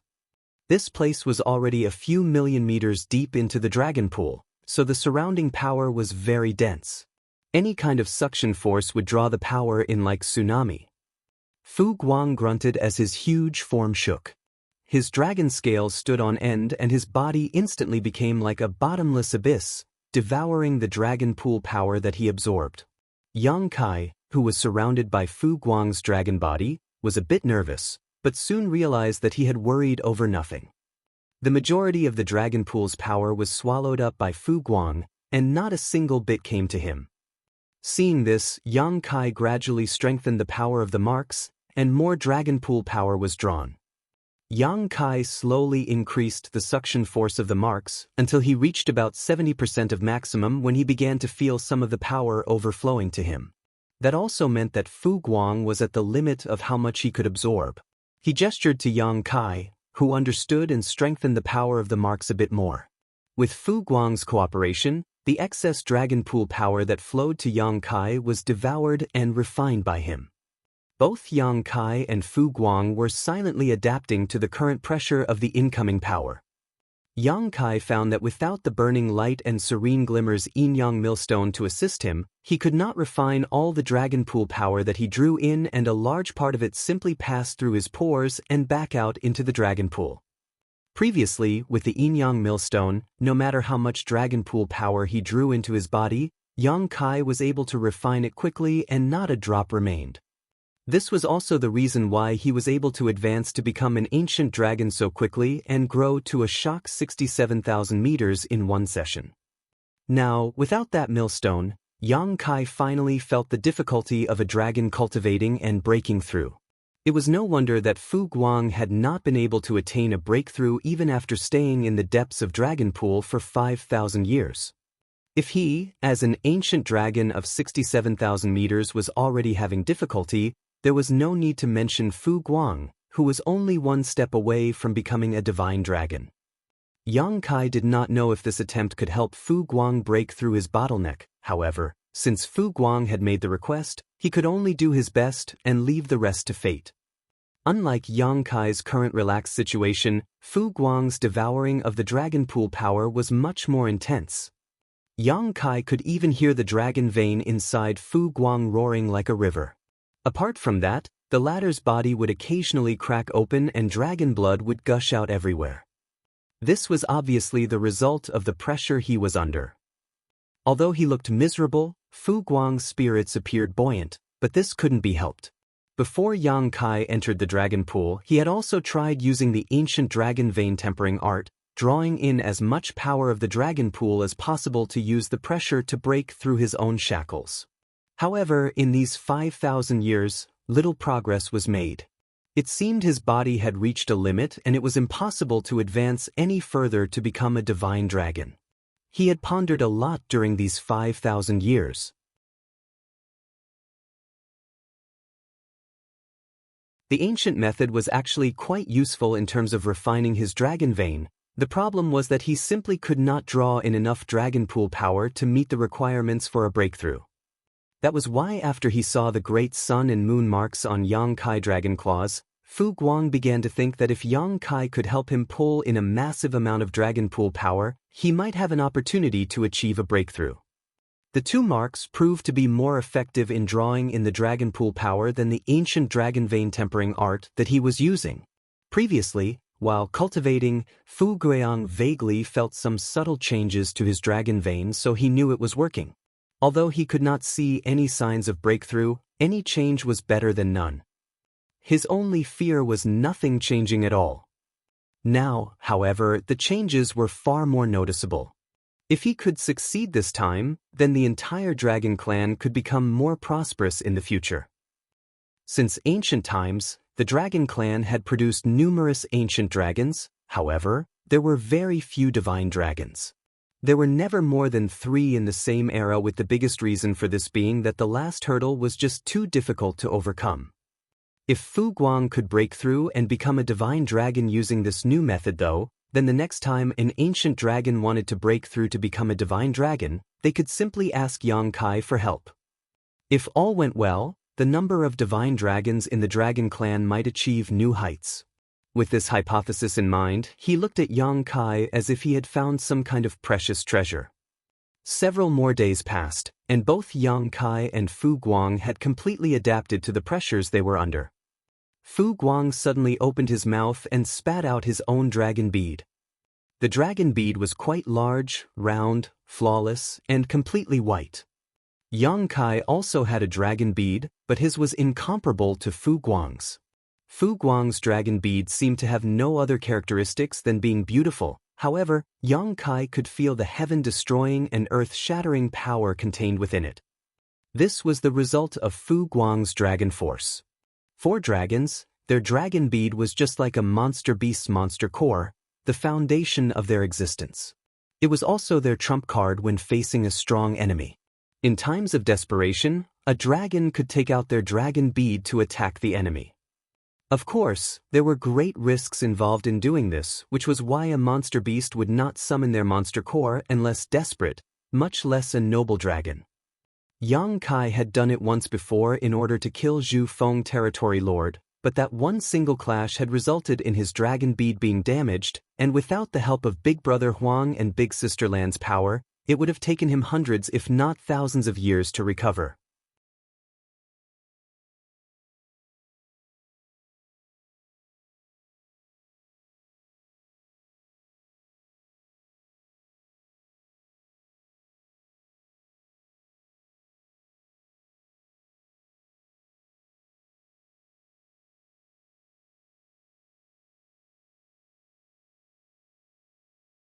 Since Yang Kai was able to enter that phoenix nest, and he said that his wife obtained the source of that generation's phoenix empress, it was likely for that dragon emperor's source to be with him. Since the dragon clan was too lazy to check, the phoenix clan head also did not bother to tell them. By letting such a person into the dragon pool, there certainly would be some impact. That was why when the dragon pool reopened this time, Huang Xinyang waited to watch the drama unfold. It was so boring staying at the no-return pass, and there was no place to have fun when they were cultivating in their phoenix nests. Huang Xinyang did not understand what Yang Kai did in the dragon pool, but why did the dragons who entered with him grow so little? Could their lack of performance be related to him? Even if his source originally belonged to the third-generation dragon emperor, it should not have such a dramatic effect, right?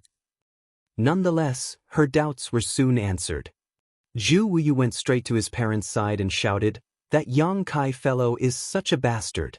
He snatched so much of the dragon pool power that we did not have enough for us to cultivate with." Zhu Wuyu's parents, an ancient dragon and a grand dragon, both frowned when they heard what had happened. It was common for clansmen to fight in the dragon pool for more power. When they first entered the dragon pool, they also fought with their other clansmen for a better position. Thus, Zhu Wuyu's accusations were quite flimsy. Zhu Wuyu's father, an ancient dragon, immediately reprimanded, "What is there to complain about if you are not as good as that human? Furthermore, that human should be able to transform into a grand dragon. Even if he fought with others, he wouldn't bother with your position. You've always been too lazy, which is why you did not advance much this time." Zhu Wuyu felt aggrieved and explained, "No, father, that guy really has something strange about him. I don't know what method he used, but he was somehow able to quickly devour an enormous amount of dragon pool power.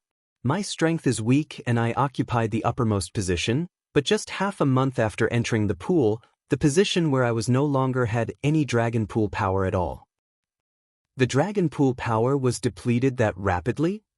Zhu Wuyu's mother, a grand dragon, appeared stunned.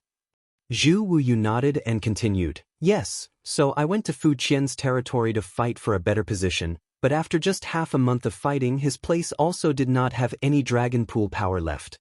We continued descending through the pool to fight with the others, but no matter how deep we dove, the dragon pool power did not last long. It not only happened to where we 3 young dragons were, but also the places occupied by the senior grand dragons. Go ahead and ask them if you don't believe me." The ancient dragon turned his head and looked doubtfully at the others who had just emerged, to which all of them nodded in agreement. Upon hearing the explanation and seeing their collective reaction, the dragons, who were waiting in the square, loudly remarked, "No wonder all those who entered the dragon pool this time have not improved much. How can that be? The power of dragon pool should have been sufficient. How could it have dried up so quickly? The dragon pool power seeps up from bottom to top. If too much power is consumed at the lower depths, it would disrupt the replenishment above and then the top would dry up. But how can a mere human have that kind of ability? Or could that senior be the cause of it?" It's possible. If his breakthrough was imminent, he would naturally require a tremendous amount of dragon pool power, and it would not be surprising for him to disrupt the density above.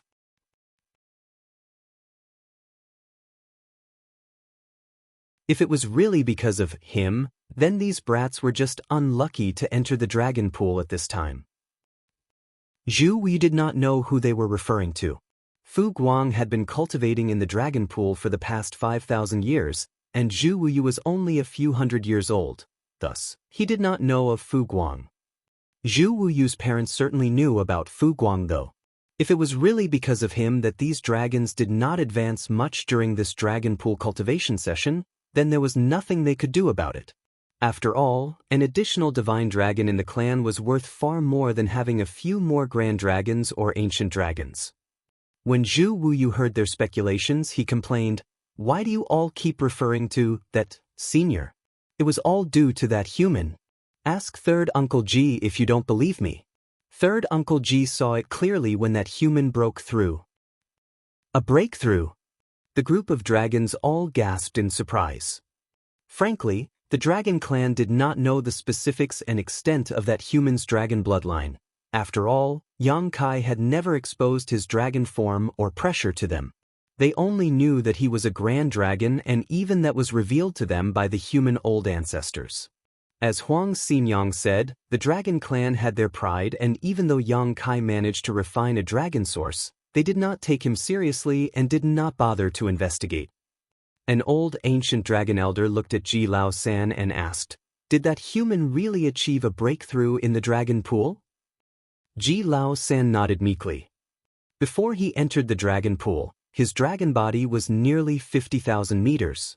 Now, when he left the dragon pool, he was only 55,000 meters. But what about that human? When Yang Kai entered the dragon pool, he was 35,000 meters, yet after just half a year, he managed to break through to become an ancient dragon. Now that 3 more years had passed, there was no way to guess just how much he had grown. Ji Lao San was a pure-blood dragon. To think that he could not even compete with the advancement rate of a mere human in the dragon pool. He was utterly ashamed of his poor performance compared to that dastardly human.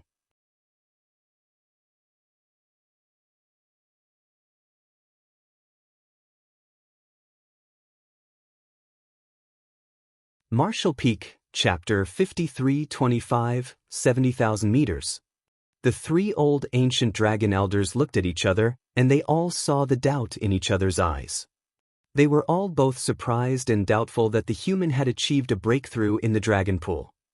According to the information they received from the old ancestors, that human should only be a grand dragon. If he had achieved a breakthrough, then was he not an ancient dragon now? This was a bit abnormal. Throughout the ages, the dragon clan had indeed lost a lot of dragon sources, and many different individuals from different races had obtained them. However, one growing to such an extent was extremely rare. On the other hand, when they learned that the reason why their clansmen who entered Dragon Pool grew so little was due to that human, those dragon clan members surrounding the place became agitated. Some of the grand dragons even instigated the rest to teach Yang Kai a lesson when he emerged from the pool. From Dragon Clan's standpoint, it was already an exception to allow an outsider to enter a sacred place such as the Dragon Pool. If the Ninth Order old ancestors had not come to an arrangement with the Dragon Clan, there was no way the latter would have agreed. It was enough that he was allowed to enter the Dragon Pool and gain some small benefits, but now, it turned out that he interfered with the growth of a dozen clansmen. How could this be tolerated?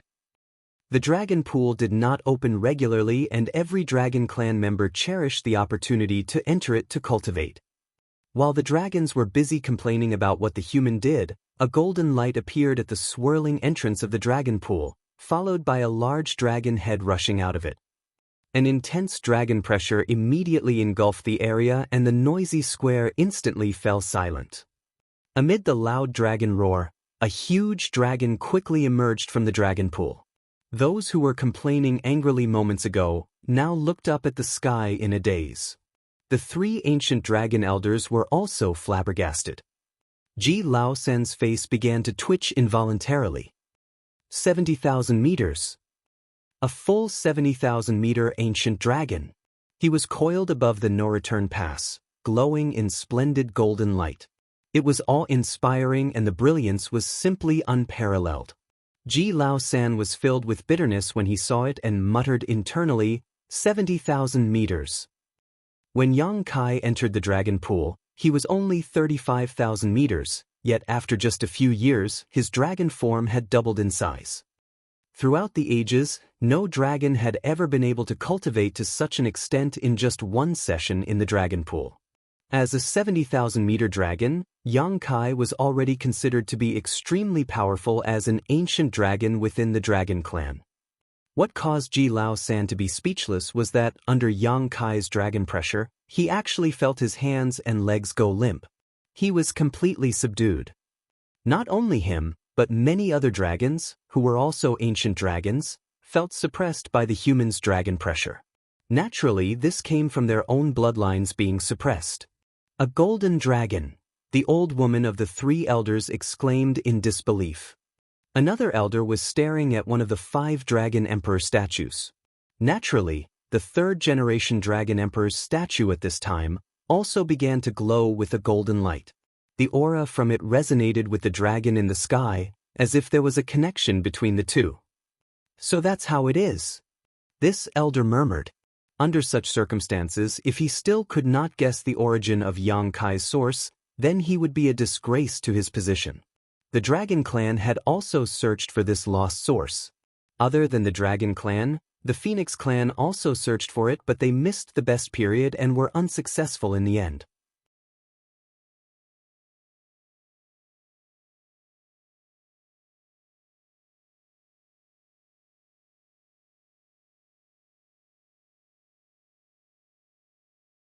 The Phoenix Clan and Dragon Clan had been living together at the No-Return Pass for many years, and were both basically numb to each other by now. However, in the end, they were all on the same side. If the Dragon Clan became stronger, it was also beneficial for the No-Return Pass. It had been many years since the No-Return Pass had experienced a war, but more power was never a bad thing. As the rest of the dragons were still cheering, the 3 elders looked at Yang Kai warmly and appeared very friendly towards him. A pure bloodline was not enough for them to show such favor to Yang Kai. However, the source he refined was the source of the 3rd-generation Dragon Emperor. That source itself contained the heavenly Grand Tao. If Yang Kai managed to fully inherit it, then he would be able to advance to a level comparable to the 3rd-generation Dragon Emperor, which meant becoming a divine dragon. Divine dragon? Throughout the ages, how many divine dragons had there been in the Dragon Clan? Furthermore, Fu Guang's hidden message in the Dragon Scale also mentioned Yang Kai's great sun and moon marks, which, when activated, could draw in the dragon pool power at an incredible rate. This was a remarkable help for those in the Dragon Clan trying to achieve a breakthrough to the divine dragon realm. If another ancient dragon in the clan was ready to advance to become a divine dragon, they could request for Yang Kai's help, which would greatly increase their chances of success. The 3 ancient dragon elders had reached the limits of their own cultivation. Still, did that not mean they were not eager to take that next step? They all wanted to, but they were constrained by their bloodline and could not advance. If Yang Kai's great sun and moon marks could give them a boost, then it might be possible for them to achieve a breakthrough. Although there was not much hope, it was at least worth a try. Of course, that was a consideration for the future. Fu Guang was still in the dragon pool and could not be disturbed. When Fu Guang emerged, perhaps the 3 ancient dragon elders might also give it a try. At least one could always hope.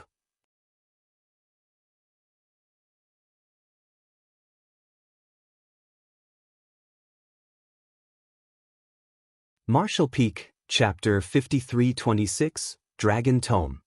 The 3 ancient dragon elders gladly accepted Yang Kai, who had such a pure bloodline, and undoubtedly had a bright future that would greatly benefit the entire clan.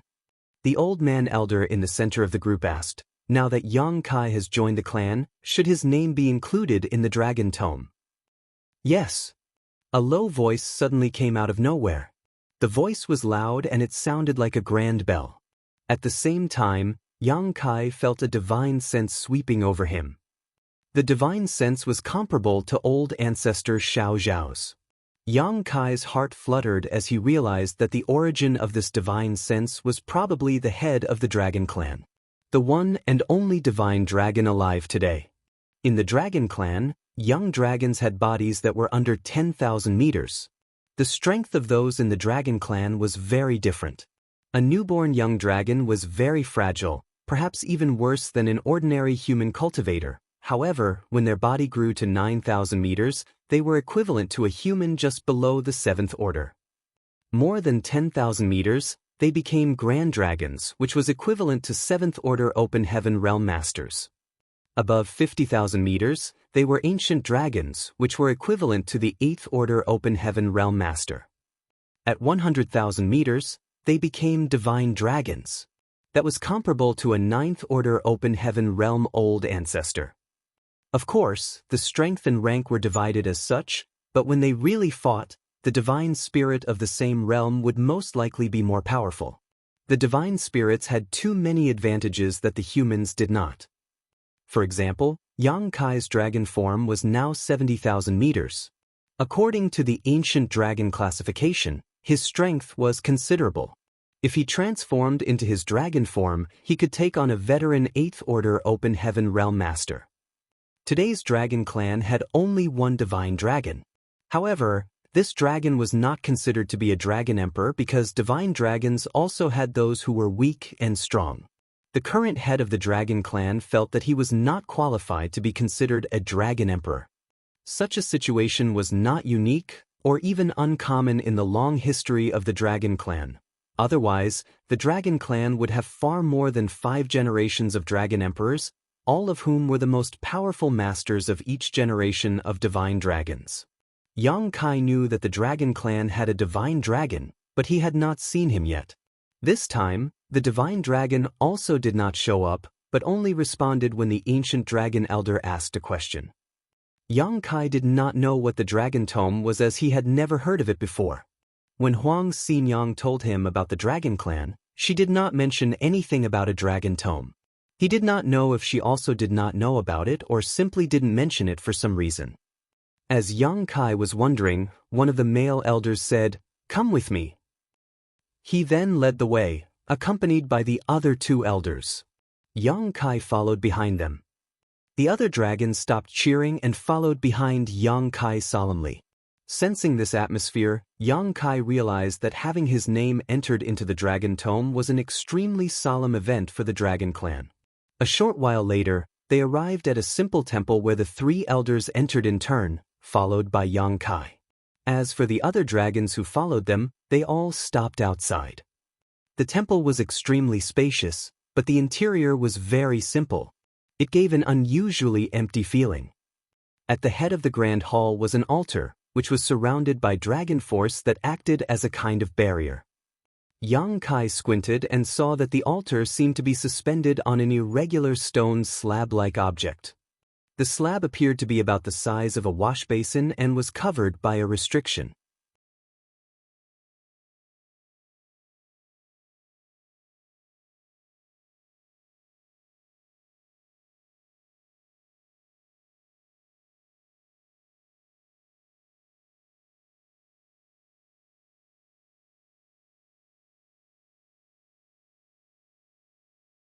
Martial Peak, Chapter 5327, Is He Stupid?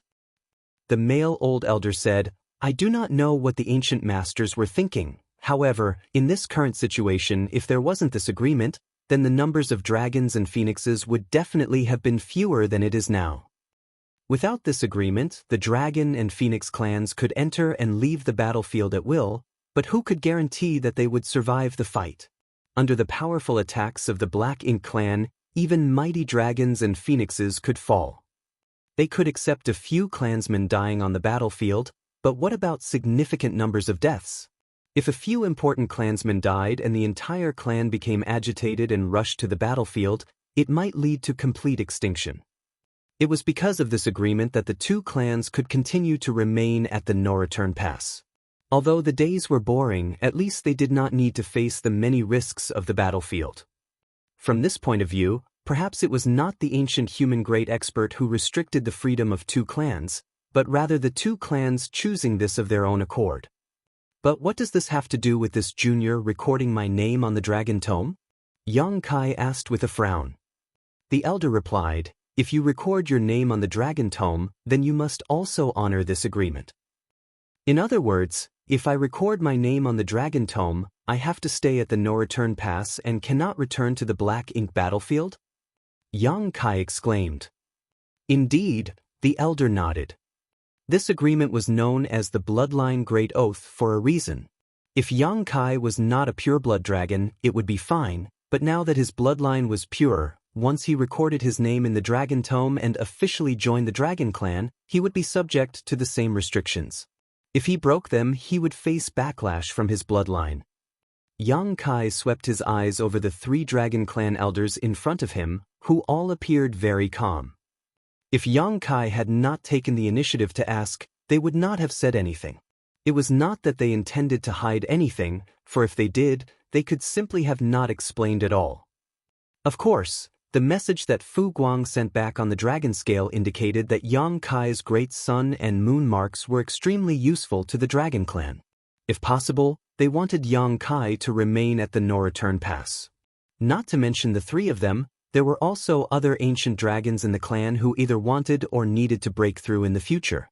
If Yang Kai helped them with their breakthrough, then their chances of success would greatly increase. Maybe by as much as 30%.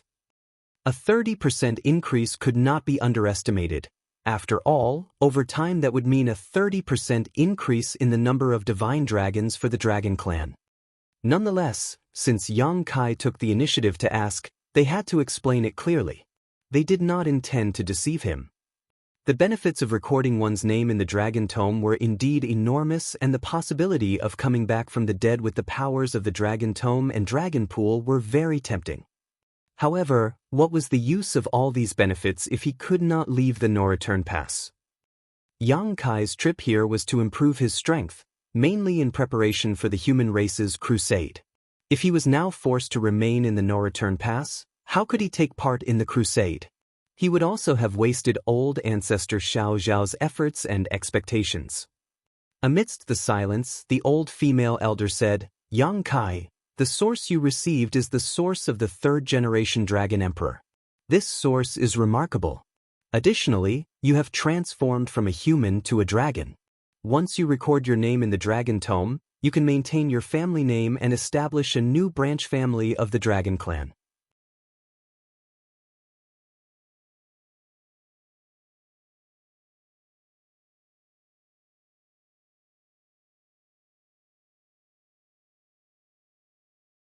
He did not do this to intentionally show off.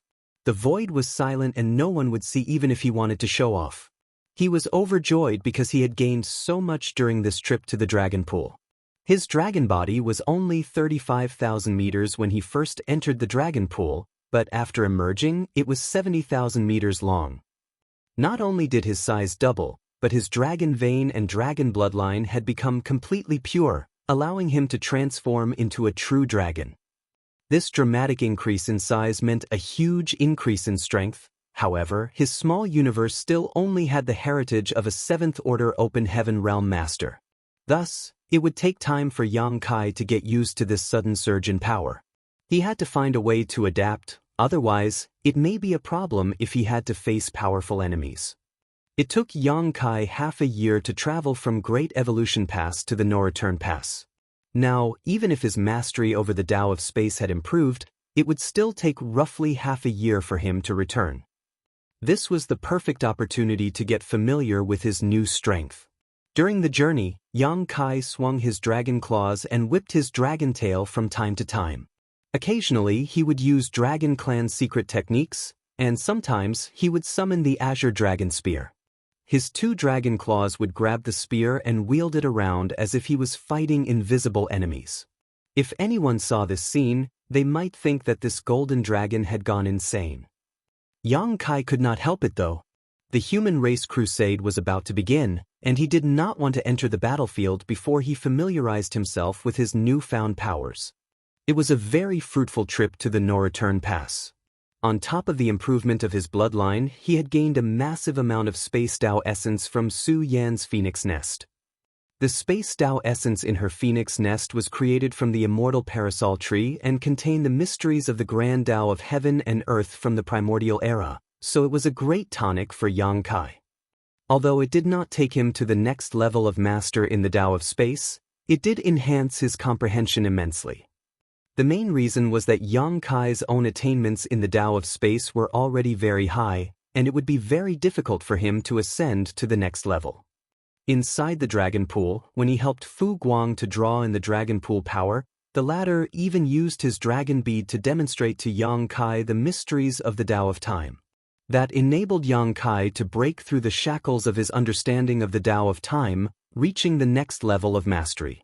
His dragon bloodline had grown and his two grand Daos had improved tremendously. At this moment, Yang Kai felt very fulfilled, both in terms of his strength and his perception of the two grand Daos. He was totally unrecognizable as compared to when he left Great Evolution Pass.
The old ancestor's eyes turned slightly dim when she first laid eyes on the corpse.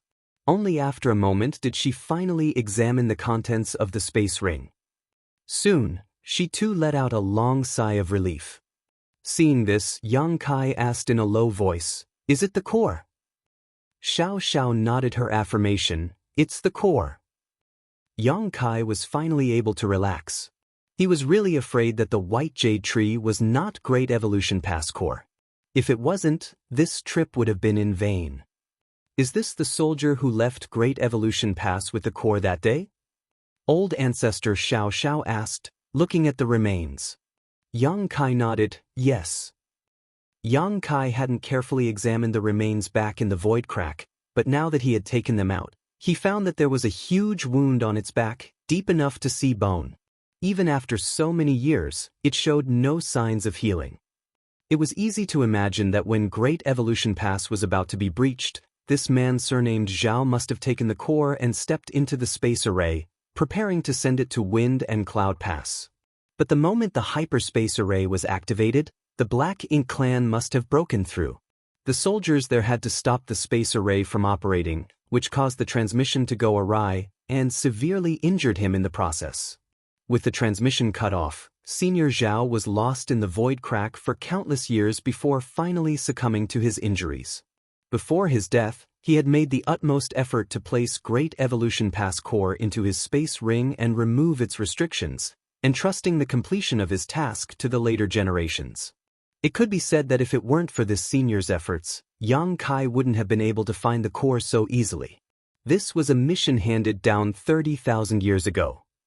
Bury him with full honors, old ancestor Xiao ordered. Yang Kai agreed with a nod, of course. Since the core had been found, Yang Kai didn't need to worry about the rest. Under the old ancestor's charge, the core was installed in Great Evolution Pass before she issued a general order. Immediately after, the auras of 8th Order Open Heaven Realm Masters appeared one after another inside Great Evolution Pass, gathering towards someplace. Every Great Pass had two extremely special places. One was the Monument of Heroes, which recorded the names of generations of fallen heroes who died in battle. The other was the cemetery, the final resting place of the fallen ancestors. Every battle against the Black Ink clan was extremely intense, and many had lost their lives in battle, leaving behind nothing but a name on the Monument of Heroes. But there were still some who died with intact corpses. Their remains were collected by the survivors and buried in the cemetery.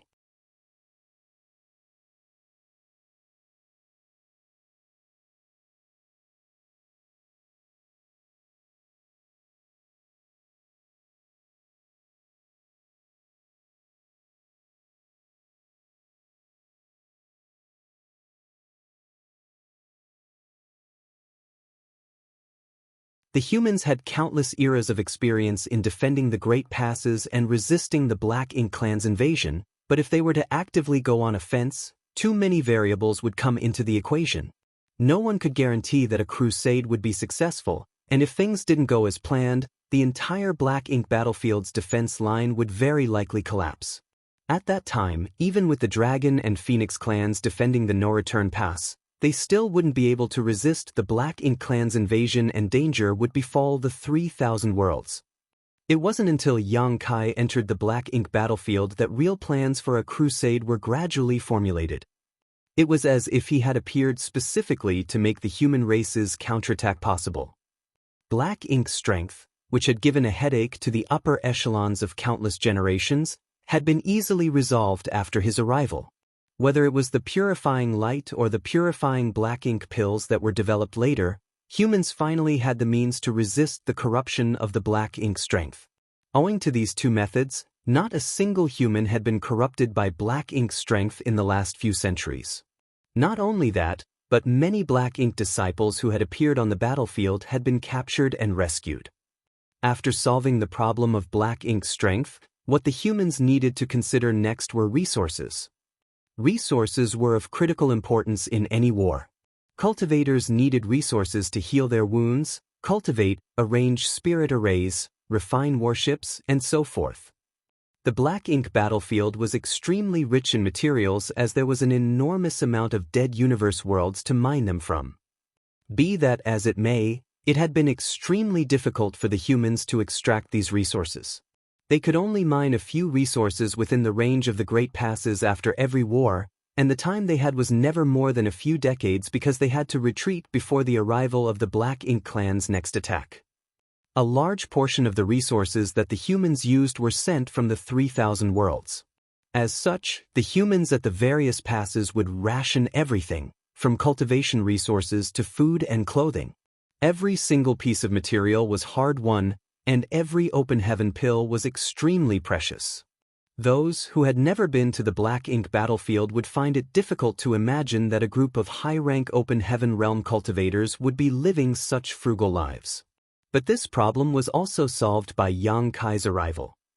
The proliferation of the void yin-yang mirrors made it extremely easy for the Great Passes to mine resources. This mysterious set of artifacts seemed to have been specially invented for the Black Ink battlefield.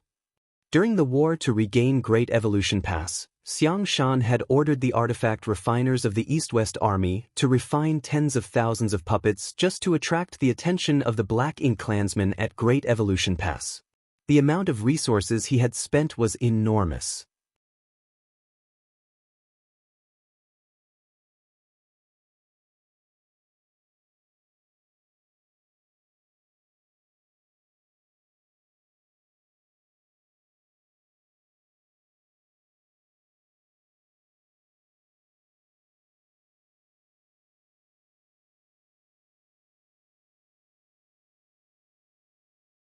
Ma Gao and Yao Kongcheng were even more shocked by Chai Fong's address. Although the Big Head Xiang and Big Head Mi monikers started from the old ancestor and had already spread across Great Evolution Pass, everyone only used them in private. There really weren't many people like Chai Fong who blatantly used them in public. The old ancestor felt that Xiangshan and Mi Jinglun were both people with thoughts as vast as the sea, so they must have big heads. However, even if the old ancestor and Ouyang Lai could call them as such, the Seventh Order Masters could not use such monikers freely. If Xiangshan heard them, they would be in big trouble. Chai Fong didn't take it seriously, however, and just stated, "Big Head is the old ancestors' praise for those two. What does it matter even if they hear it?" As soon as he finished speaking, an azure hand suddenly stretched out from the Eastern Army headquarters, grabbing towards Chai Fong. Chai Fong was beside himself in shock. Just as he was about to dodge, an invisible force restrained him. The giant hand grabbed him and ruthlessly threw him out. Chai Fong disappeared from everyone's sight, accompanied by his distancing scream. Yang Kai and the other two shot a furtive glance at the fading figure, but their expressions remained unchanged even after seeing this. They acted like they didn't see anything. Ma Gao asked, "Brother Chai asked a good question. Why did the higher-ups summon us this time? Brother Yang, do you know something?" In the entire Great Evolution Pass, not to mention the Seventh Order Open Heaven Realm Masters, not even the Eighth Order Open Heaven Realm Masters would come into such frequent contact with the old ancestor like Yang Kai. So, if anyone knew something, it would be Yang Kai. However, Yang Kai just shook his head in response. "I haven't heard anything, but since all four of us were called here, it must be related to something only our squads can do. If I had to guess, they're calling us to scout out the route, spy on enemy movements, or something similar." Yao Kongqing nodded in agreement after hearing this. "That makes sense. I heard from my martial uncle that since Great Evolution Pass Core has been found, the Great Pass can now be mobilized. But even the old ancestor alone won't be able to move such a massive mobile palace artifact. At least 68th Order Masters would be needed to help her for things to go smoothly." 60? Ma Gao's face was filled with surprise. Right now, there are a total of 74 8th Order Masters in Great Evolution Pass. With 60 of them gone, doesn't that mean that only 14 8th Order Division commanders will be able to move freely? That's right, Yao Kongqing nodded in agreement. Those 14 8th Order Open Heaven Realm Masters probably need to guard the pass to prevent any accidents, so the responsibility of scouting will probably fall on us. Brother Yang's guess should be correct. Yang Kai suddenly thought of another problem. Great Evolution Pass movement requires the combined efforts of the old ancestor and 68th Order Masters, so wouldn't it be the same for other passes? If so, most of the pass's strength will be greatly reduced during the crusade. If they run into the Black Ink clan army, they will definitely be thrown into confusion. There were currently 74 8th Order Masters in Great Evolution Pass, but that was because there had been 128 Order Masters when the Great Evolution Army was first established. Although many of them had died in battle, the number of remaining 8 Order Masters far exceeded the average in the other Great Passes. It was doubtful whether all the other Great Passes even had 68th Order Open Heaven Realm Masters. If so many Masters were required to drive the Great Passes, these 8th Order Open Heaven Realm Masters would not be able to easily take action.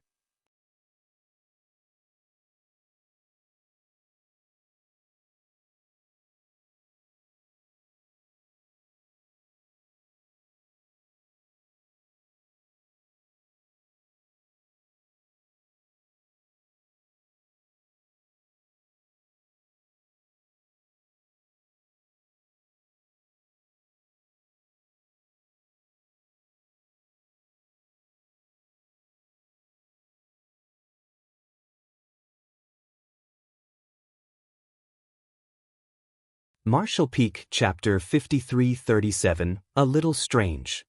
At a certain moment, Great Evolution Pass barriers parted and a gap was opened. "Let's go!" Yang Kai shouted as the Dawn's members, who had been waiting for a long time, rushed out. Following closely behind them were the old turtles, followed by the Profound Wind and Snow Wolf squads.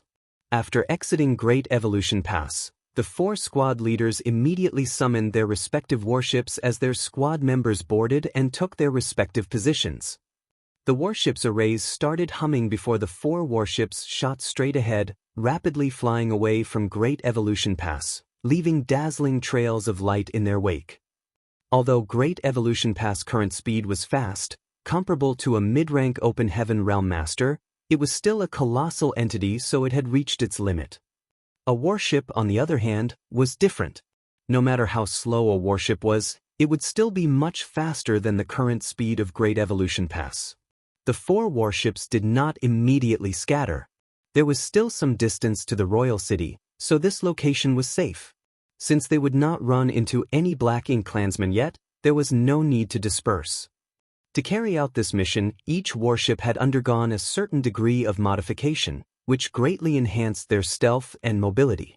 Many offensive arrays were sacrificed for this. Xianxia was standing on the deck of the Dawning Light with a universe chart in his hand, checking the direction and leading the other 3 warships. Originally, the human race universe charts didn't include the topography of Great Evolution Theater. After all, the Black Ink clan had occupied Great Evolution Pass for 30,000 years, so no one knew about the exact situation of Great Evolution Theater. But as a matter of course, as the Great Evolution East-West Army invaded the Black Ink clan's territory on their way to the Royal City, and then on their way back to Great Evolution Pass, the chart masters accompanying the army were able to create a new universe chart that would be of great use in the upcoming crusade. At maximum speed, it wouldn't take long for the warships to reach the Royal City, but they were not aiming solely for speed, as their job was to maintain a certain lead on the Great Pass to provide reconnaissance information. The Black Ink clan was currently terrified of the sudden and elusive intrusion of the old ancestor, so no territory lord dared to wander outside the Royal City. At the same time, the defenses of the Royal City had become extremely tight because of the old ancestor's constant harassment. The Black Ink clan's surveillance range should be half a month's distance away from the Royal City at the Great Pass current speed. In other words, the 4 scouting squads should encounter the Black Ink clan soldiers monitoring the vicinity of the Royal City within a month and a half if they maintained a 2-month lead on Great Evolution Pass. After sending a divine sense transmission to Chai Fong and the other 2 squad leaders, informing the 3 about the situation, all 3 of them nodded in response. The following journey remained uneventful. During this time, all the members of the squad, except those who were responsible for maintaining the ship systems, were quietly cultivating. A month and a half later, Chai Fong's voice suddenly rang in Xianxia's ears. "Brother Yang, it's time." The meditating Xianxia immediately opened his eyes and stared deep into the void before slightly nodding. "Everyone, just shout if you run into trouble. Don't try to be a hero. The old ancestor is right behind us. If we win this battle, we won't have to worry about anything. I hope that I will see all of you at the celebration banquet where we will drink till we pass out." Ma Gao laughed.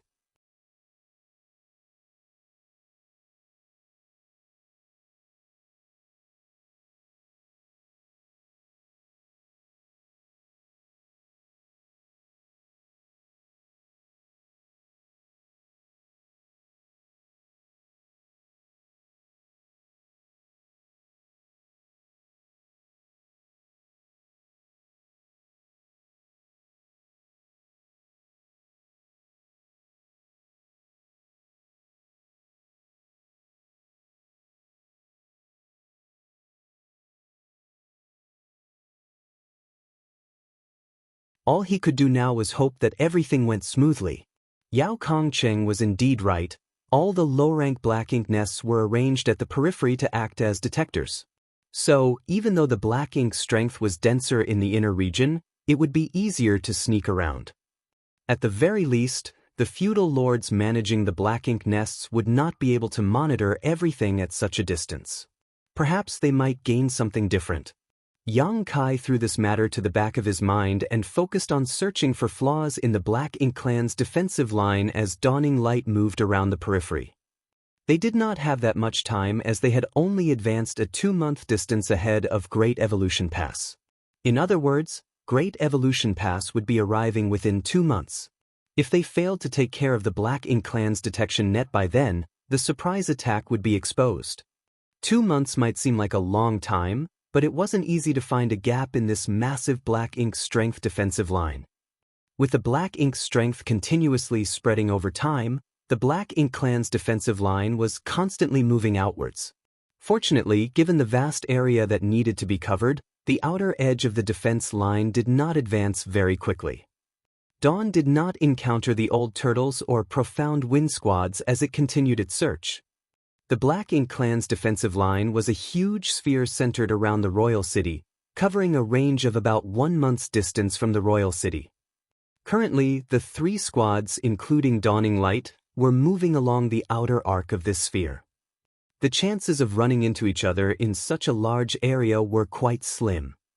At a certain point, Xianxia, who was attentively observing from the deck, seemed to have noticed something as he looked back. Much to his surprise, a large ship was flying straight towards Dawning Light from the depths of the void. Xianxia's heart immediately leapt into his throat. Much to their shock and dismay, there was a Black Ink Clan ship out here away from the defensive line. If it crashed into them, Dawning Light would definitely be exposed. Even if it didn't crash into them, the Black Ink Clansmen on the ship might try to brush the asteroid in their path aside. At the time, Dawning Light would undoubtedly be exposed. Everyone aboard Dawning Light immediately looked nervous. Xianxia signaled with his eyes and, in a flash, everyone secretly circulated their strength, preparing to attack at any moment. If they were fast enough, they might be able to eliminate the Black Ink Clan on the ship before the enemy inside the defensive line noticed anything. Of course, there was also a possibility that they might get exposed. But at this moment, they could only take a gamble.